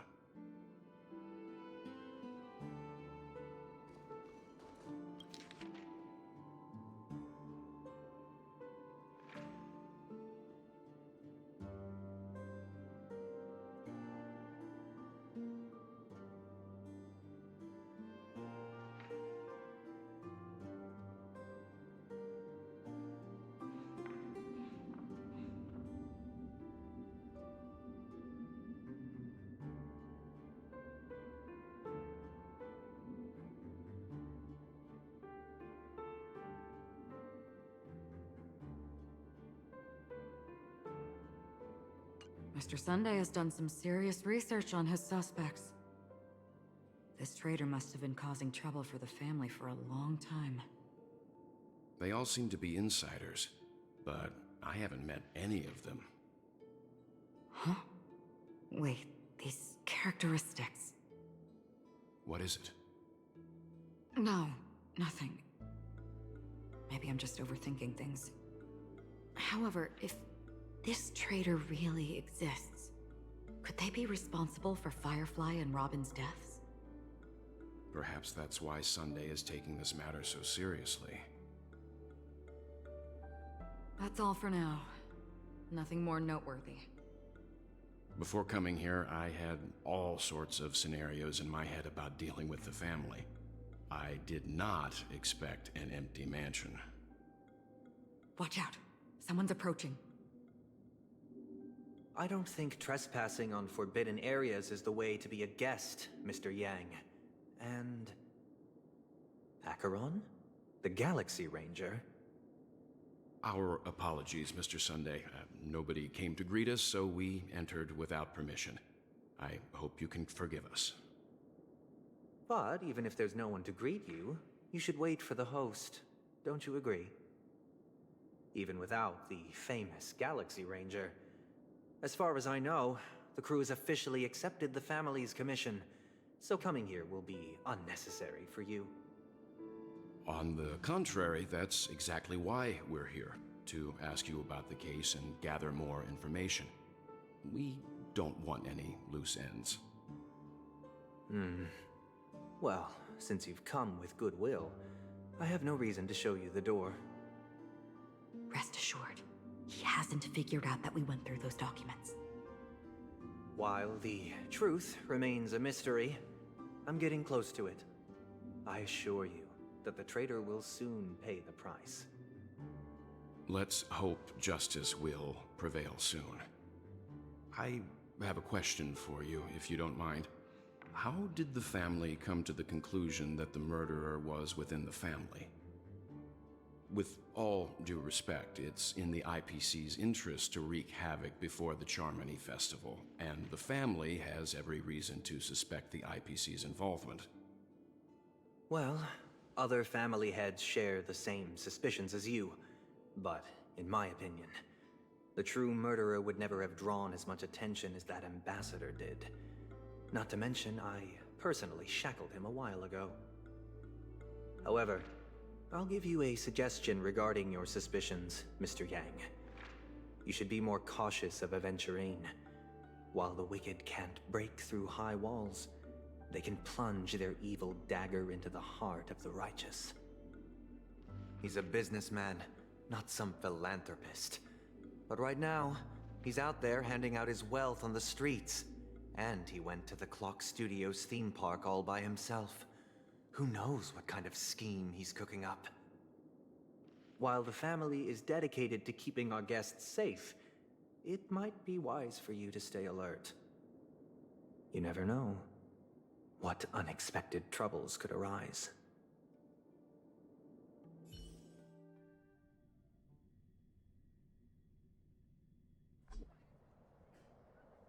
According to a Pierpoint hotline tip, there was a major breakthrough in the shocking Ejhazio Aventurine case. The suspect has been arrested. This fraud case has been linked to many departments within the Interastral Peace Corporation and the Intelligentsia Guild, causing a large drain in manpower and resources, resulting in the IPC taking a massive loss. The case's main suspect originates from Sigonia 4 and is one of the survivors of the second Kataka Avgin extinction event, who does not carry an interstellar refugee travel permit. As per Strategic Investment Department Head Diamond's sentiments, the IPC has appropriately relocated the suspect in the spirit of the Charter and will continue to conduct further investigations as to the motive of the suspect. What pretty eyes. Tell me, do they shine in the dark? Well, if they did, I'd sell them in a heartbeat. You don't know how many people long for your eyes to be closed forever. As a servant, you should not resist your master. Yet, you went and killed that man anyway. No lawyer has the audacity to defend you. Perhaps you ought to represent yourself. Not difficult, but definitely pointless. You're pretty confident on your eloquence. Did you also think that when you lied to the Intelligentsia Guild? Ask and you shall receive. You wanted the perfect construction material. All I did was offer a possibility. It was just a small wager. If your luck holds out, the IPC will dig something up from the golden sands of Ejhazio. Maybe even the Sand King's remains. Pity your luck has run out. I'll admit that.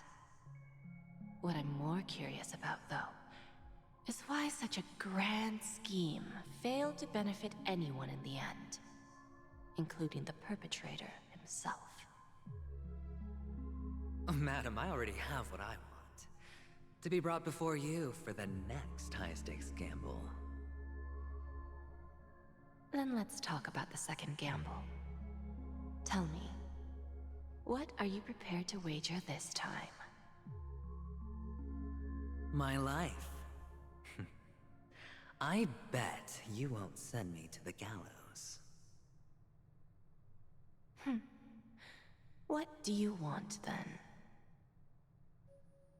I want your Lenore to meet with me. I have something to say. And then what? I want cash. It can't be that simple, can it? It is that simple. 30 tanbas. The remainder of my market value. 30 tanbas. No more, no less. With this money, I'll climb to even greater heights than you. grasp even more riches than you. I wager you won't give me this chance. Which is why you should call him here. Interesting. A pity Diamond won't see you. No one gets to see him. From here on out, I am Diamond's representative, and I will decide on his behalf. You're wrong, 30 Tonbus. I'll give you that. And much more than that. Wealth, status, power. The IPC will give you whatever you want, even what you don't want. Kakavasha. A good name, but unfortunately destined to be buried in the dirt. You, though, you deserve to live, to create even more wealth for us. Go, pick the clothes you like, then choose your desired identity. And then, use them well, child.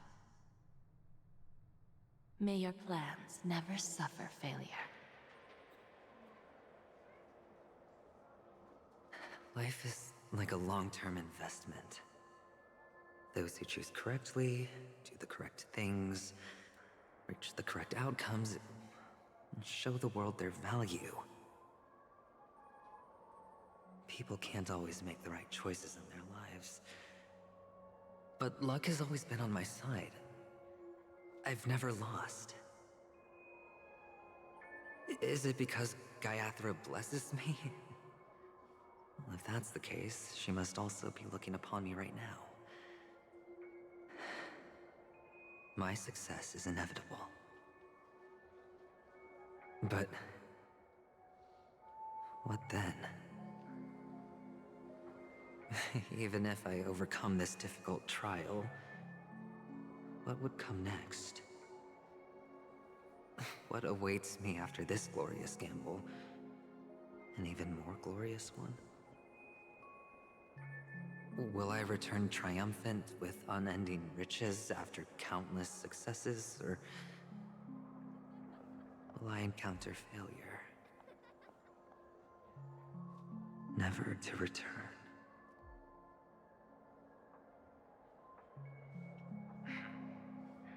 I'm pretty sure you already have some ideas.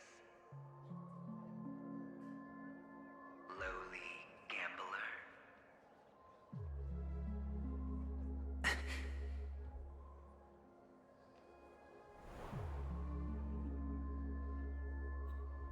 What?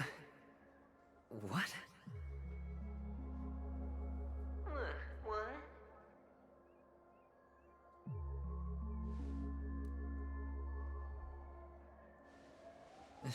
Am I dreaming, or have I gone completely insane?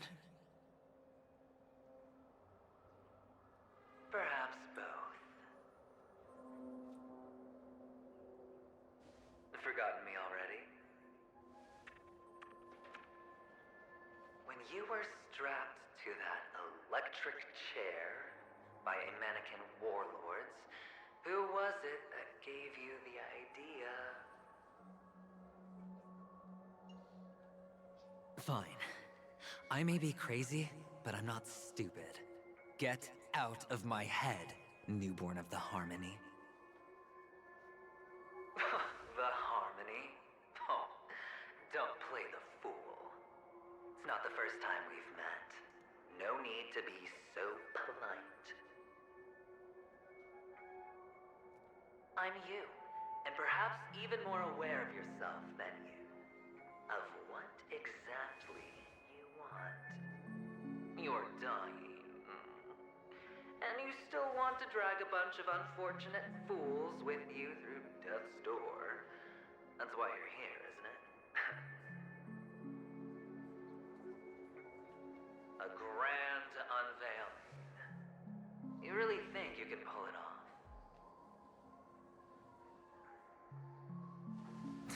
Why not? Well, you You may have fooled everyone, but you can't fool yourself. I can show you. Before you're entirely gone, I'll be with you for the last stretch of your road. Let's have a heart-to-heart while we walk.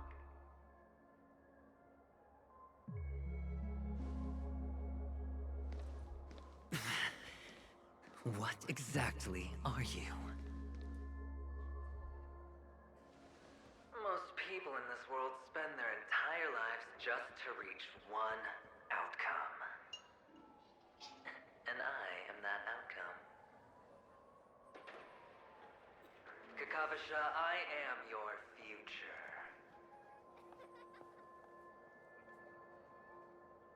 First, I'm hearing things, and now I'm seeing them. Great. Am I going to be elevated into the Harmony's Emanator next? Why are there no guests here? What's that featherhead doing?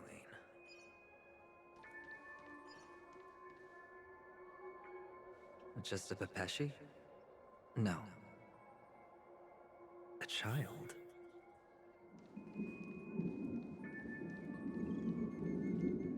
I thought minors weren't allowed in Golden Hour. Hey kid, you okay? Are you lost?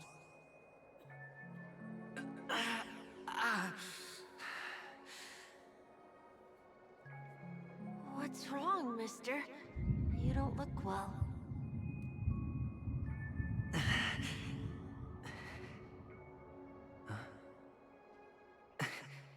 Your eyes. Impossible. Who are you? They're pretty, aren't they? Sis said they're a gift from Mama Funga. Colorful eyes are said to bring good luck. Mister, you have pretty eyes too. Beautiful. Are you alone? Where are your parents? They're in that amusement park. Papa and Mama went in first. I'm just about to go look for them. I have to go. Goodbye, mister. Hope you have a good time, too. Those eyes. And Mama Funga. No, it can't. There aren't any Avgens left.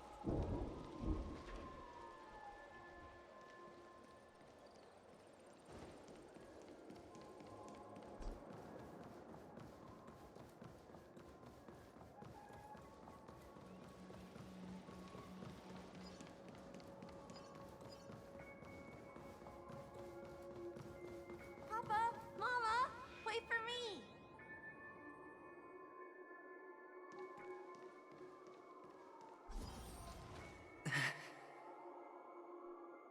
Only on Penacony, am I right? What are you still doing here?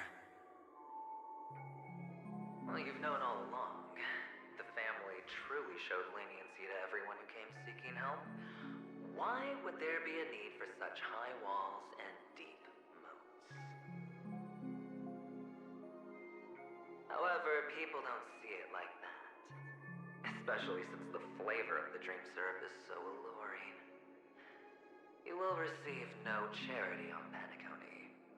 And relying on your own strength alone to topple high walls? Not a likely fate.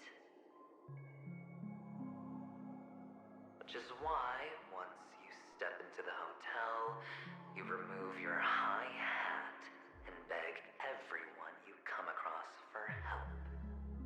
Like a hyena scavenging for scraps in the desert. Because you know that opportunities are fleeting. Well, when you put it like that, even Ratio's a teeny peacock analogy sounds pleasant. Well, you know how rare it is for me to give you the straight dope, so listen while you can.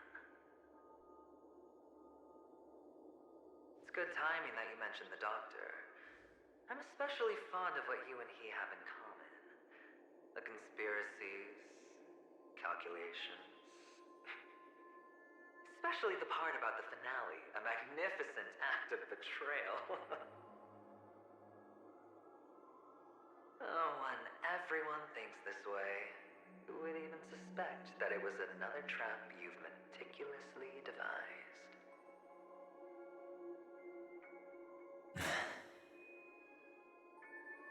Go on. Tell me I'm right. You know who you really are, Mr. Cavalier Gambler. Uptight, overcautious, massive inferiority complex. You've won so much, and you're still so afraid of losing. They only see your big bets, your bravado, the full house, the straight flush. They don't know the other hand is below the table, clutching your chips for dear life. It's a heck of an act. No wonder the tavern sent you an invite. You're a natural kid. You don't stop at fooling the audience, you fool yourself too. Well, the best way to prevent others from seeing your true colors is first being able to fool yourself. Of course. I know you all too well. But it's strange. Why did you decline that invitation? You had the chance to embrace elation, and was that not what you most wanted? But you chose the IPC instead. For the preservation? I doubt it. Do you even have anything in common with the preservation? Oh, I thought you knew. Didn't you say you had me pegged? We're done. Either stop talking or disappear from my sight. That's fine. But who exactly is about to disappear here? Well, it's not going to be me, anyway.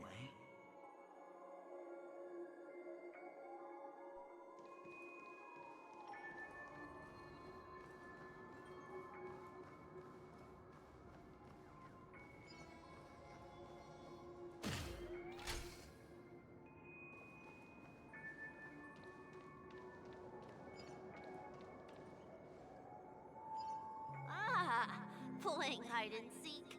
I'm really good at this.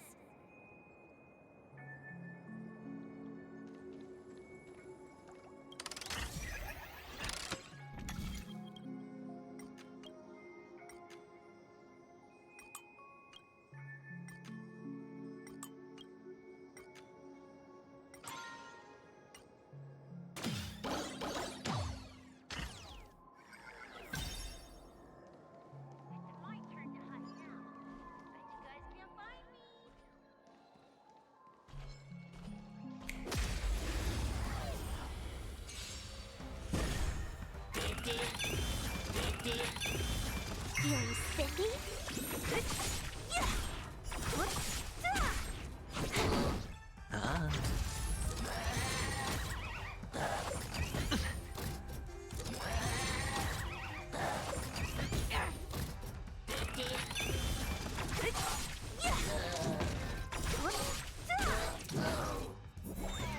Disappear among the sea of butterflies. Illusions of the past.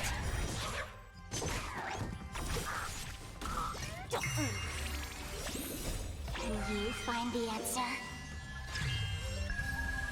Time for a buzz. This is double speed.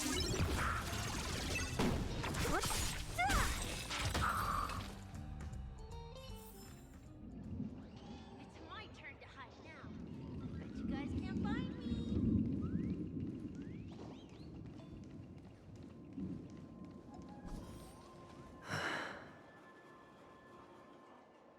Hide and seek. What sweet childhood memories. When Mama said goodbye that day, how many catechins were like jackals hot on your heels? I know you won't forget that sound anytime soon.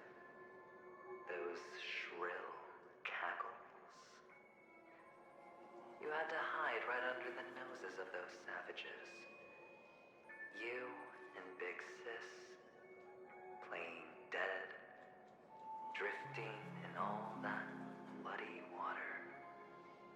Completely ruined that shirt. Shame. Wasn't that the last one Dad left behind?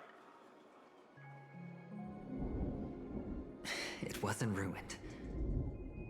I've always kept it. Come on. It's a rag. It's not like you can ever wear it.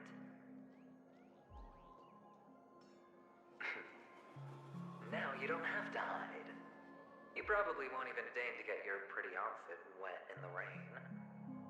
Your social capital has changed after all. I've never changed. On the contrary, now you're the one who does the hunting. The last round of hide and seek, and you get to be it. You should enjoy it.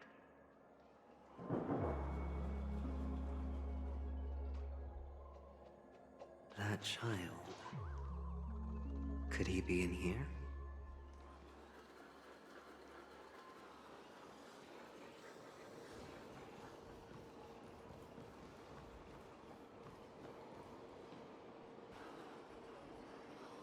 Is this...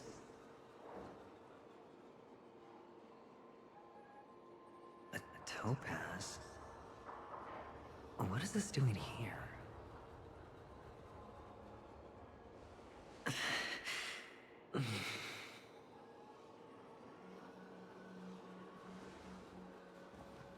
What? Does your cornerstone wrench out your heart, son? I was merely curious at why it was here. Maybe that winged guy put it here. To taunt you. Just to make you realize that your painstakingly arranged magic show is nothing but a death rattle. The cornerstone's hue is the same as the radiance of Clipant's body. I've got to give it to you. I've heard a lot of baloney, but that lie deserves a prize for sheer nerve.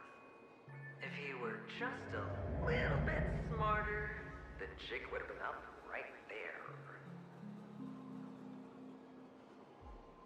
This is just bait. Of course. That's why Ratio's betrayal was one of the keys to your plan. I have to say, that doctor's acting was superb. Or maybe he wasn't acting at all.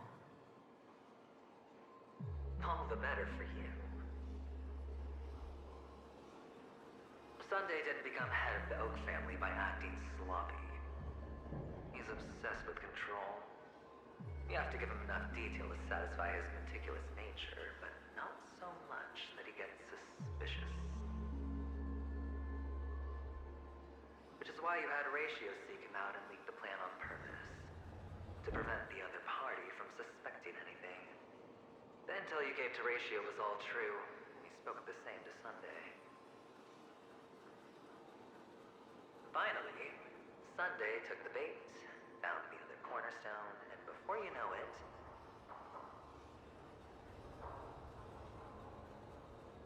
everyone's distracted enough for you to steal the third stone right out from under them. Why don't you stop rummaging through my mind? Your mind? It's our mind. You're me, and I'm you. We're the same.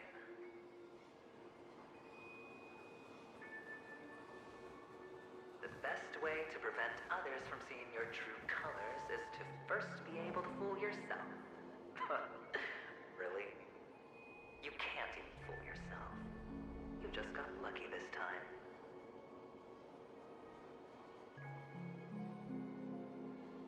is the other cornerstone in Sunday's hands. Rather beautiful green. Just like you. Smooth. Cunning. Tell me, what's its name?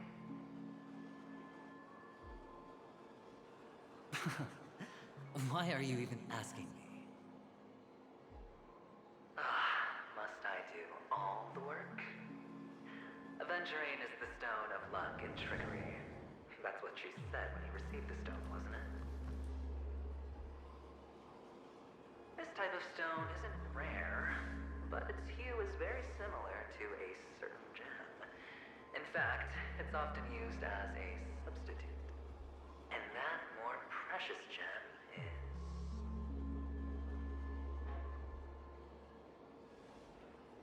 Jade. Even Sunday can't tell the difference. Oh, looks like Jade can be substituted for Aventurine, too. Sauce for the goose. Aventurine, Topaz, Jade. 3 elites, 3 cornerstones who, for a measly penny, offered their everything. Oh, you're even more united than the family. As I've said before, 3 chips are sufficient. All or nothing. But will it be the former or the latter? We'll find out soon enough. So, where's the real Aventurine stone? Take it out. Let's have a look. Suddenly, you don't know where it is? I just want to hear you say it. After all, it really does resemble its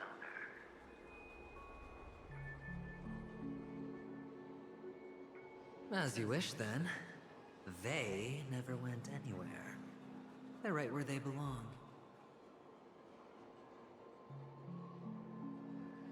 Piled up with these cheap baubles. You smashed the Aventurine stone before you left?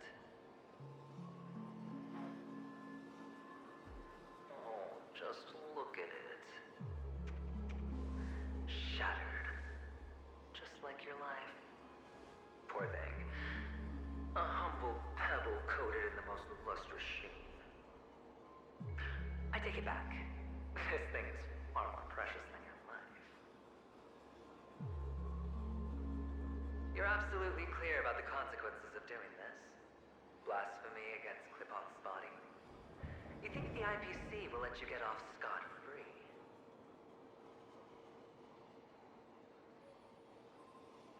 Well, Diamond has always been all about results. As long as I could create value far beyond the cost, the ends justify the means.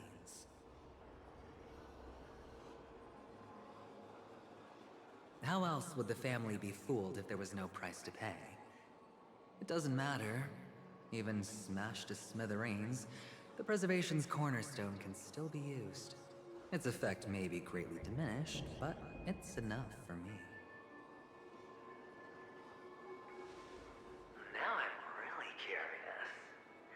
Why does every step you take involve reckless risks, and the choices you prepare for yourself always come with a strong impulse for self-destruction?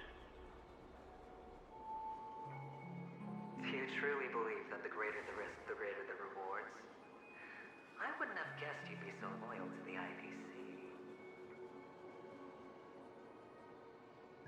There is so much you don't see. Which is also why you'll never see how I'll win it all.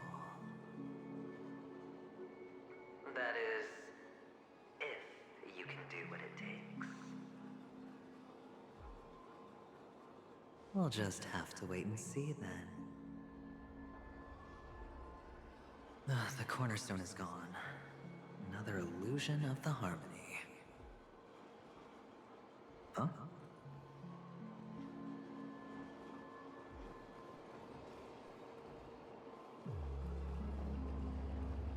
Hello. We meet again, Mr. Pretty Eyes. Yes, we meet again. Did you find your mother and father? Of course! Big Sis is there too. The four of us were just playing hide and seek. I'm so happy. On our way here, Papa even brought me to see a blimp. I think you mean film. Yes, that's it. Putting many drawings together and turning them into a moving wall painting.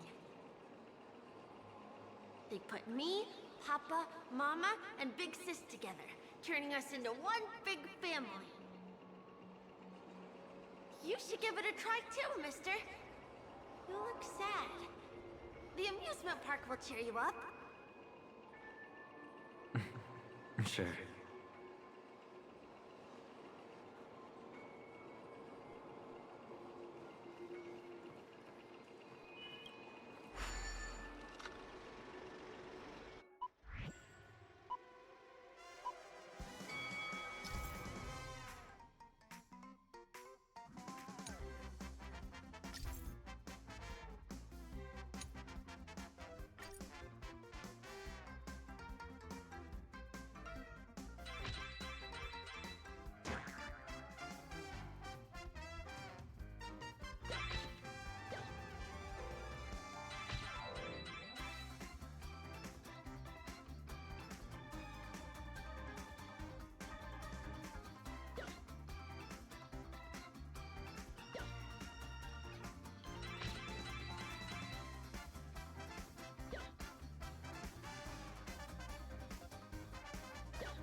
How's that? Not a bad score, eh? Boring.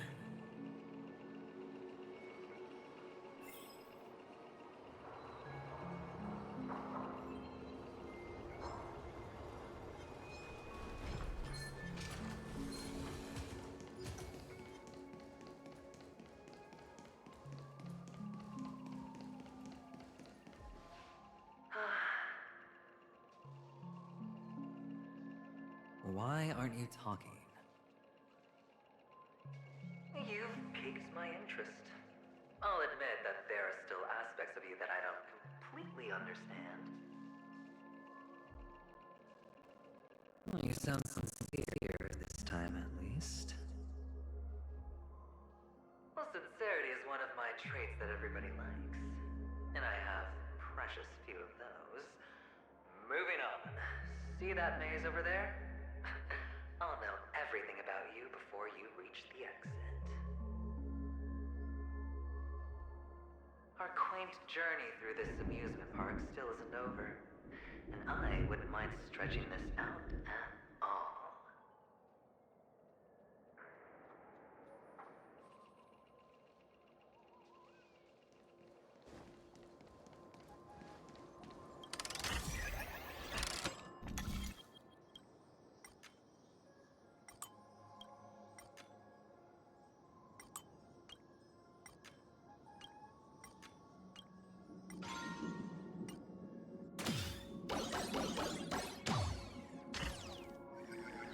Whoa! This place. It's so tall! Even taller than the tallest rocks in the desert!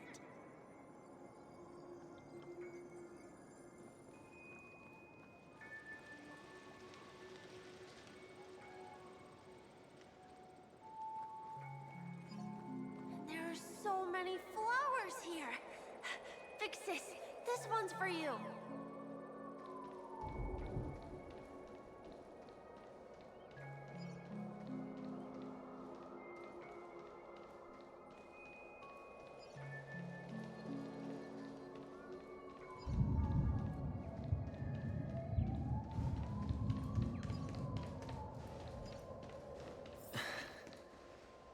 A dead end? this the wrong way.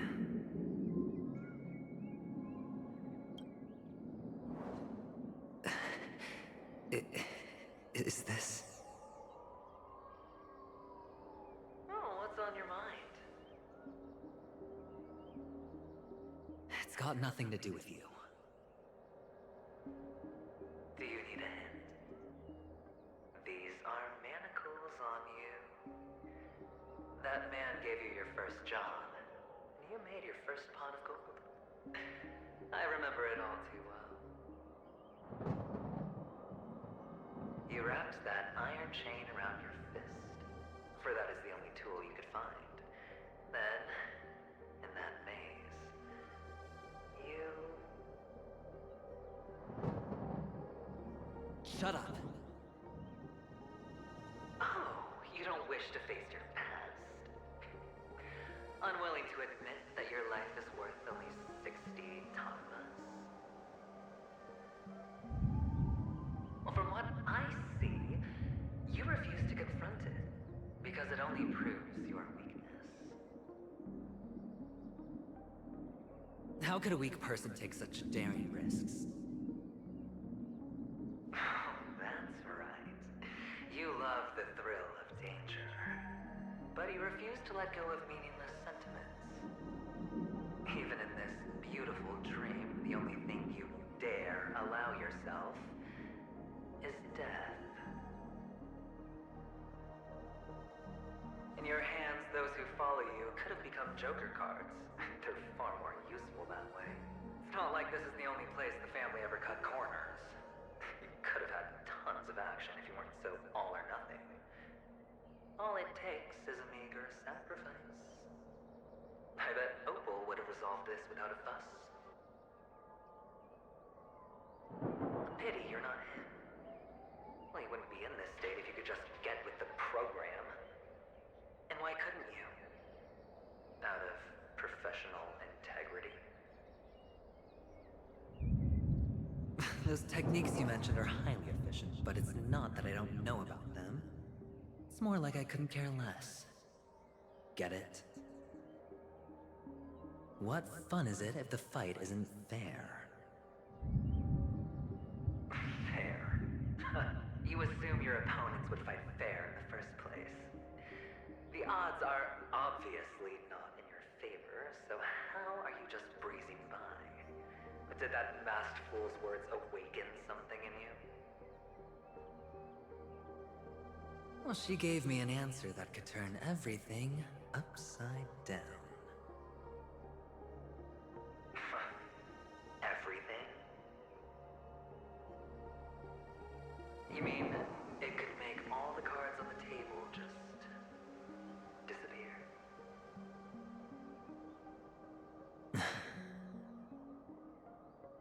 That's cheating.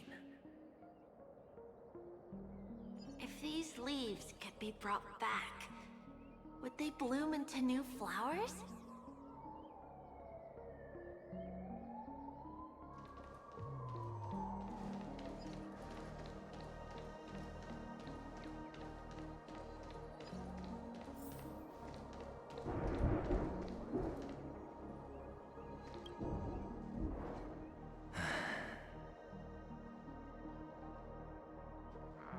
Your expression right now is hard to put into words. The lucky charm Mama left you is made from gold. Why did you never consider selling it? You obviously could have lived a normal life like Big Sis that way. Looking back, that was the better choice. Mama only left us with 2 pieces of jewelry. A necklace and a lucky charm. There won't ever be a 3rd piece. That's what you always say, but you actually regret it, don't you? That you didn't sell them. You can zip it if there's nothing to talk about. I know. You must remember what Big Sis told you. You're a child blessed by Gaiathra Triclops, and can lead the clan to happiness. So always remember to protect yourself and never resent the pain and poverty your you're going through. The words still ring in your ears, don't they? You're a good kid, so you definitely won't have forgotten. So, you surely won't forget how tragic her last moments of life were. How the piercing laughter behind you felt like it was drilling into your heart.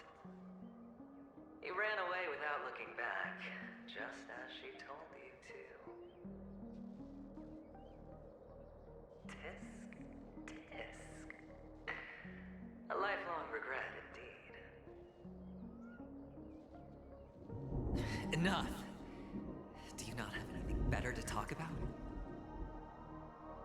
Oh, shut me down like a champ!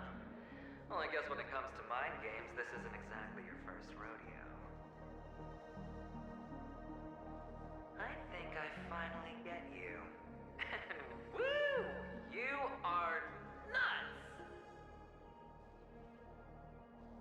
In the end, I'll ruin this beautiful dream and create the grandest death. Well, you stuck to that start to finish. Think about it. There's a Stellaron in play, the fabulous Robin loses her voice, 2 unsolved murders, cryptic messages from a masked fool, and a chance to go head-to-head with Sunday himself. And the only thing to pique your interest is one word. The last word. A word that's right there at your fingertips. Death. But whose exactly?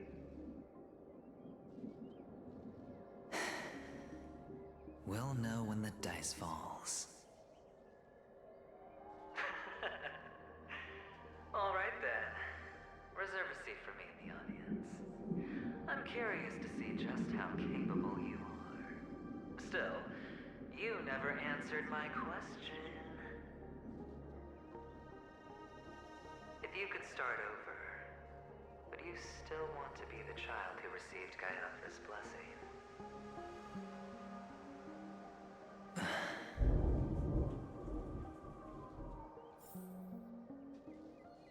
It's so quiet this time. Is he finally gone? Or am I the one about to disappear? Finally, made it out of this place. We're going home? But I don't want to go back yet.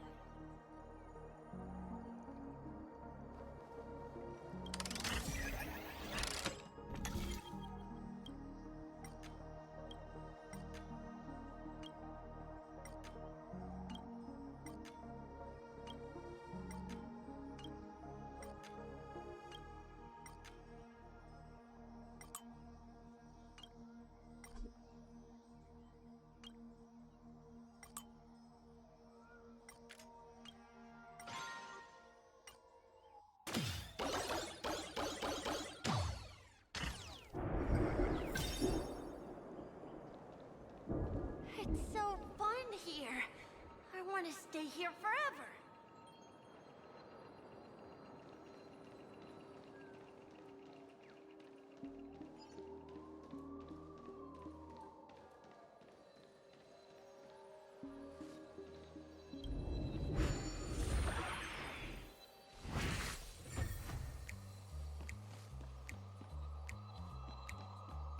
Brother Hunter, where are you going?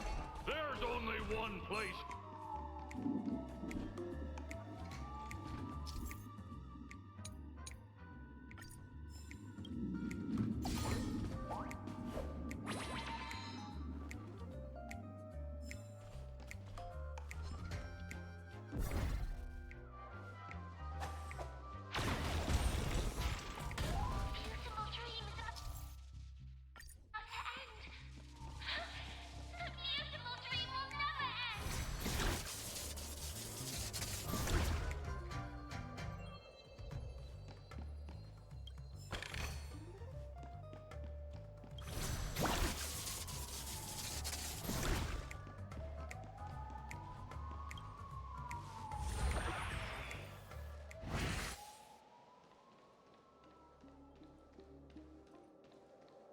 Mister... Is that you? I hear the sound of leather shoes.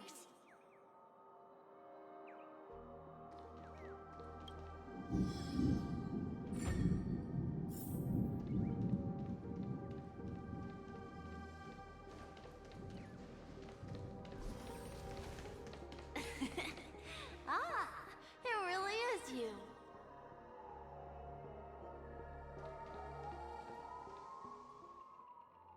I don't know why, mister, but you always give me a special feeling that makes me more curious about you. It's sad that I can't get to know you more. We have to say goodbye. Did you have fun? You're going back? Yes, I should go home. The day's getting dark, and it's going to rain. I don't want to worry the others. You're home. Where is it? What a strange question. It's where Papa, Mama, and Big Sis are. In this dream.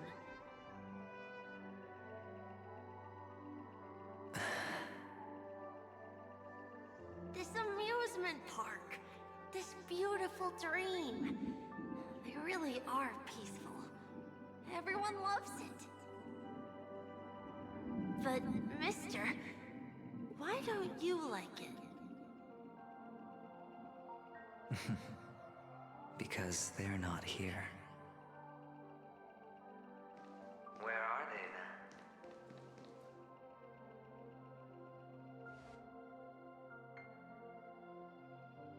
I don't know.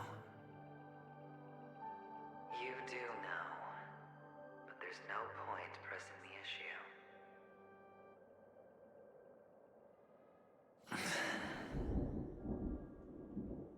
Admit it. You're tired.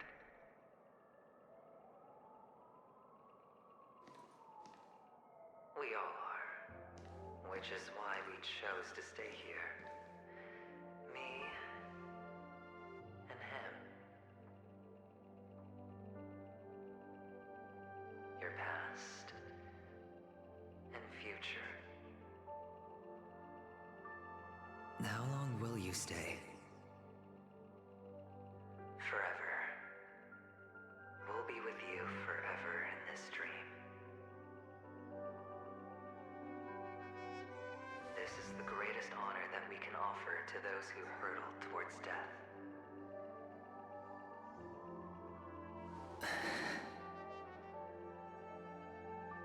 The road less traveled is less traveled for a reason. But you've never gone in any other direction. Your own life is the chip you're most eager to lay down. Always has been. You don't care who the real murderer is, and the Watchmaker's so-called legacy couldn't be more boring. What you want, what you need, is to be the smooth operator, the solid gold deal maker who doesn't waste a drop of sweat, even when he's up to his neck in danger, deep inside family territory. You want to be polished up, cuffed with red-hot chains, and spotlit center stage.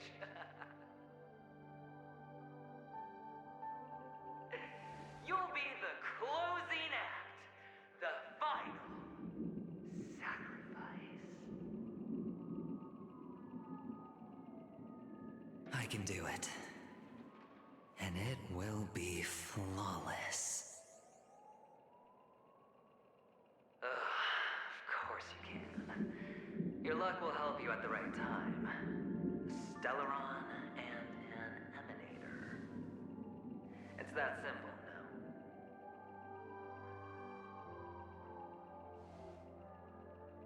That way, the IPC will earn a place at the table. And as for you, you'll just happen to slip the leash, sweep the rat race, extract yourself from this endless debacle. You'll have the freedom you've always dreamed of.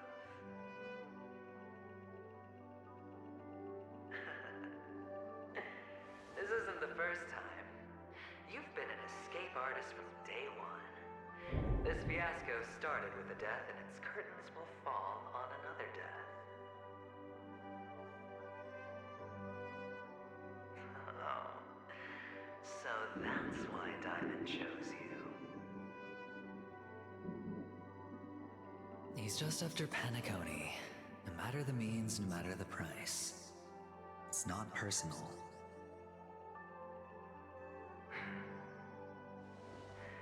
It's hard, isn't it? Well, don't get soft on me now. What, did you suddenly grow a conscience? I was born from yourself. I'm well aware that climbing out of the hole you've dug is basically impossible. I can't stop you from doing what you want. We can't change where you want to go. Well, what's done can't be undone. All we can do is play the cards we're dealt and rake in as much time as possible. Yes. Alas, people won't make all the right choices in their lifetime. Though luck always seems like it's on your side. You will keep winning, having never lost before, but why you? Why must it be you?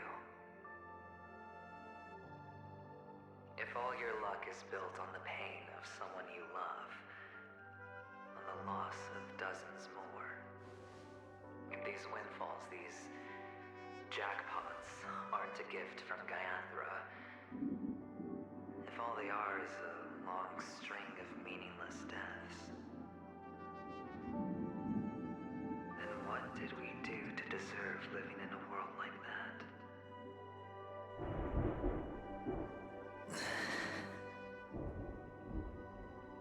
Well, maybe when I get to where I'm going and look back, I'll know what the trip was all about. Fine. Time to make a move, my friend. I'll be waiting up ahead. Say goodbye to the kid before you shuffle off.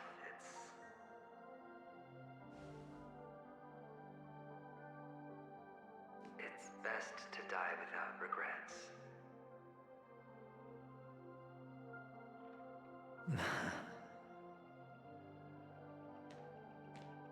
And now, only we are left. Can you take a photo for me? I want a memento. Sure. Come on.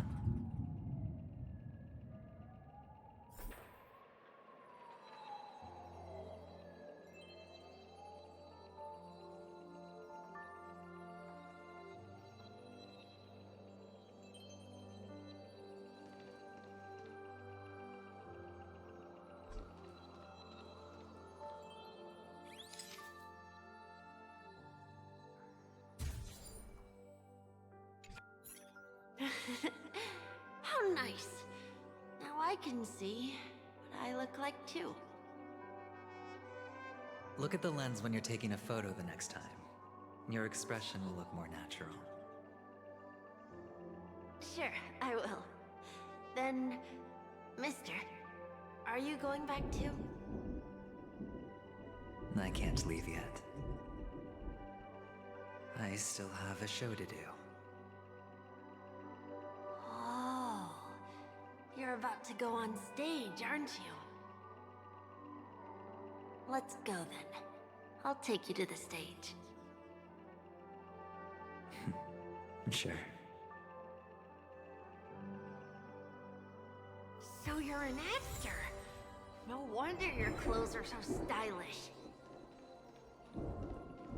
I'm actually a merchant. But I do have a show to do. Are Are you the same as those men in black in the sky?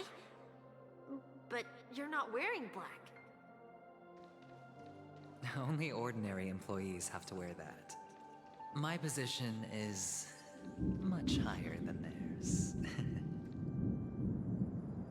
Awesome! I hope I can become as good looking as you when I grow up. Of course you can. You'll be better and stronger than me.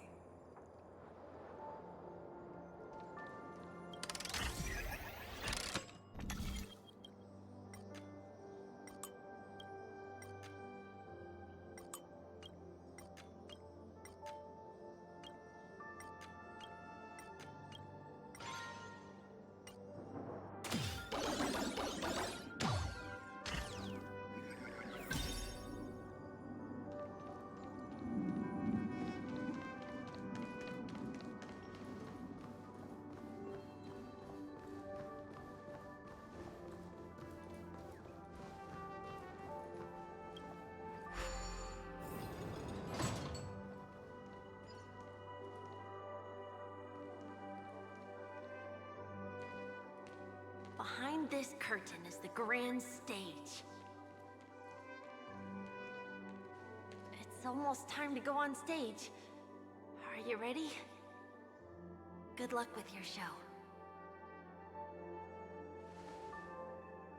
Thank you.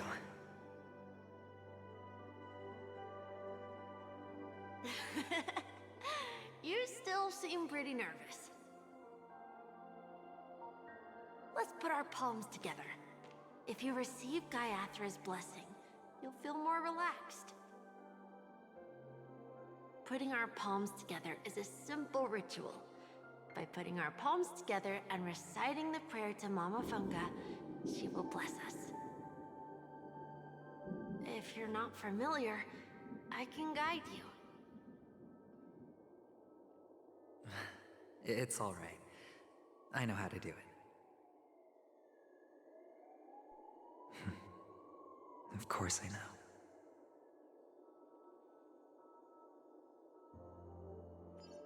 This is where we go our own way, Kakavasha. The catechins are coming. Why? The catechins have already taken all our money, food, and they killed our parents. What more do they want? Catechins are bloodthirsty, cruel, and insatiably greedy. They want everything only to end up with nothing. This is a trick, an act of revenge. Remember? Today is the day of the Kakava, and also your birthday. They know the Avgin will surely hold a festival today. With the aid of this rain, they will come to destroy our wagons and take everything they want. Little do the catechins know, this time we will fight back. The men in black that descend from the skies are on our side. The catechins stand no chance against them, and will surely pay for their arrogance. Without this rain, the catechins would never take action, and we would not have the chance to turn the tide. This is a gift from Gaiathra, and you are Kakavasha, whose good fortune will bless your sister with success. But people will die, and you will be in danger. How is that good fortune? Why are you all doing this? The Avgin always return their blood debts. Gaiathra calls for me, but Papa and Mama are waiting for me. I must answer the call. She will bless you with good fortune and help you survive. As long as you are alive, the blood of the Avgin will never run dry. So run, Kakavasha. Do not be afraid. And do not look back. Go to the other side of the mountain. The rain will accompany you, and the rain will bless you. As for us, we will reunite in Kakava's next aurora. May the goddess Gayathra close her eyes 3 times. Keep your blood eternally pulsing. Let your journey be forever peaceful. And your schemes forever concealed. Farewell, Kakavasha.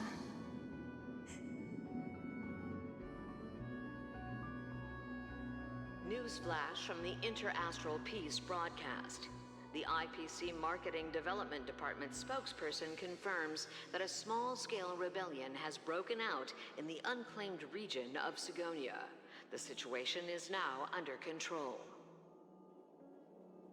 The insurgents are from a local clan known as Kataka, which has a long history of disdain towards the IPC. This has caused a serious negative impact to the work of the IPC's Marketing Development Department. The clan launched a massive attack on the Abjin, who were under the protection of the IPC, resulting in 6,728 deaths and 3,452 missing. The casualties are currently under the care of the frontline trauma team. The spokesperson expresses his deepest condolences for this devastating humanitarian disaster. At the same time, delivering an important message on this matter to all interplanetary citizens.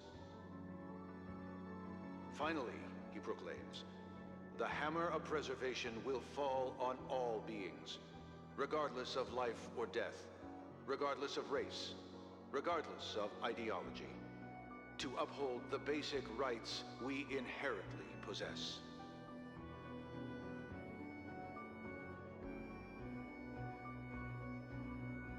Kakavasha?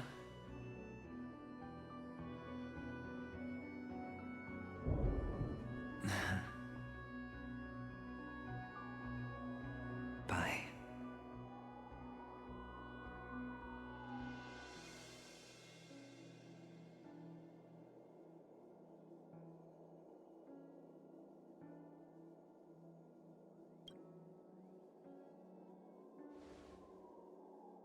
Okay. All the actors are in place. It's time for the show to begin.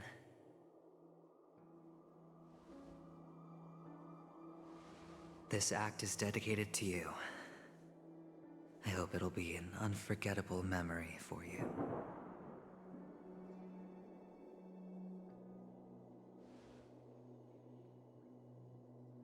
Kakavasha.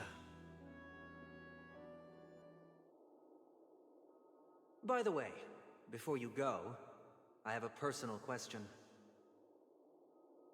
Do you truly want to destroy the world with your own hands? Let's assume, just assuming now, that every time I roll the dice, there's a possibility of achieving this particular outcome. Then I would be quite happy to make that wager.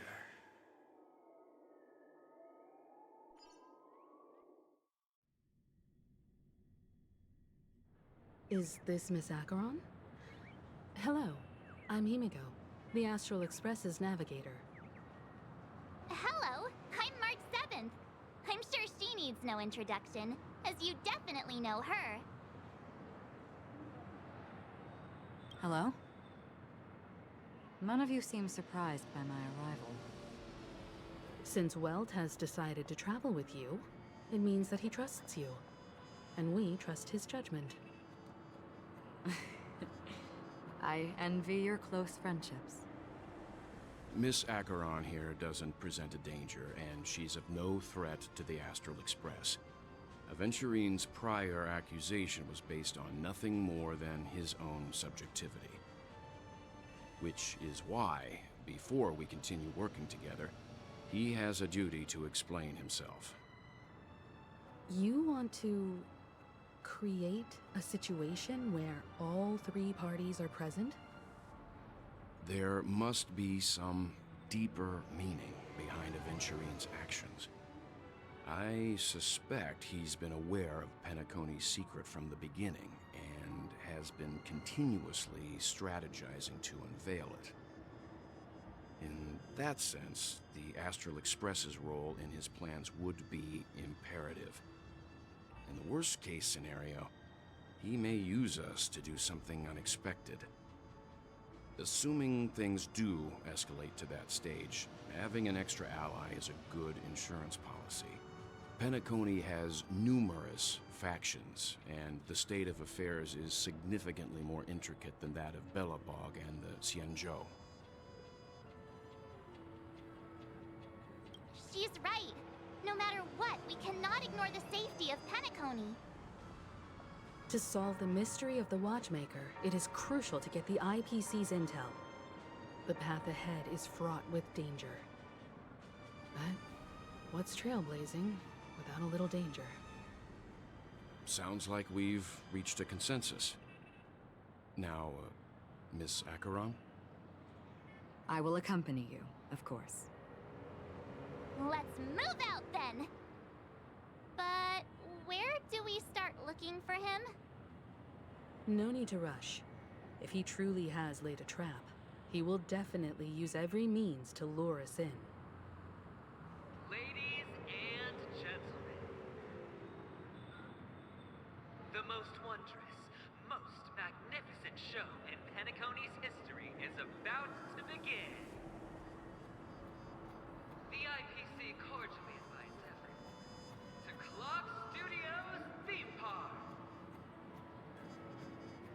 Look. Should both the performers and spectators fail to arrive, won't all of Aventurine's plans be for nothing? Let's get going, everyone. The hour of trailblazing is upon us.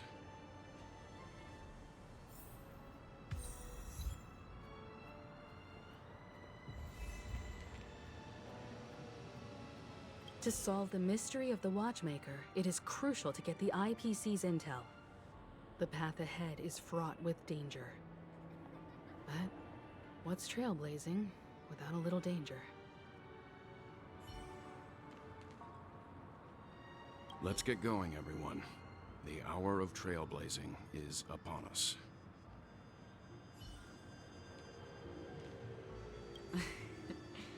I envy your close friendships. I have a bad feeling that something big's gonna go down. Are you ready?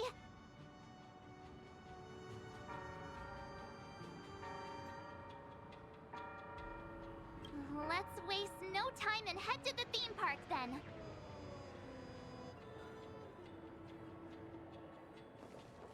Mr. Yang.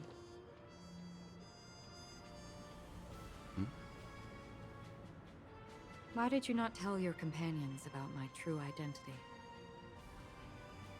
It's just like you said, an inability rather than an unwillingness. Plus, it's a long story, not something that can be summed up in a few words. But I chose to believe you, and my trust in you stems more from my own personal judgment. I also believe that if it were their choice to make, they would make the same one.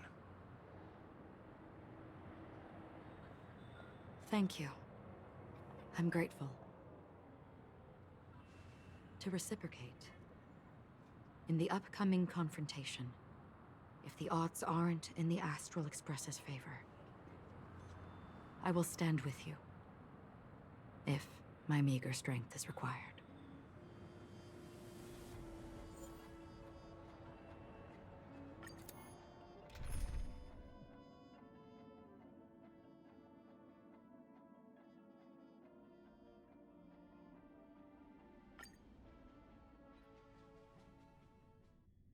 We're back here again.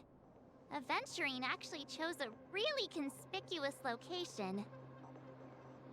That guy's really taking it to a whole new level. Does he really think he's a superstar or something?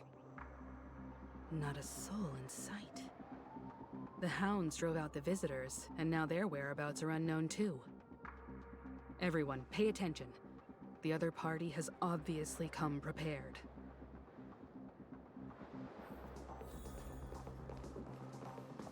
Ladies, gentlemen, dream seekers, tycoons, esteemed guests of the Watchmaker and the family.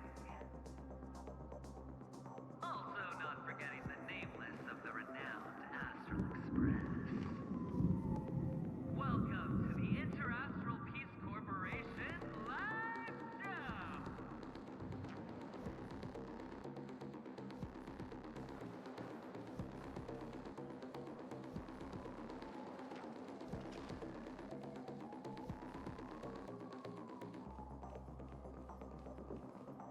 Astral Express, you're late. And this, unsought guest. We've kept your appointment, Mr. Aventurine. It is customary to show yourself as well. I will, naturally. But before that, I've got to introduce our guest of honor. Everyone, give it up for Miss Delaron!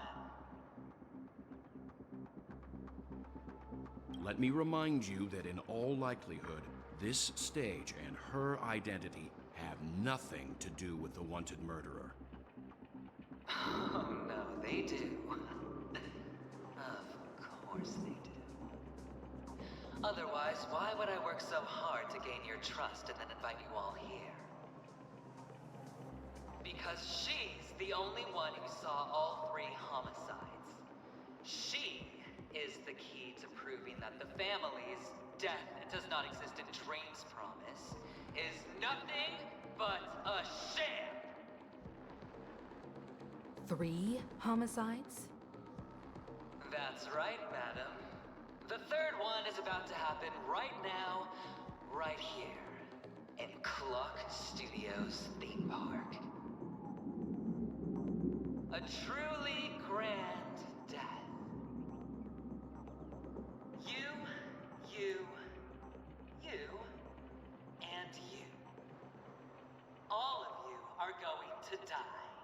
And it's all because of you, Miss Stellaron. You will become the personification of death.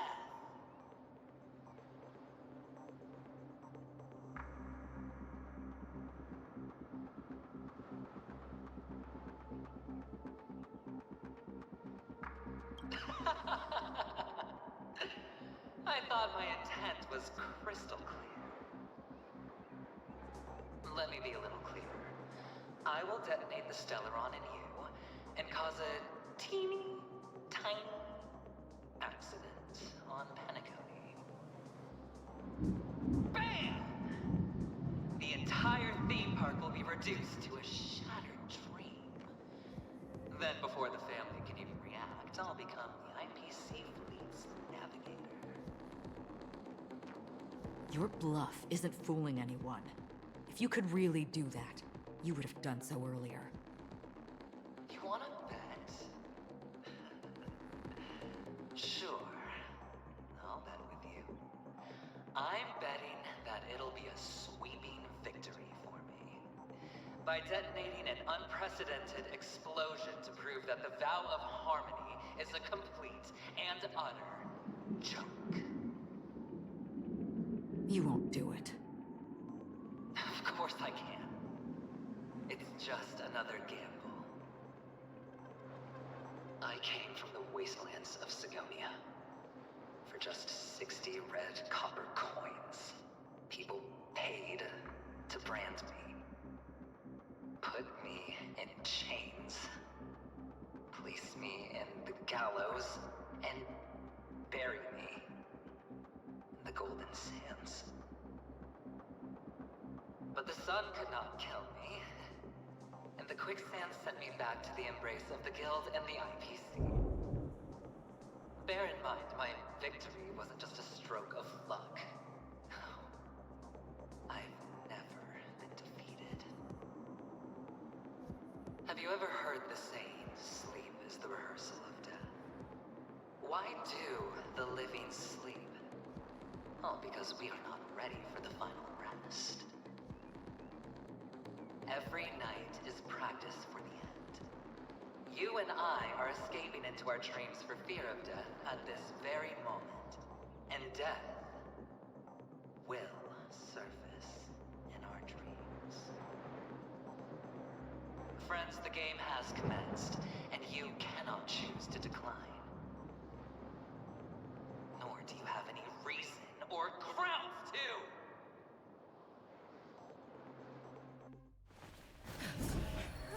The dice are cast.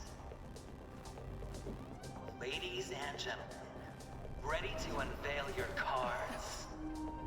The architect's flawed stone. Of no value at all. I'm putting down the bet. I'm taking the gamble. I'm claiming the win. I'll invade spin the wheel, a daring gamble. Walking the brink of death for rebirth. Oh. For the Emperor Lord! Alright. Let's see who has the last laugh. Let the game begin!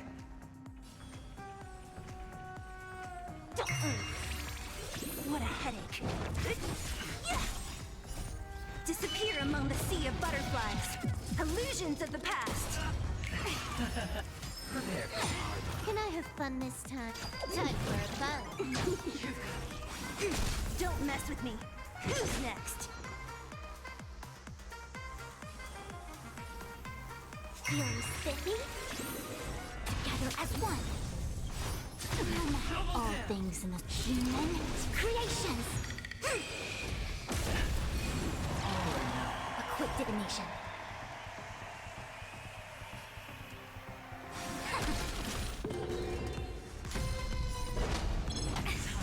Bow out! What a headache.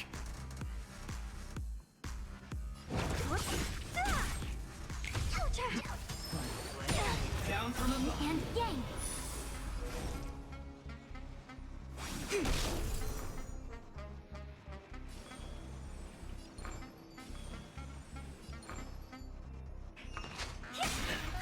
More enemy. You find the answer.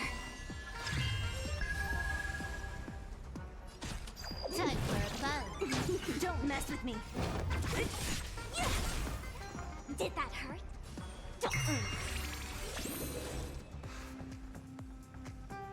Converge and awaken. All things in human creations. Prepare for some hard work.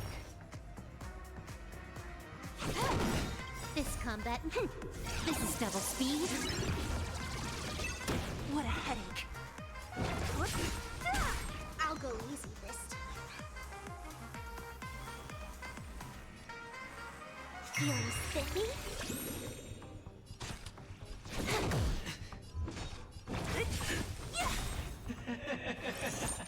Even on a losing streak, as long as people still have hope, they'll keep throwing money on the table. The chance, no matter how small, the potential is what you hang on to. That's what justifies the gamble.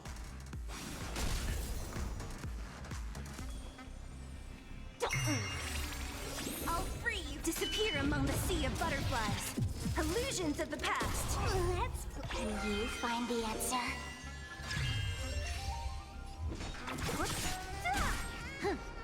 Time for a fun. down from the And yang. A quick divination.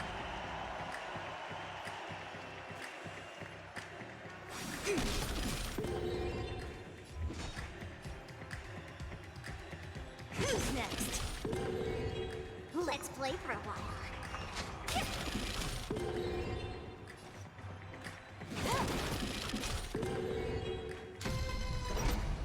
It's all or nothing!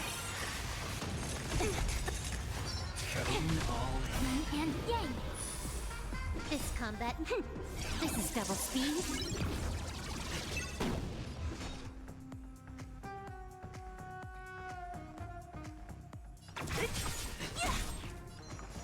You're spiffy? Can I have fun this time? Can you find the answer? Time for a buzz. I see through you together as one. Human creations.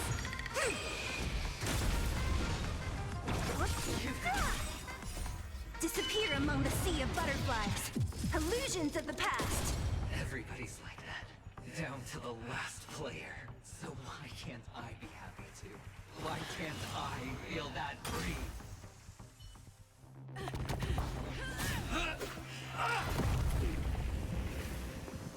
Always hide your ace with a straight face.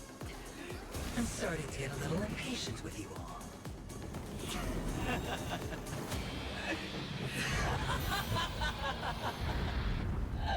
Friends, to fully relish this, I'm betting every last chip. Only by casting aside reason does one truly gamble.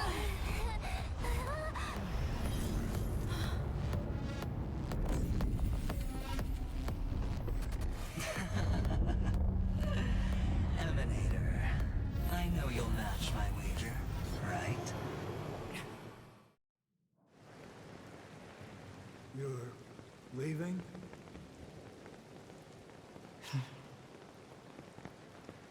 Perhaps. I might pass through the place you mentioned. Penacony. What do you hope to find within a dream? I'm not looking for anything. They aren't in a dream.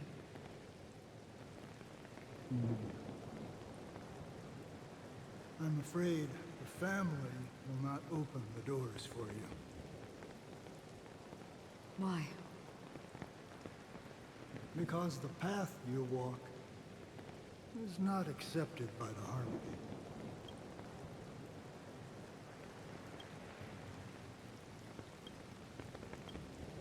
Even if that's not what I want. Precisely because it's not what you want. Because they are not like other eons.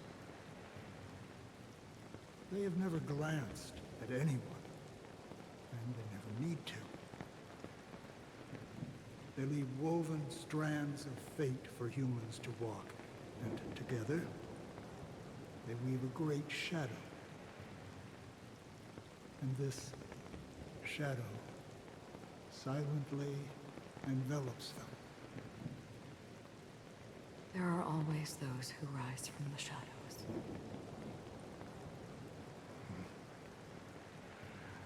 They mostly become a part of the shadow.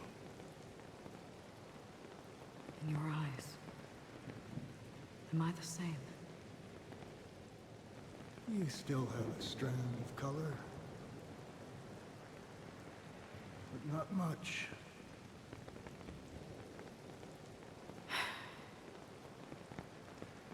That is enough. Before they vanish completely,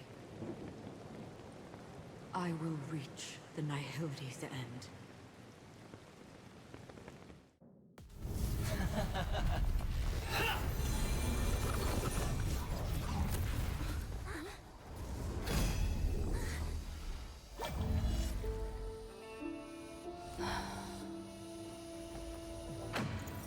I wish to mourn the departed, weeping like rain, to swell the crossing stream.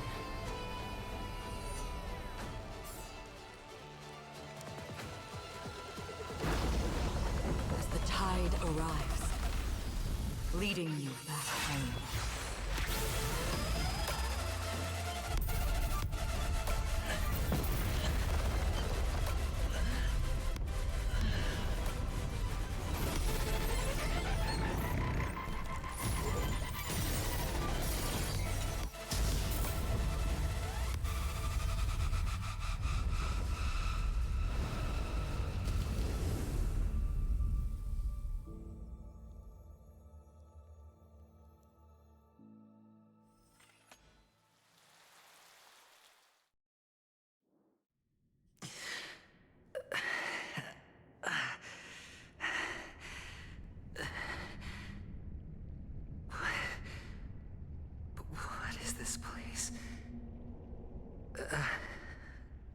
gigantic black hole.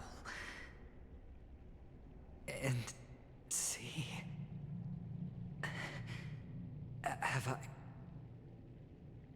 I succeeded?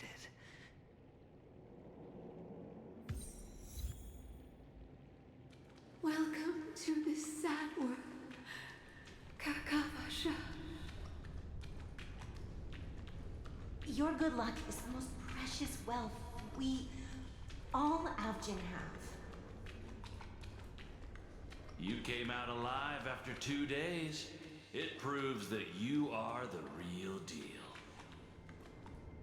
Wealth, status, power. The IPC will give you whatever you... As for us, we will reunite in Kakava's next Aurora. It's a pity this is not the place you were expecting.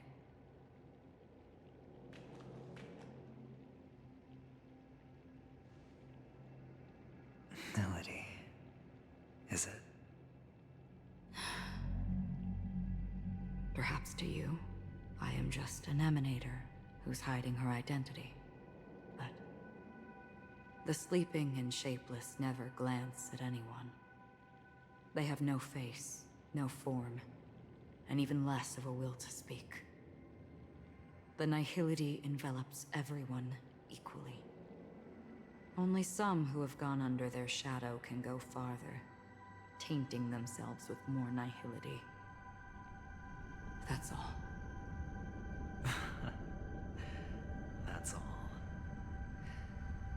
My friend, you really leave me at a loss for words. So... is this my final destination? The land of the dead? This is all but a fleeting dream. One of the thousands of manifestations of IX. Under the watchful eye of nihility, we momentarily linger here before moving on to our own paths. It seems that my death has already been determined. Even if you wish for it, I can't promise you anything. Now that you've accomplished your goal, I think you can be a little more forthcoming. What do you mean? Your performance at the theme park was wonderful and grandiose. A simple yet practical technique that fooled almost everyone. No one would have ever thought that you would have gone to such lengths, even staking your life just to prove a fact that had seemingly been disproved long ago. Real death does not exist in Penacony's dreamscape. Why would I do this? Because this is the only way you can uncover a secret that is even more unspeakable than the serial murders. To use this dream death to get there. To that promised land people constantly seek in this grand gathering. Penacony. The legacy of the Watchmaker. The true land of exile. How did you find out?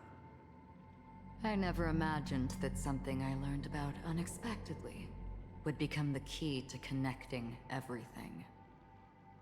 It's our Stellaron friend's identity, isn't it? I see you're in the know. Let's just say I put money on the possibility. The murder isn't nearly enough to disrupt business as usual. Even if there were 1 or 2 murders on Penacony, most people wouldn't be personally affected. And that won't create any waves. This dream of theirs isn't a boundless sea. It's a lonely island.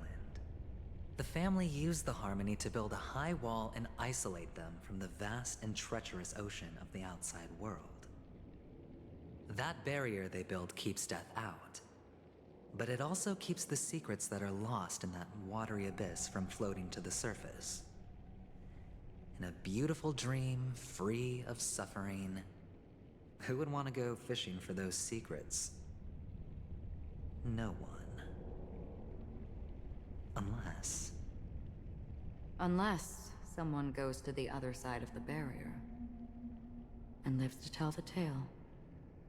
Someone already has. I got the idea early on, chewing on that masked fool's little hint. If a mute isn't someone who cannot make a sound, then it has to be someone who cannot speak. Someone who survived the treacherous depths, but is unable to take the stage and speak the truth. Well, I'm happy to know she's safe and sound, and still on Penacony. Hint. Is that not proof? Well, proof is the one thing I don't have. The only thing that can prove these conjectures is for the family to come clean. And with the way they buttered up these outsiders, it seems pretty clear they're intent on covering their tracks. But you don't need proof to have a suspicion. And for me, suspicion is enough. I didn't need to find the Memory Zone meme. I just needed for someone to kill me like it killed that silver-haired girl. You don't sound very confident to me. Going out of your way to make citywide broadcasts in an attempt to involve more people. You are simply betting on the possibility of someone being able to break down the barrier. You're very lucky that fate has decided to let us cross paths. I happen to be equipped with a very sharp blade. Sharp enough to slice through the veil of dreams. I can also carve the Harmony's brand off of you. You possess great cunning, deliberately setting us up to be on opposing sides, constantly repeating the words of the Emanator in front of others, leaving me no choice but to draw my blade against you. And that's how you win. Opportunity and strategy, both are essential. And in your plans, the IPC always wins. Even if you lose the bet. To the family, the life of an ambassador is still invaluable. Well, it's a huge gamble, isn't it? But allow me to point out a mistake. The IPC's success is not guaranteed. I, unfortunately, have no contingencies for such an important matter. Detonating a Stellaron. I can't do it. The Aventurine Stone is too broken to even safeguard my escape from the stage. If, at the end of the day, you did not unsheath your blade, I would have lost the bet. It is pointless to discuss what-ifs. You have won. Your prize is an entry ticket into that deep sea. And after this, whether you can return from the abyss is another gamble of yours. Have you never wavered? Wavered? Of course I have. But I can only bank on my own good fortune. Because other than that, I have nothing. Wake up from this dream and go to where you should be. Your gamble is not over yet.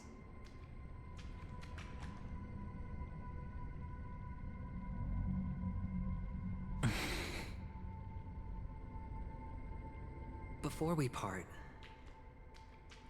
can you answer one more question?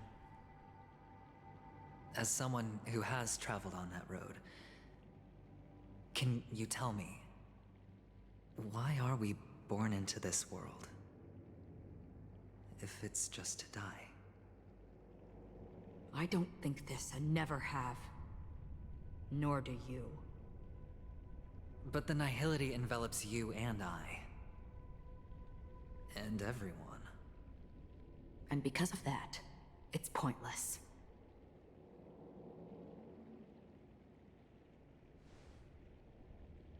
But it is still there. If the dice of fate are always weighted, then that is our destiny. Why, then, do we struggle against it? My answer might not be able to resolve your confusion, because it has been with you throughout your journey and is already a part of your life. But you said, sleep is the rehearsal of death. So why does life sleep? Because we are not ready to welcome death. So you can definitely understand why we want to be prepared. Even if the ending has been predetermined, that's fine. There are countless things that humans cannot change. But before the end, there are many things that humans can do while on their journey. And because of this, the end will thus reveal a completely different meaning. Take a good look at your pocket. Your friend has already given you the answer. Good luck.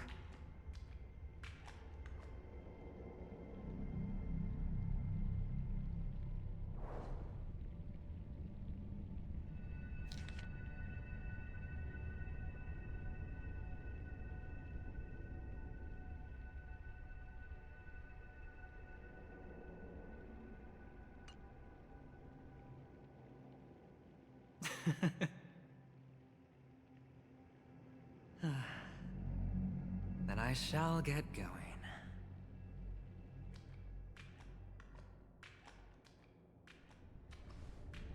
Mister? You're leaving? You ultimately chose to leave this dreamscape?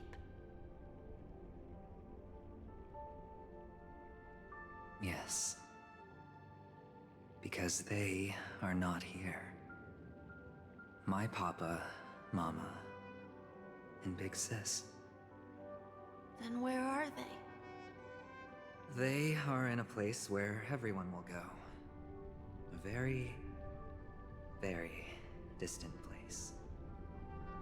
Then are you going to? I'll get there one day. But not now. There will come a day when the sky will drizzle, and I will hear the call of Gaiathra Triclops, and know that it is time for me to go, and be reunited with my family. So, until that time comes, I should be preparing. Preparing for what? Well, preparing to face them, Kakavasha, and to make them proud. I know you'll be able to do it. Good luck. Well, of course. For I am the child who received the blessing of Gaiathra Triclops. But you still seem nervous. Well, I seem that way because I am nervous. You know what? Maybe you can help. What do you say? One last time? Put our palms together?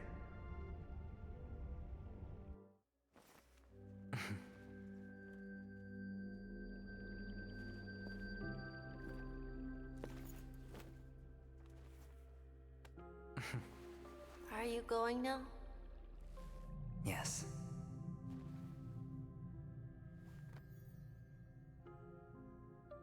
May the Mother Goddess thrice close her eyes for you, keeping your blood eternally pulsing.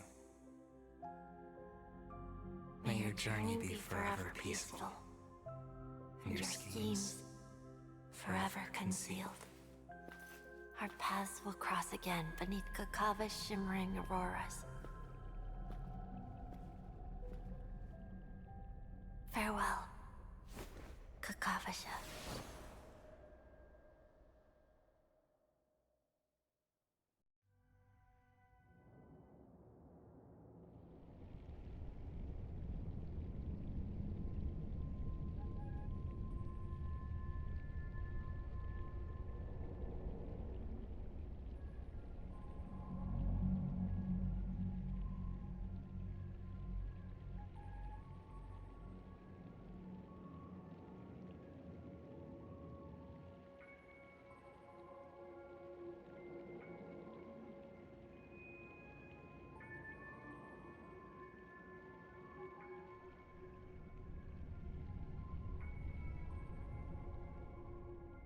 The light of the Aventurine Stone has disappeared. This only represents one outcome. He kept his promise. And got what he wanted. As planned, your cornerstone has been successfully sent to the family's territory. Then... Let's fulfill our duty and start harvesting.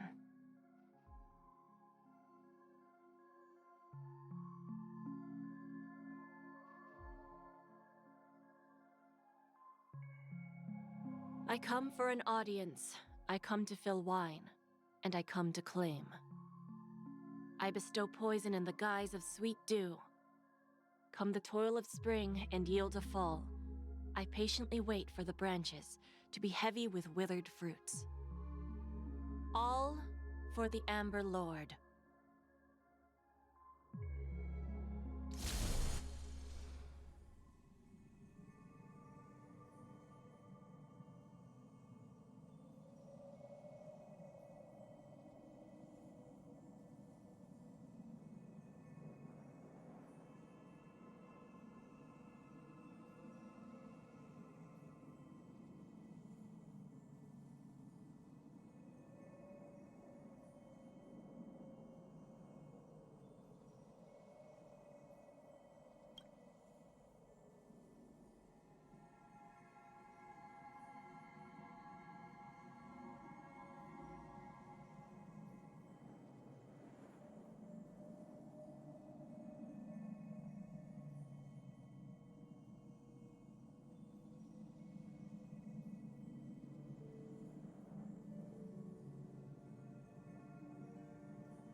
You're awake.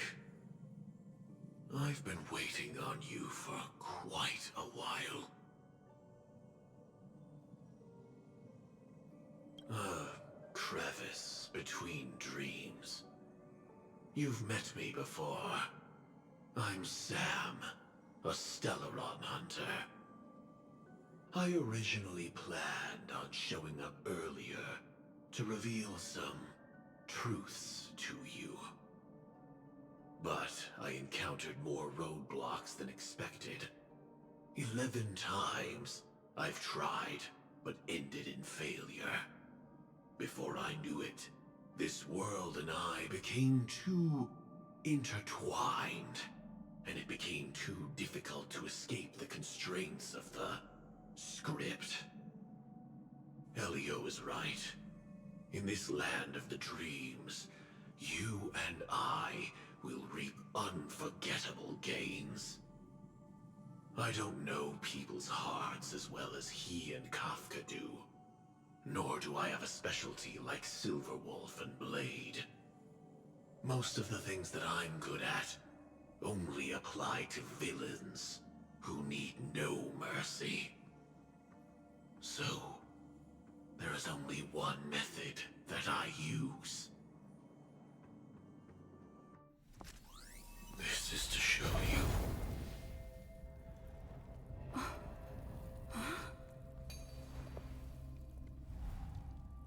All that I am.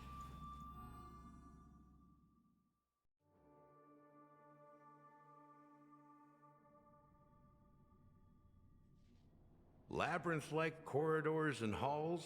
Traps everywhere? The owner of this mansion must be a bit paranoid. You are so funny, Mr. Security Officer. I hope that sense of humor of yours has helped you find the serial killer. Just expressing a personal opinion. Why? Did I hit a nerve? Mr. Gallagher, my patience is wearing thin. Neglecting duties will only make me more suspicious that you and the real serial killer are connected.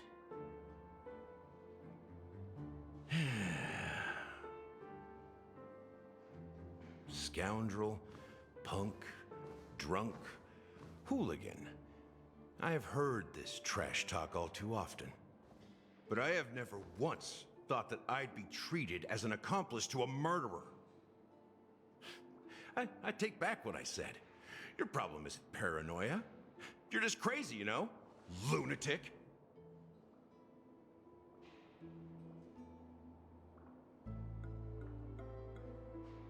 You, the family, you broke my spine and pulled out my fangs, and now you want to accuse me of murder? Ridiculous. Only idiots who've drunk too much Soul Glad will berate a stray dog in the streets. What exactly is making you say all this nonsense?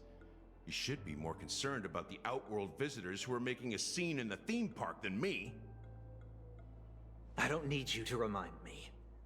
Once that ambassador walks through the doors of the mansion, I will know what he wants.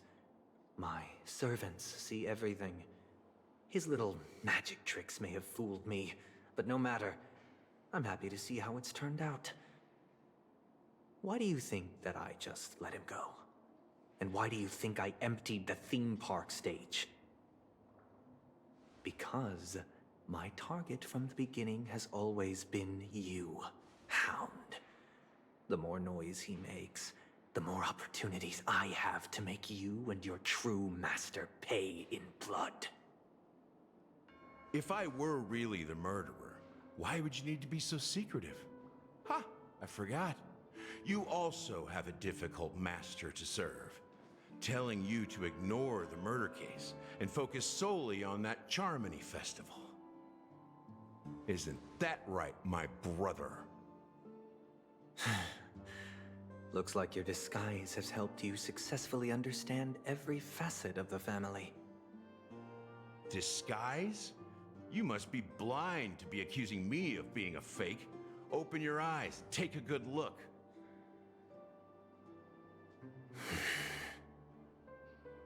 Indeed, every part of you is real. The brown hair, soft and curly like Benny's. The orange eyes, which make me miss the gaze of Sir Whitaker. That odd scar, the mark of Wolsey.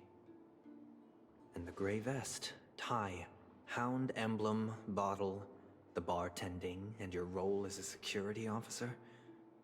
These are all true traits.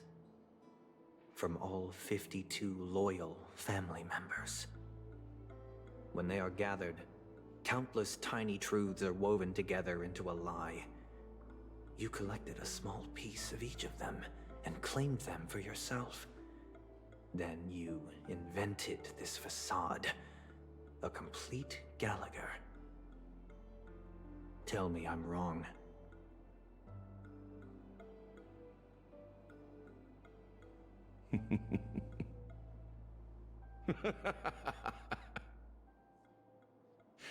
You have guts, I'll give you that.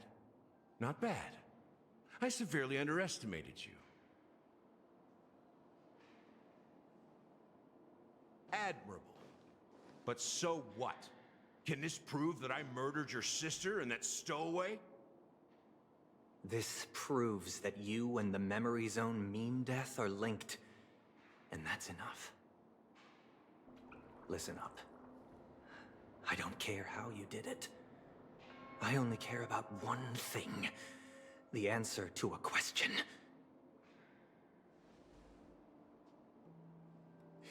You devil. You wretched, despicable dog. Why did you kill her?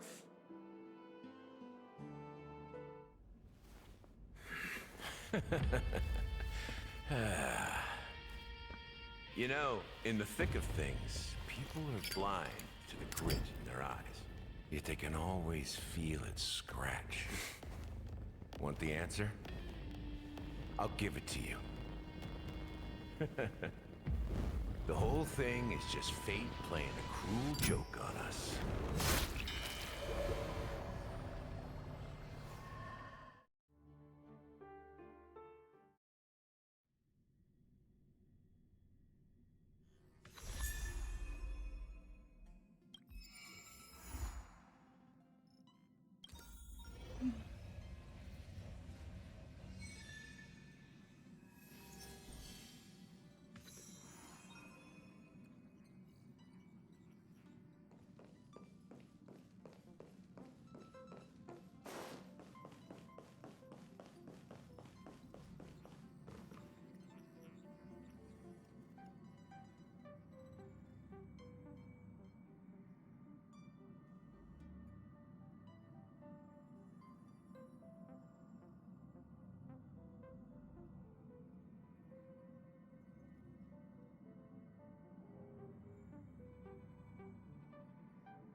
Hmm?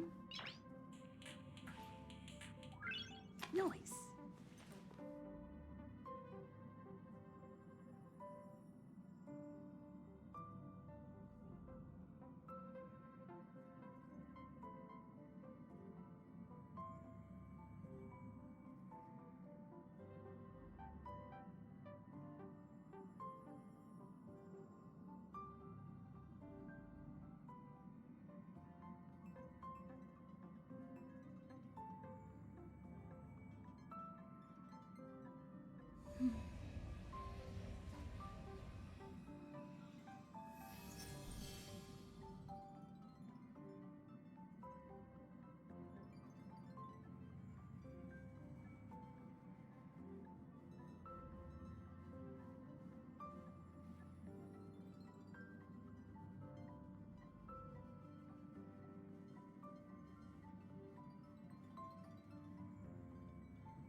Hmm?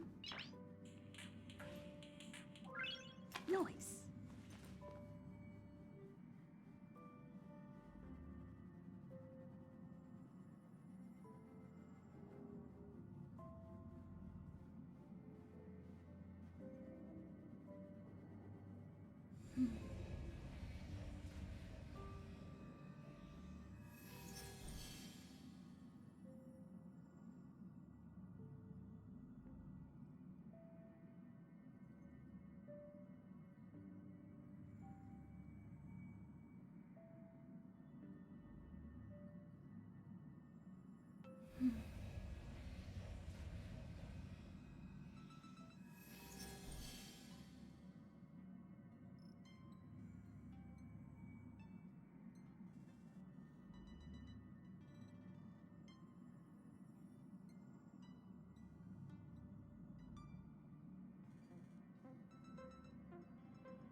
Hmm? Noise.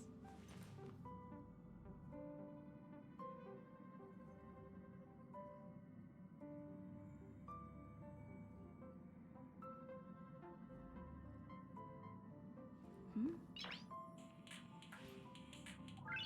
Noise.